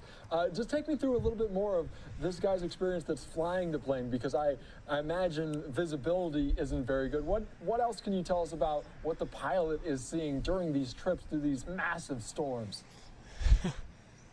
Honestly, I don't know how they do it. I have so much respect for what they're doing, and they're just calm as a cucumber, but you can't see anything out the window that the pilot would be looking at. They're just kind of looking at their instruments, and, well, we're kind of freaking out, panicking, maybe about to throw up. I think some media members actually were throwing up. They're calm as a cucumber. You can't even tell that they're flying us into a powerful hurricane. It's amazing. Definitely stomachs of steel there for you, I'm sure, Matthew Seedorf. Take me through, because you said you passed through the eye of this hurricane. It's a very wide hurricane. What was that like? Was it clear? Could you see the sun? What was that like when you passed through the eye those several times? Yeah, so each time was a little bit different that we went through the eye. I think the first one was the biggest jolt as we were coming from North Florida down and south.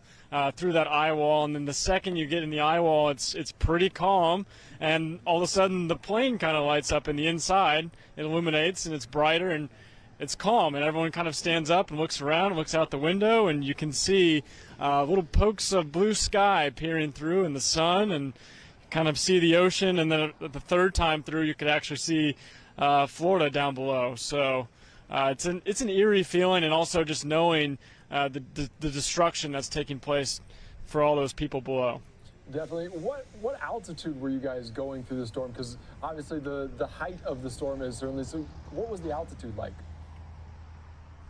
I think they go through. I'm not exactly positive on that one. I think they go through at different heights with each pass. I want to say one of them was around 10,000, 12,000 feet, which is, relatively speaking, way lower than an airliner would fly on a trip across country. So it's pretty low, all things considered. Definitely. Thank you so much. We appreciate you. I'm sure you're glad to be back on the ground, but those are invaluable flights there. So thank you again, Matthew Seedorf. Yeah, thank you. All right, thank you so much as we continue on here on Live Now from Fox as we are continuing to watch this XRAD weather computer model as we watch Hurricane Ian moving across Florida. And like you heard, those hurricane hunters out of Biloxi, Mississippi, just up the coast and to the west of Florida, invaluable as they track it and give us a lot of information to track these weather models like we're seeing right now on your screen. We're going to continue on and get our coverage continuing and head back out to Fox 13 in Tampa as they continue to cover this major storm here on Live Now from Fox. Let's talk about this landfall that was just north of Fort Myers Beach. As you watch this video, most of that town is underwater. You know, we know people who are saying they're talking 20 feet plus down there, right there. Cars and homes submerged. Some homes have even floated away. And it's wild because a lot of folks stayed in their homes. I've seen videos of people on their second floors watching the water flood in. Yeah, like this right here. Look at this. This is Naples, the water rising there. This is actually at a hotel. The water almost to the second floor there, expected to keep going higher. This is another part of Naples where signs were floating down the street. Naples Fire Department even had to evacuate their fire station because of the rising water. They actually had to pull their fire truck out because it started smoking and they didn't want their station to catch fire. You can see it's up to their chest there. Hey guys, it's me again, your favorite hurricane girl over here in Naples. Now we have a truck issue and the guys are pushing the truck out of the bay. Because why, Chief? It seemed like the truck was going to catch on fire. It was smoking, and we didn't want the station to burn down. I mean, do you guys see the water is at their waist? And they're so calm. Wild. That's I mean, they are. They're professional right remaining there. very calm. And you heard the fire chief say it right there. They had to push one of the trucks outside of the garage because of all the smoke rising from it. Imagine pushing that through that water. They were worried that the whole building was going to catch fire there. I mean, that's just incredible. The surge devastating on Sanibel Island, as you can imagine. That's just south of where the storm made landfall. It came up very quickly on the island, and we had heard that some folks were riding it out there on the island. Yeah, we heard of the 911 calls early in the afternoon, long before it actually made landfall. So we were thinking about them, and hopefully they did make it. But I mean, have we ever seen an eye like this, that strong, that big, especially in Florida, make landfall? It's very reminiscent of Michael. Yeah. You know, if folks, it wasn't our area, obviously, but I remember that day when Michael hit up in the Panhandle in Mexico Beach, and it was a span of an hour. I mean, it was no water and then 20 feet of water. In this case, that video was shot, I actually saw a time lapse. It was dry land, and 30 minutes later, it looked like that. Wow. That's how fast storm surge comes. And that's the reason why we have evacuation zones. Catch us up to date, if you will, here at 1026 here. We know a lot of our viewers in the area are hearing us say it's getting better. Some are saying we're kind of on the edge. Where's the worst of our damage right now? Worst of our winds that we should be seeing? You know, the winds are improving in some of the hardest hit areas from earlier today. So Manatee and Sarasota County, it's better. It's 40, 50 miles an hour. It's still no walk in the park there, but it's better than the 100 miles an hour you had earlier. Worst of the weather right now, if you guys want to pop up the radar, is going to be in parts of Highlands County and parts of southeastern Polk County. That is where the heaviest rain is, and likely still kind of the core of the strongest winds. Now, it's not as intense as it was earlier. You heard us say at the 10 o'clock update that the max winds anywhere in Ian were at 100. The observation sites, for the most part, in Highlands County and again southeastern Polk County, 50, 60, maybe a couple of gusts close to 70. So it's one of those nights where it's going to be noisy outside because, remember, you had a lot of wind earlier that probably snapped a bunch of branches, stuff's blowing around, and you still have tropical storm force winds through the night.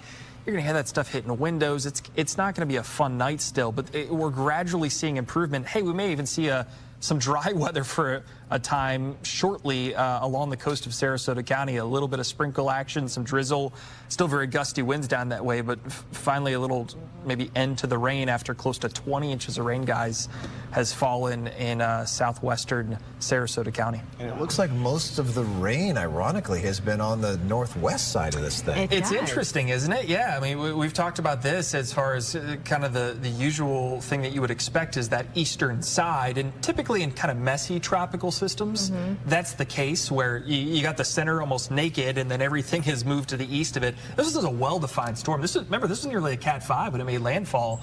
And with that kind of a setup, you know, it's kind of everywhere that we have the weather, but there's been some drier air getting sucked in on the eastern side of it. So it's raining as hard as it can in Avon Park and Sebring, and you go down to Lake Placid, it's a sprinkle. You go drive a little further south down 27, it's not raining at all. So big differences over a short swath of land, if you will. And what about, I know this is a difficulty right now. We don't want anybody going outside and taking pictures and risking anything yet, but from what, and I know we don't like to compare this to other storms, but where are you seeing the potential of having structural damage from some of the winds that you may have seen pass through, especially like in Polk County, those Yeah, it was speaking mostly to our inland spots here. It's really going to be, I think, parts of Hardy County, maybe northwestern Highlands, and then we did have some gusts upwards of 80 miles per hour north of Highway. You're watching the Tampa broadcast here from our Fox 13 affiliate, and certainly a lot of rain, a lot of wind down there in Tampa as this storm continues to move across Florida, and catastrophic damage with a lot of power outages that they are trying to keep you updated with as we continue on. I want to get into our coverage in Orlando as they're monitoring a tornado warning, which is another interesting aspect of hurricanes, as the bands on the outer side, potential tornadoes within this Hurricane Ian. So let's get you out there to our Fox 35 crew in Orlando. Jamie, to see if maybe we'll see more of that happening. Give me the reflectivity and put it in motion, Brooks, because we can give our viewers a really good idea what we're talking about here. So we talked about lapse. Okay, we got on the 15-minute lapse now, so we're going to run this the last 15 minutes of Fox 35 Storm Tracker radar. You see stuff lurking here offshore, and you can see the momentum here. Sometimes you get that spin out over the open waters and then that punch moving inland. Brooks, I'm waiting for them to answer your question. We're wondering if we have a chance for an early cancellation for this tornado warning in Volusia County now, northeast Volusia. So there's a look at the polygon. This is our velocity scan, monitoring winds coming toward and away from our Fox 35 Storm Tracker radar live site, and not revealing a lot. There we go, a little bit of rotation there, Brooks. Go ahead and back that up here. Let's take a look at that. You can see these greens here, that kind of flash. That shows us some weak rotation. Again, Brooks, you did a great job and pointed out that typically these are not very long lasting. The rotation has a tendency of being weak. At times they can become quite strong. We saw evidence of that in actual video that was sent to the Storm Center today. Some pretty rough looking spin-ups out there. But overall, again, this seems to be on the weaker side. But for those of you in the path of this, if you are over on State Highway here, as you get to Old Dixie Highway, and over toward destination Daytona, it's just good to just stay hunkered down right now, as again, very impactful rains moving aboard, the gusty winds of course, and monitoring now this possible tornado. Yeah, just looking at the latest scan, this is another area just offshore of Ormond by the Sea, right off of A1A, that's coming ashore, and it may be another water spout. So I'm wondering if maybe that's also kind of a reoccurring thing. Maybe that's why the warning continues. Right. Well, Weather Service, Brooks, had pointed out some circulations with an S, so that may lead us to believe that there are more lurking. So yeah, exactly. So and that's been the case, Brooks. I mean, subtle, but exactly. So we've been monitoring this for you as we take a look here. Brooks, give me a flash here of the regular radar and put that in motion again. I just want to see what type of momentum we've got here coming in. So not only up this way, but also down toward New Smyrna Beach, or just offshore here. You can see this big push. Heavy rain nonetheless, right? Tornado warned or not. That's right. The heavy rain continues, and at times we do get a little bit of a spin-up potential here. Not getting word yet from National Weather Service Melbourne. I know that they are monitoring all the local television stations, so hey, if you see us and hear us now, Melbourne, let us know if we're looking for an early cancellation here as we watch this now moving ashore. And quite a bit of heavy rain now all across Volusia County. That seems to be ground zero, at least right now, with this big flow of breeze off the Atlantic. We call that a fetch. This is winds blowing at a pretty good clip over a large expanse of open Atlantic Ocean, miles and miles of it. So we're managing to wick up the moisture and force that aboard down toward Kissimmee, Orlando, Altamont Springs. We also continue now. No warned areas there. There are some flood concerns, though. You can see the rainfall rates up to about 5-6 inches per hour. There's a 7-inch return there. So when we talk tropical weather, we talk rainfall. When it rains, it absolutely pours, right? So that's what we're dealing with at this time down that away around Orlando Metro. But back to that tornado warned area, not seeing anything from the Weather Service yet as they issue the warnings for this. But as we scan with our powerful Fox 35 Storm Tracker radar, give you another look here at this particular area, possible rotation. So destination Daytona still flashing about a minute, and Bunnell at about 16, even 15 minutes. This again is our regular old reflectivity radar here, indicating the heavy rain. And Brooks, give me the rotation product again there. Let's see what that's showing down there on the touch. Yep, right there. Okay. Give me that, and let's take a look at what that's going to show us. Looks here. like we may be seeing just a little bit to the south. Like, yeah, I mean, that's a good point. See all this stuff out here? I mean, that's what we're looking for there. There's water spouts out there, so we're going to see more of this. If you live on the beach along A1A, you know how it goes. If you have an east flow with a tropical system, those water spouts can come ashore pretty quickly with very little warning, if any warning sometimes. And so that's exactly what happened here. And that continues for about, what time is it now? Yeah, about 10 minutes left on that warning. But we'll continue to watch these. You know, Jamie, right now we're starting to get some just extremely heavy rain. Of course, we're watching across the region. Let me flip it back over to the reflectivity so you can show folks that. Right. In addition to the water spouts out there, look at this now working toward Kissimmee. This is the leading edge. Incredible. Yeah, that is the leading edge here of that heavy rain moving into the metro now. So the process has begun. We told you it'd be just a matter of time as we went deeper into this evening, as we go into the wee early morning hours of our Thursday. We start to see the uptick in the rain and the wind.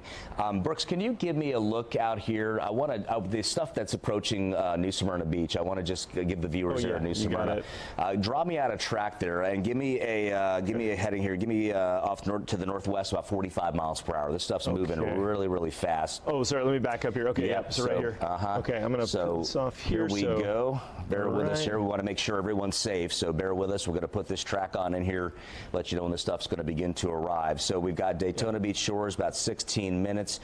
There's Port Orange at 17 minutes. Bel Air Plaza looks about 21-minute arrival, and then from Daytona Beach International Airport over to Embry-Riddle, generally in that 25 to 30-minute mark. This stuff's moving along. I mean, it's cranking. We'll drop it there at about 45 miles per hour. So another freshened track here for you at SB Airport, about 8 minutes. So if anything, it's canceled now. It is canceled. Okay. Yep. It sure is. Okay. So there it is. If anything, I tell you, tornado warned or not, heavy rain, gusty winds continue. We're talking about tremendous rainfall rates, Brooks, on the order of about 6, 7, 8 inches per hour. That's that deep tropical moisture, that connection there to Ian that is moving in our general direction now. So interesting. Yeah. Here, come on over. We'll track it on camera too. We'll talk about some of the Ian stuff now that tornado warning is over. Come on over to camera 2 if you would, guys. All right, cool. So Jamie, you know, this is the core of it right now, coming out of Highlands County and transitioning into southern Polk County and now into Osceola County. That's the leading edge of the really heavy stuff. This rain, which is happening right now over Orange County and also over Seminole County, this is directly resulting from a presence of a front right here. It's essentially a stationary front, and this represents the edge of dry air to the north and the moisture to the south. And what's going on is that all of this tropical moisture has been rotating into it. It hits like a brick wall, and that just wrings out the atmosphere. But now we're having the addition of all of this tropical stuff coming from the actual circulation. So it's going to be a double whammy for at least the next, 6 to 8 hours as it slowly works northward. At least. And another point here, Brooks, is what's happening here over the Atlantic now is this huge flow of moisture coming on in right now. So Palm Coast, we've seen rain, but the emphasis, ground zero, if you will, of the real heavy rainers has been right in through here, and that's where we could see a bit of rotation. So it's interesting having the stuff again coming up from the south, the presence of that front, and the increase in flow off the Atlantic. So there's a lot of cooks in the kitchen tonight here as we look at the rain potential. The tornado watch does continue until 1 a.m. So it's an anything can happen type weather atmosphere, right? So yeah, and as we've been discussing, so we've got the tornado threat and we've got the rain threat and the wind threat. So we're going to see the winds increasing, we're going to see the gusts increasing, 45, 55, 75 miles an hour. We were looking at some of the impacts county by county coming up. We're going to show you that in another weather segment here coming up in just a bit. But Orange County could see gusts to 85 miles an hour, right? With these, yeah. So okay, so hey, we've got the heavy rain. We know that. We're going to leave you now, and we're going to get our showpiece together here for you. Going to take the viewers county by county. If you've got concerns in Orange and Seminole and Flagler, our northern counties, down south of Osceola County, we got you covered. All right. So depend on us. We'll keep you updated. Coming up here in just a bit, live from the Fox 35 Storm Center. Great job, Great Jamie. work, amigo. Thank you. Appreciate you. All right, guys, back to you in the desk there. All right. Speaking of counties, let's go to Lake County. Mount Dora Mayor Chrissy Style joins us right now on the phone. Good evening, Mayor. Thanks for joining us. How is your beautiful city looking tonight? Wet like everywhere else, but we're still beautiful. So what are you guys experiencing at this point? We just about an hour and a half, 2 hours ago started to really see the winds kicking up, but we're doing all right. We've had about 200 residents report power outages, but as of about an hour ago, we've got all those residents back up and running. So right now we're doing all right. We're just waiting for the worst of it to hit us. Yeah, that's great news. What about shelters? Do you have any in your area there that are open? Yep, Mount Dora High School is open and available for anyone who needs shelter, absolutely.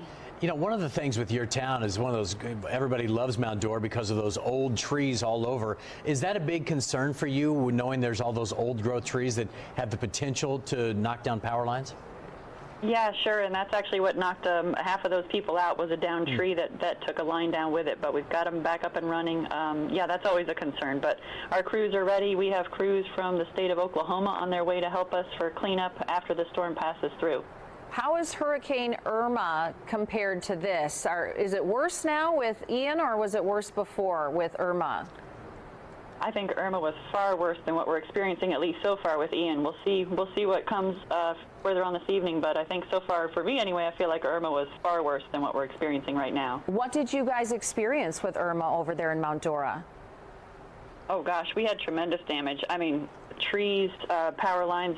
We had people without power for more than 10 days, if I recall correctly. So that was quite an event. Hoping we're not see that with Ian, but we'll keep our fingers crossed. You know, you're Lake County for a reason. There are lakes everywhere. Let's hope there aren't a bunch more after this. Is flooding a big concern for you? I don't know what neighborhoods it might get into, but is that an issue over there? Yeah, it is. It is on a regular rain occurrence. Never mind the amount of inches we're about to see with Ian. So that's certainly a concern. But like I said, I'm at our emergency operations center right now. We're activated. Been at level 1 since 8 o'clock this morning, and we're ready to go to battle whatever comes with Hurricane Ian. Yeah, our meteorologists have been telling us, Mayor, that we could see 20, 30 inches of rain possibly. We know Mount Dora is an older town. Are you guys able to handle those large amounts of rain, the sewers and such? Yeah, I think we are. Luckily, we've got, over the past 6 to 7 years, we've actually updated a lot of our infrastructure, and that includes the sewage and the sewer and the drainage. So I think we're ready to handle whatever comes. Mayor, is there anything else you want the residents of your town, you want them to know before we go? Absolutely. For the most up-to-date information, just visit our website, which is cityofmountdora.com. Of course, our Facebook page as well will have up-to-date information, and 352-735-7102 is our information line. All right. Once again, Mount Dora Mayor Chrissy Style, always good to talk to you. Thanks for your time this evening. Thanks, Don. Have a great night. All right. Yeah, that is one of those towns that the thing that makes it special is the thing that also puts it at risk at times. And you did a John Brown in your town over there, so you know it well. And everybody will be spending a lot of time over there over the next few months, so hopefully it comes out okay. All right, Fox 35's Connor Hansen continues our team coverage tonight. Connor is live in Orange County right now. So, Connor, you are hearing information about a possible curfew being issued there in Orange County? Well, Luann, nothing confirmed, but it's certainly being discussed. And if that happens, we'll likely get an official announcement from Mayor Demings. This is where he and other county officials are staying the night, as well as some first responders. So based on what we're hearing, it's certainly possible that there might be a curfew, though, again, nothing confirmed.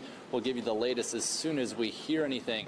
And as I mentioned, not just the county officials staying here, first responders, something that's important to note and something they're really trying to relay to people right now is just stay home at this point until the storm passes. Something people need to know, sometimes it gets too dangerous for even first responders to be out there risking their lives just by driving somewhere. So to stay home, you're eliminating that risk of having an accident and a delayed response in that case. So people here basically monitoring everything from inside. They've got cameras all over the county. They can see major intersections. They can see people outside right now kind of wondering what they're up to. So we're safe under an awning now. You can see they have these huge curtains up protecting the building and everybody inside, but we'll show you a look outside. We're in Winter Park, so you have some reference for that.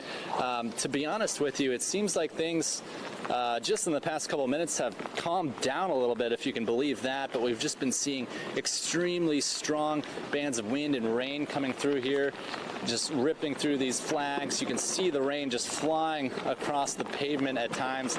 You know, if you're sitting in a car, like when we were getting some gear out earlier, you can just feel it shaking from side to side, and that's when you're parked in a safe place, so you can imagine what it's like out on the road. So it's been a while since we've had a major update from the county. We did hear from Mayor Demings earlier. Again, his main message is to stay home. He is letting people know there's a good chance they'll lose power at some point tonight, with wind gusts potentially reaching up to 100 miles per hour and up to 2 feet of rain throughout the night. We're certainly just seeing the early effects of this storm. It could get much worse late tonight, early morning. So again, there are shelters available. There are over 1,000 people in them. Last we checked, they can open more if they need to. No word on any kind of evacuations or anything like that anywhere in Orange County. They did tell people in mobile home parks that they probably should get out, but that was not mandatory. So again, we'll keep you updated with any updates we hear from the county.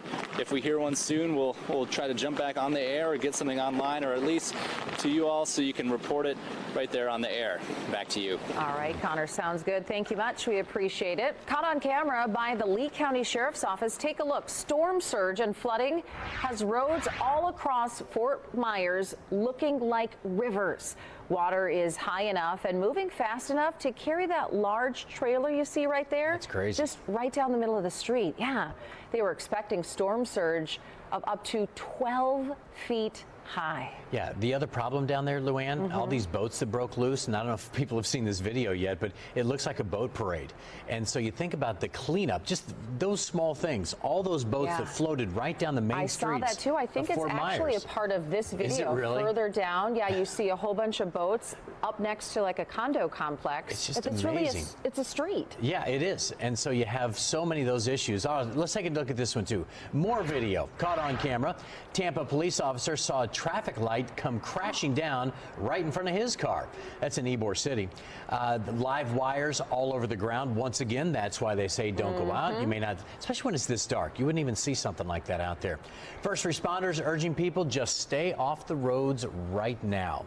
And again, we've talked about this. When these nighttime storms come in, this is when it gets scary, because they just noticed the water spout, possible tornado over in Volusia County, and that kind of stuff can spin up quick. And unfortunately, every time we have a hurricane, we see someone who's killed because they went out in their car, something like that traffic light or a tree falls on their vehicle. And that's why they say just stay inside. Yeah. There's nothing open anyway. There's no reason for you to be out on the roads. You can see all the debris here, trees down, leaves all over the place. If you're driving at night, like you're saying, and the power's out, there's no traffic lights, you could hit that tree and not even know it. Yeah, and then we found out there was one, I believe it was Park Avenue in Sanford, one of our That was our coverage from our Fox 35 affiliates there in Orlando, Florida. Certainly you saw a lot of damage, a lot of water in Fort Myers, and it made landfall as a Category 4 storm. It is now a Category 2 storm, Hurricane Ian is, and you can see just the power outages in the cleanup that will take days, weeks, and months there across the state of Florida as Hurricane Ian continues to cause severe damage. We're going to take a quick break and then get into more coverage from our Fox affiliates next on Live Now from Fox.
Welcome back to Alive Now from Fox. I'm Andy Mack. You're looking at our XRAD computer weather monitor as we continue to follow and track Hurricane Ian. You can see it's making its way across Florida, heading in the direction just east of Orlando right now as we continue to follow this on Live Now from Fox. We're going to take you back out to our Tampa affiliates as they're getting just the edge of Hurricane Ian now as it passed just south there in Fort Myers. So let's take you back out to our Fox 13 affiliates in Tampa for more.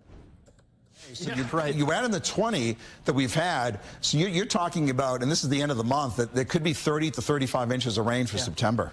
What is on record? And this was the rainy season where the first 2.5 months of the rainy season, it was nonstop. Why won't it rain in my house? And I've always said, when you talk about the rainy season, you got to wait until October 1st. Complain about it when you've done the numbers from June 1st to say October 1st, and you end up with 9 inches of rain, then there's a problem. But eventually, it always finds a way to even out. And now it's going to end up above average everywhere. Let's talk about so far that finger of rain where the models had this kind of up here as far as heaviest rains. They didn't do a good job with that, but they did pinpoint a solid line of ridiculous rainfall numbers. Check it out. 16.4, 16.7, 17.8. How about 19 in Port Charlotte and 8.9 in Sebring, and with rainfall rates 7 to 8 inches per hour. I mean, that is pretty incredible. Not a lot from Tampa north, with just kind of a breezy, rainy day in Pasco, Hernando, and Citrus counties, and then around Tampa Bay, 4 inches in eastern Hillsborough, 4.6, 2.4, 5.1, and this will event. We're not done, so we're going to add up additional rainfall numbers in this. When we do the storm recap, this is going to be one we'll talk about for a long time. Rainfall rates, it looks like it's diminishing a little bit as far as the amount of purple, but when Tyler clicks on some of these numbers, That's 6 inches per hour, 7 inches per hour. I think is the upper limit on how hard it can rain. But we really have put in some incredible numbers, and it's still coming down. The night will move along, and we're going to show you the 11 o'clock advisory. Is it in yet? Maybe we'll try. Sometimes it comes in at 10:50, and let me. Nope, not quite. Not in quite yet. It'll be in the next 5 minutes. We're going to have that at the top of the 11 o'clock broadcast. New tracking information. We'll get an update on the wind speed. I'm going to say, I'm going to go 95. What are we now? Are we at 100? We are at 100 as of the 10 o'clock. Yeah, 90, 95. I say 90, 95, probably the top number. We've gone from 155 to 100. That's progress. And then we'll wait for the 11 o'clock advisory, probably 90 to 95, and it'll continue to diminish. And probably by maybe 4 or 5 a.m., it should be a tropical storm somewhere kind of east or near Orlando in about 6 or 7 hours. So we're kind of getting there, folks. Hang in there, especially for those of you inland that are still hearing the wind howl outside your window. Back to you guys. You were just listening as 6 or 7 inches of rain an hour. Certainly a profound number there. We're going to take you back out to Orlando now as they continue to cover the storm as it continues to bear down. Like you heard, it was 100 miles per hour sustained winds there at about 10 o'clock Eastern. We're waiting to get an update at 11 o'clock Eastern here. So let's take you back out to Orlando and our Fox 35 affiliates out there. But as far as people on the roads, we're not really seeing that many people, which is a good thing. Volusia County is under that curfew tonight. We have seen power crews, though, come through. I have seen a couple of utility trucks come by, but I haven't seen any lights or anything off yet. So we're going to, of course, keep monitoring that for you. But for now, reporting live here in Daytona Beach, Deborah Cho, Fox 35 News. Deborah's seeing what we always see when there's a hurricane. You know, you get the squall, and then it's really rainy, it's really, windy, and then there's a break, and then you get the next big push. So, Deborah, that's probably what you're experiencing right now is that little bit of lull, because we're seeing on the Fox 35 Storm Team weather app, you guys are about to get pounded pretty soon with a whole lot of rain.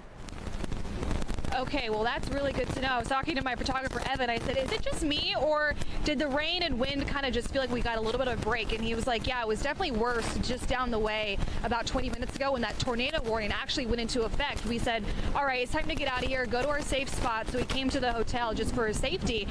But the wind is definitely picking up. I can see it just ahead of me here. And, of course, as I turn around behind me, it is starting to pick up a little bit. As far as the rain, though, the rain's going sideways. So that wind is definitely overpowering any sort of rain that's coming our way. Yeah, Deborah, it's going to be raining there well into tomorrow morning, so it looks like it's just getting started over there. Pace yourself, my friend. It's going to be a long night. I know, it sure is. Thank you, guys. All right, thanks, Deborah. We appreciate it. There's that wonderful Krispy Kreme that has great coffee, not too far from where she is right now. Open. Probably not, but that'd be a good start. All right, in Marion County, a local animal shelter worked to create a safe space for dozens of animals. The MCAS staff covered walls and floors this morning. They brought in some crates just in case people evacuating needed a place for their pets. Westport High School in Ocala is designated as a special needs shelter and open for those with pets as well. And we have some new video to show you tonight from up in St. Augustine. This is video of the ocean. Look how choppy it is out there. That was a long time ago, too. Yeah, it was still daylight when a woman took this video, and she says the water at that time was starting to breach the seawall.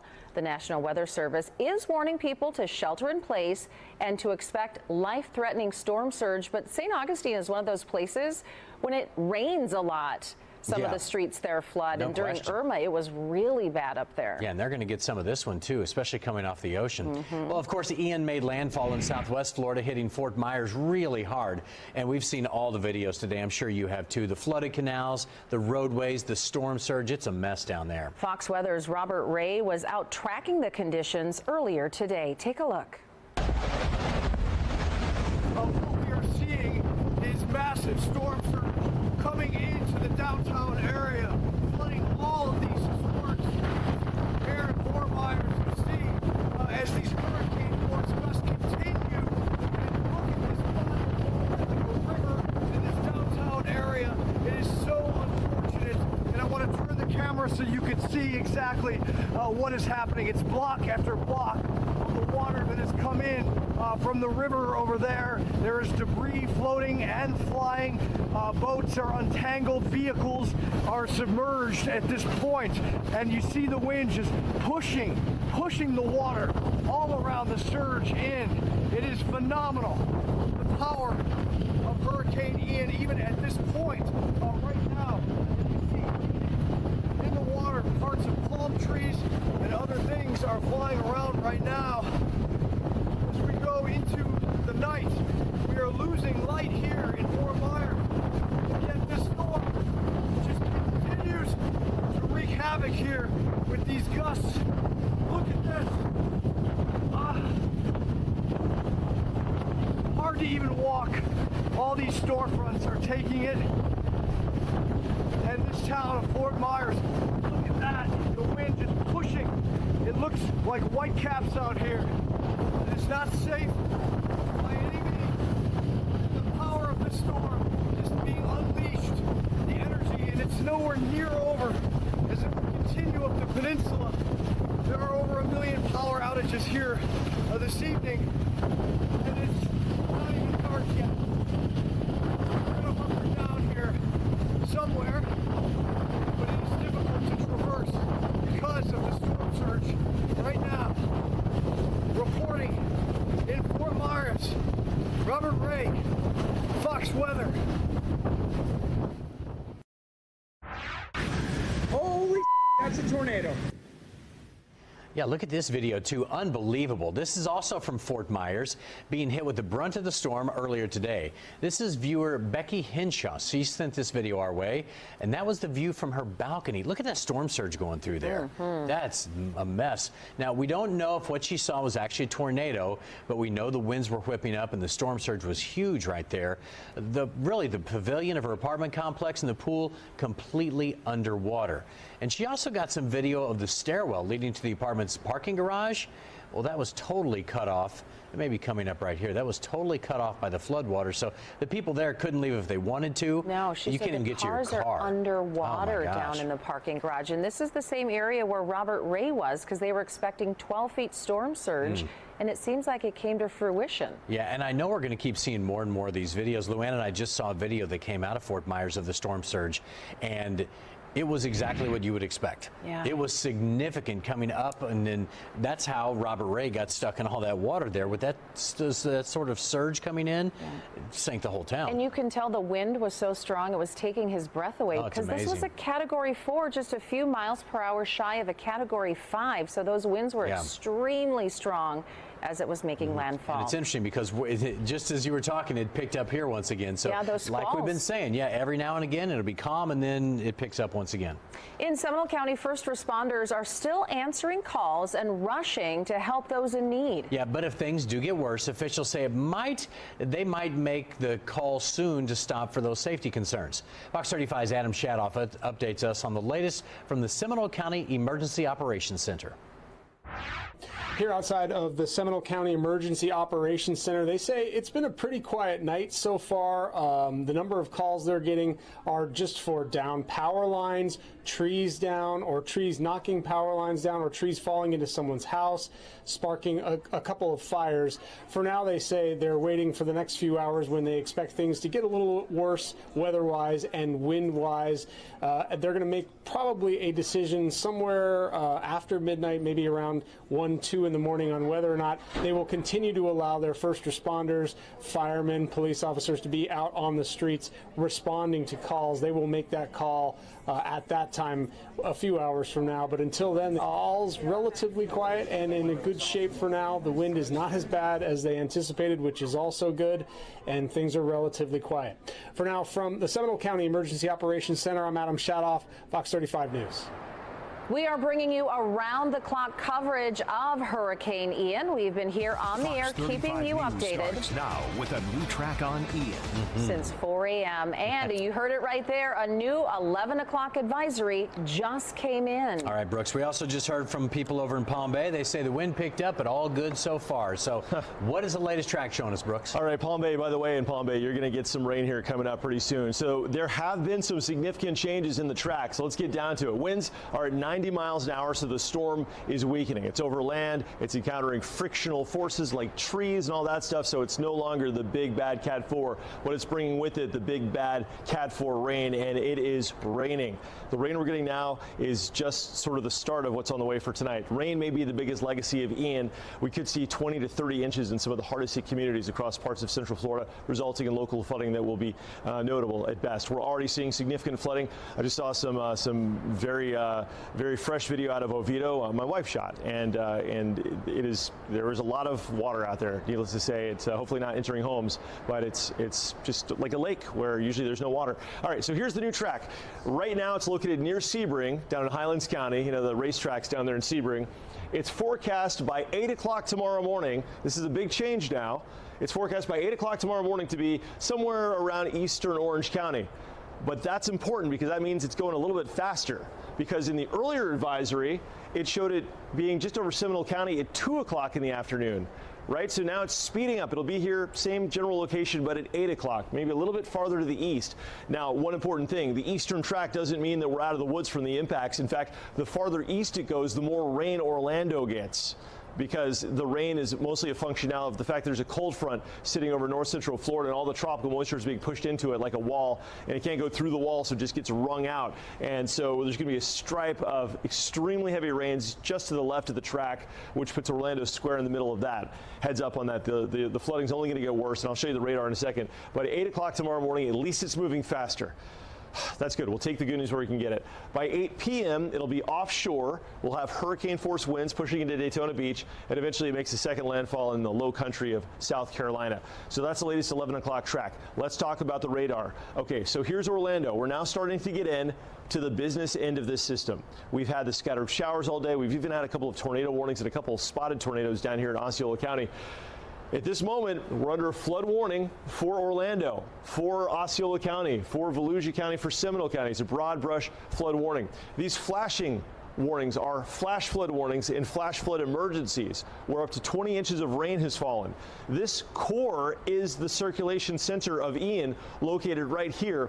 And as I mentioned, if it tracks just to the east of Orlando, maybe going down the beach line towards Titusville tomorrow morning, this heavy swath of rain is going to go right through the metro and drop about 12 to 15 inches of additional rain. So what we're getting now is very heavy rain. It's just pouring outside, but it's going to get even harder and even more intense before it finally ends tomorrow morning. Let's zoom in now to this. This is frost-proof Lake Wales. We're in the Polk County area where it's just coming down, and it's heading north. Kissimmee, you're right on the edge now of the really heavy stuff that extends from Haines City west through areas like South Lake Tahoe. Rainfall rates with this are between 5 and about 6 to 7 inches per hour. And legitimately, with this kind of a setup, you could see 5 to 6 inches per hour. And if it does that for 4 hours, you're looking at what could be a good 12 at the minimum to 20 inches of rain from that core alone. Now, north of that, we're catching an easterly flow coming off of the Atlantic. So we're getting these intermittent downpours. And I say intermittent because it pours for 10 minutes and then it kind of stops, and then it pours for 10 minutes and it kind of stops. And that's going to be happening until this main thrust of the system moves north. Essentially, right now, we're in an outer eye wall of Ian here in Orlando. It's become a much bigger system. You never want to just pay attention to that one center of track. This is a much bigger system now, so the rains are starting to increase. The wind is definitely increasing. We've caught gusts here in the Lake Mary area of some 60 miles per hour. We just poked our head out the window here and checked out those pine trees swaying out there. So that's going to be a problem with all of this water rising and the tree root systems potentially becoming weaker. It's not going to take much wind, unfortunately, to push some trees down and lead to even more problems on the roads and with power outages continuing to build. Bithlo right now, it is absolutely pouring. OIA, this is a loop over the last hour, and you can just see how it's just sweeping through the region, and a wider shot revealing that behind the main thrust of Ian's worst, which is right here near its core, things are improving rapidly for the Bradenton area, for Port Charlotte, for Cape Coral. It's not even raining anymore down there, and so by tomorrow morning things will look a lot better. The sun will come out, but they're going to be cleaning up because they got hit really hard down there with a Category 4 hurricane. This is heading north. This core right here, this is it. This is what we've been talking about. This is what we've been anticipating. This is what the models have been suggesting, that we'd get 15 or 20, maybe even 30 inches of rain if you add it all together with the rain we've had today, plus what's coming our way out of this. So what we need to do is make sure we're hunkered down. I know we've been saying that all night. I'm sure you're watching from home, obviously. We're all hunkered down watching if you got power. But if there's any inkling to go out, it's just better not to, because the problem is you're going to hit possibility of flood water and also the trees blowing around. But this is it. That's the core of the action right now, and it's coming up from the north. An update on our power outages. We've got 28,000 power outages for Volusia County, countless thousands for Seminole and Orange counties, 120,000 power outages for Polk County. The core of the system coming out of Southwest Florida, naturally that's where you're going to have the most power outages. So we'll continue to monitor those maps as well. Let's talk about the wind gusts right now. The wind speeds in white, the gusts in blue. Sanford gusting to 52, Daytona 54, Kissimmee about 36 mile per hour gusts, so nothing wild now, but the computer models have been suggesting that overnight we could see wind gusts over 70 miles an hour, maybe even approaching 80 miles an hour for Osceola, Orange, and Seminole counties. Probably not such a high-end event, though, for Seminole County. It'll kind of drift down a little bit, but still very gusty winds. New Smyrna saw a hurricane-force wind earlier. Sanford, about a 53 mile per hour gust at the last check. And here's a live view looking at Daytona Beach. It is pouring rain, whether you're in Daytona or you're in Orlando. And the last thing I want to show you before I toss it back to you guys on the desk is this. Future radar starting off about half an hour from now, doing a great job of illustrating where the rain's falling. And this would be the core of Ian we're talking about. And watch how we put this in motion, how it rolls almost due north. So we really see conditions here maxing out at their worst in Orlando between 1 and roughly about 3 a.m. After that, the core works north toward Daytona, Pearson, Lake Catherine, north of Sanford through 5:45 in the morning.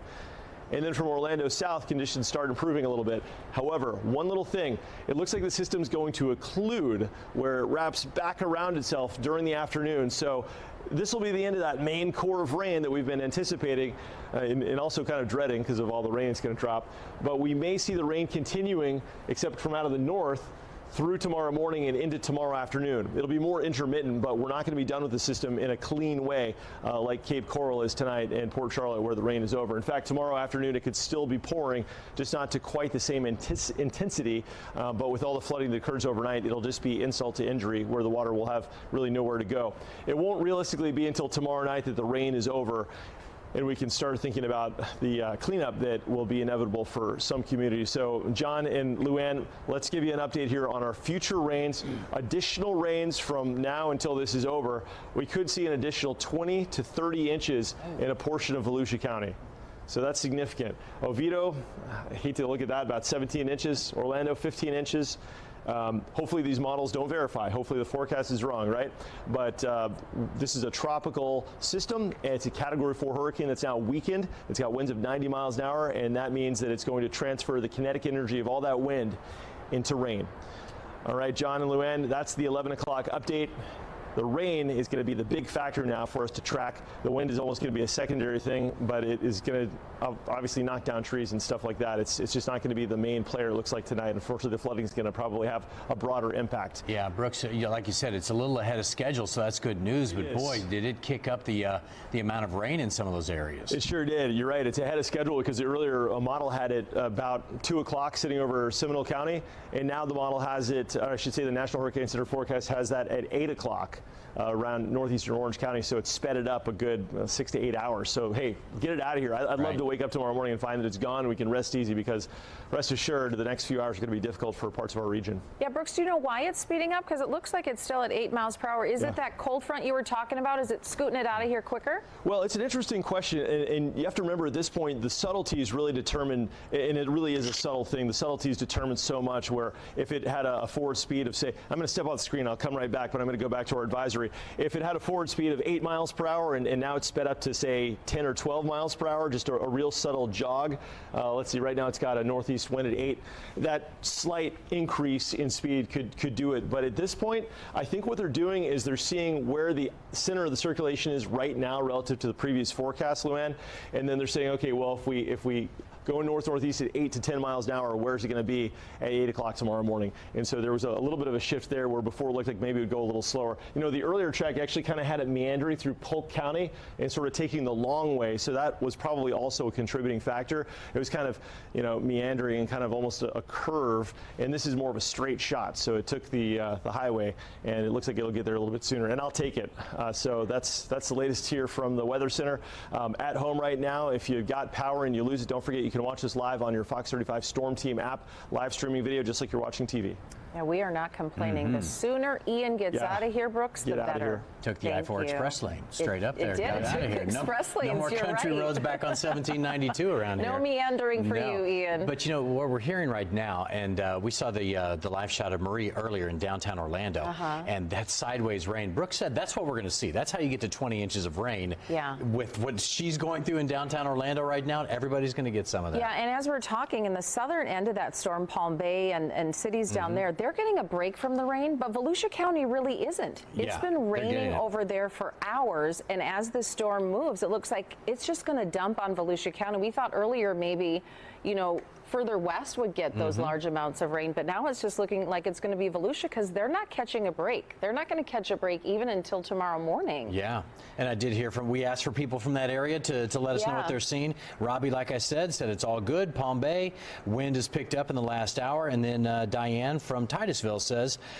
front yard prone to flooding, maybe a river by morning, but it still looks pretty good right now. She sent along a picture. So interesting. Some of those areas are seeing okay so far. How different it is. Palm Bay up to Daytona Beach. A few dozen miles. Right, not that far. And it's dry and 30 inches of rain. Yeah, not so let too us far know. away. Again, you can let us know what you're seeing. If it's Edgewater, New Smyrna Beach, whatever you're seeing, you can tweet us. We're all over social media tonight. You can send us along your pictures. You may see them on the air here, too, because we can't be everywhere. So we like to see what you got. You need to be our eyes and ears. That's good. Well, our live team coverage of Hurricane Ian continues now with Fox 35's Valerie Boyce. She is joining us live in celebration. All right, Val, you're at the shelter once again, talking to a lot of people there. What she's been talking about tonight lifts your spirit. I know we're in the middle of a storm, but the stories you've been telling show that there's so many good people in Orlando, and they're doing the right thing right now. Yeah, it's pretty incredible. Of course, there's around 80 people staying here at Celebration High. You could take a look here. You could see people sleeping on the floor, sleeping on air mattresses, sleeping on just blankets. Of course, they've all been in really well behaved and in great spirits. They've been told not to go outside, but I'm going to open up this door and show you. Oof. You talked about the sideways rain. Well, take a look. You could see it just going, whipping around. We've got power here at Celebration High, but I am told over at Kissimmee Middle School that the power is out and the generator has kicked in. Over there in Kissimmee, that is a pet shelter, so hopefully everyone's okay. Now, you just saw that weather. We still see people coming in, not to stay at the shelter, but to actually drop off donations. Pretty incredible, right? Here are some blankets. There's a lot more inside, a big pile, but pillow, blankets. Also, just residents really want to make sure that people staying here at the shelter are just comfortable.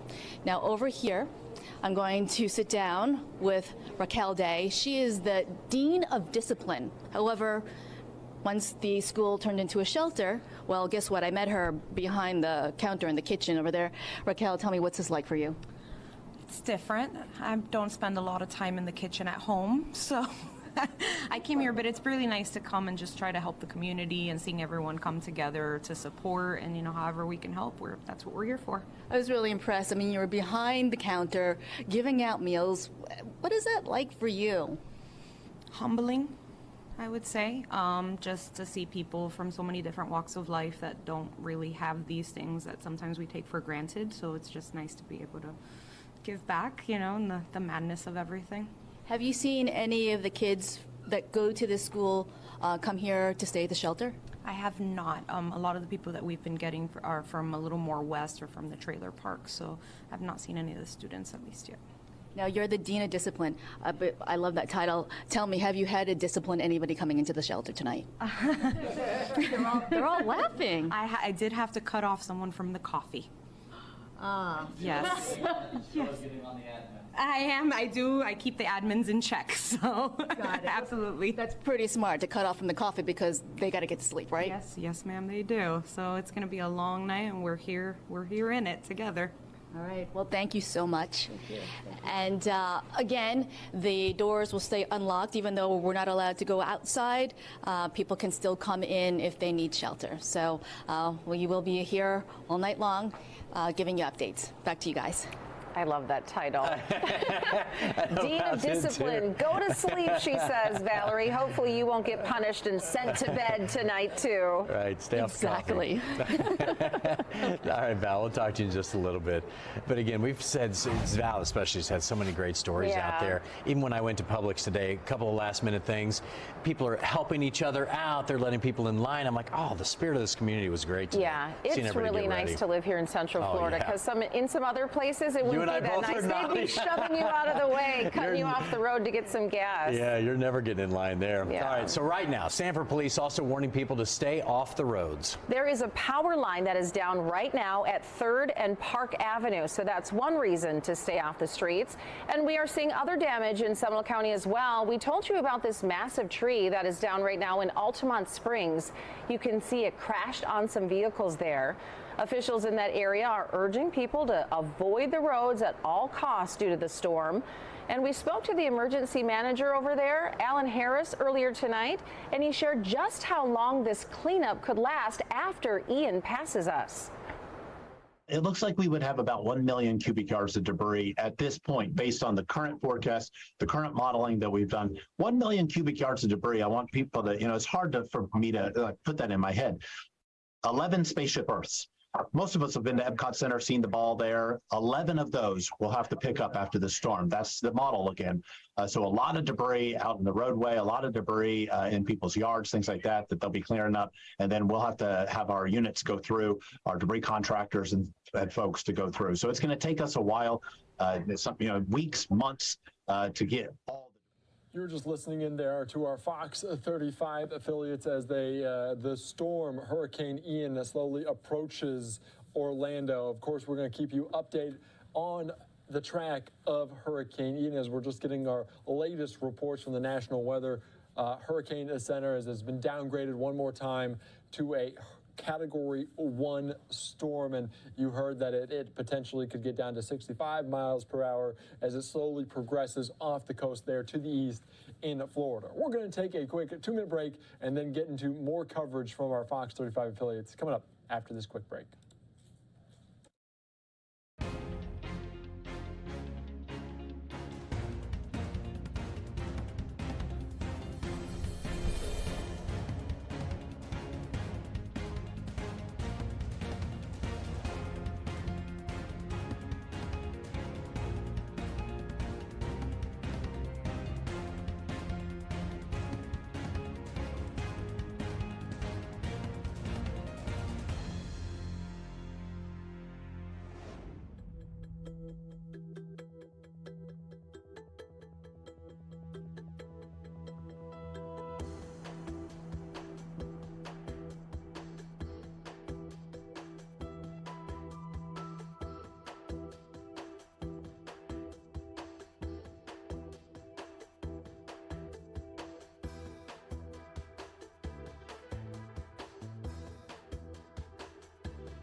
Welcome back to Live Now from Fox. I am Andy Mack. Let's take you back out to Fox 35 as there are heavy bands of rain now coming down in the Orlando, Florida as Hurricane Ian, a now Category 1 storm, slowly progresses across the state of Florida. That's how just look how much it's flooded in this area. I brought a stick just to show you this classic science experiment of just how deep it is. I'm not sure if you can see that. It's obviously going to be deeper further out. And then if you want to, well, it's stuck, but I'll grab another stick just to try to show you how fast this water is moving here. So you can see when the wind picks up and the water picks up, all of this debris is just gathering, flowing through. So fortunately, this ditch is here on this side to keep the water from getting into the street. Ooh, it is windy. But the water is still pelting on this side and taking up a good bit, even with our efforts to clean out that drain. It is still flooding on this side, and since the rain and the wind doesn't seem like it's going anywhere, sorry about that flashlight. I just got also hit with some debris. We're under a tree. This is not a good place to be. So as you can see, downtown Orlando right now is just getting pelted. And as I mentioned a moment ago, we are still seeing plenty of cars. This is an area where you might have heard earlier, Connor, one of our other reporters, was mentioning might go under a curfew. That might be a good idea just to keep people off the streets. We also had somebody come up to us, just walk out a few moments ago, just in a hoodie, just walking around casually until they got blown over by the wind and decided to go back in. So, as you just saw, our poor video journalist stumbling as well. It is bad out here. Please do not come out. Please stay inside.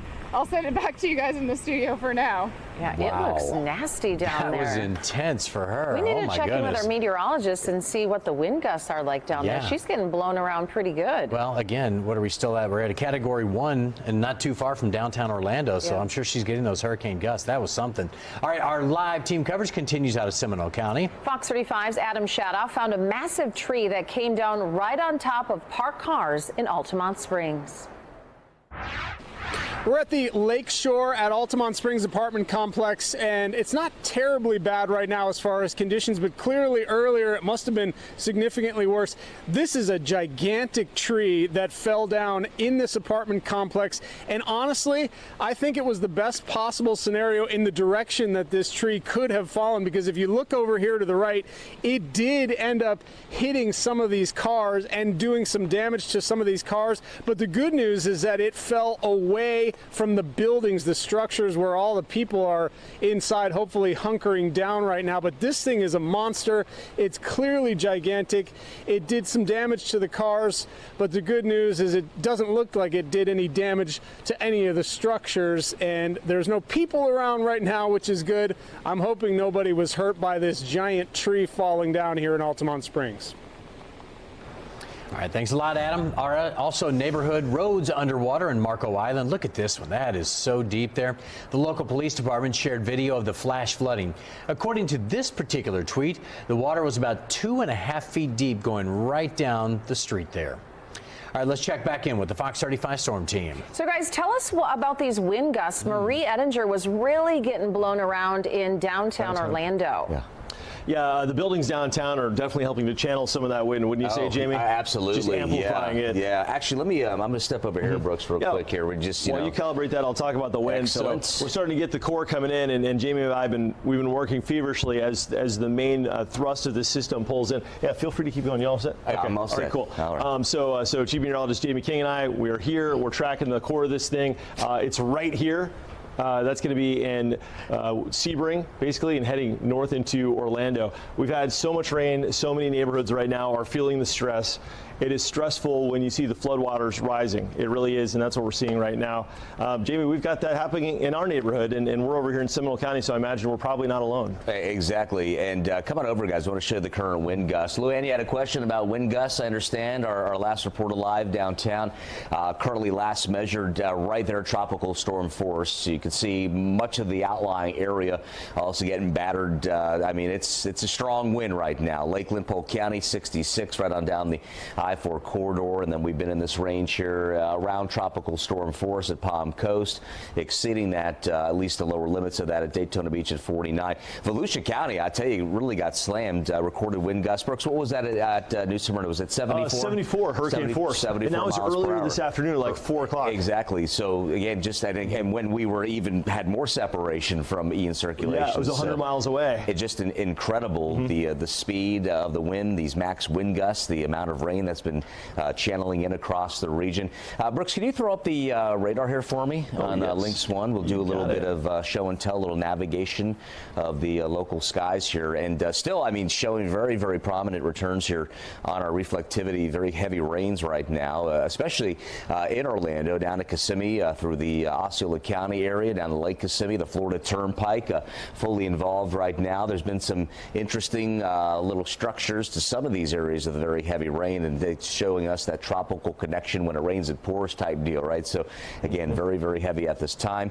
The flood watch continues now down in Polk County until we get to Friday at 2 a.m. So very long lasting. There's the circulation there. So everyone north of that is getting super soaked right now. That continues as we take you down to Lake Wales, Hillcrest Heights, and Frostproof. There's US 27, so fully involved there, and some very, very heavy rain amounts. Our radar can actually examine the innards of some of these areas of the very heavy rain. So we talk about how much rain's coming out and being dispatched from the bottom of these clouds per hour.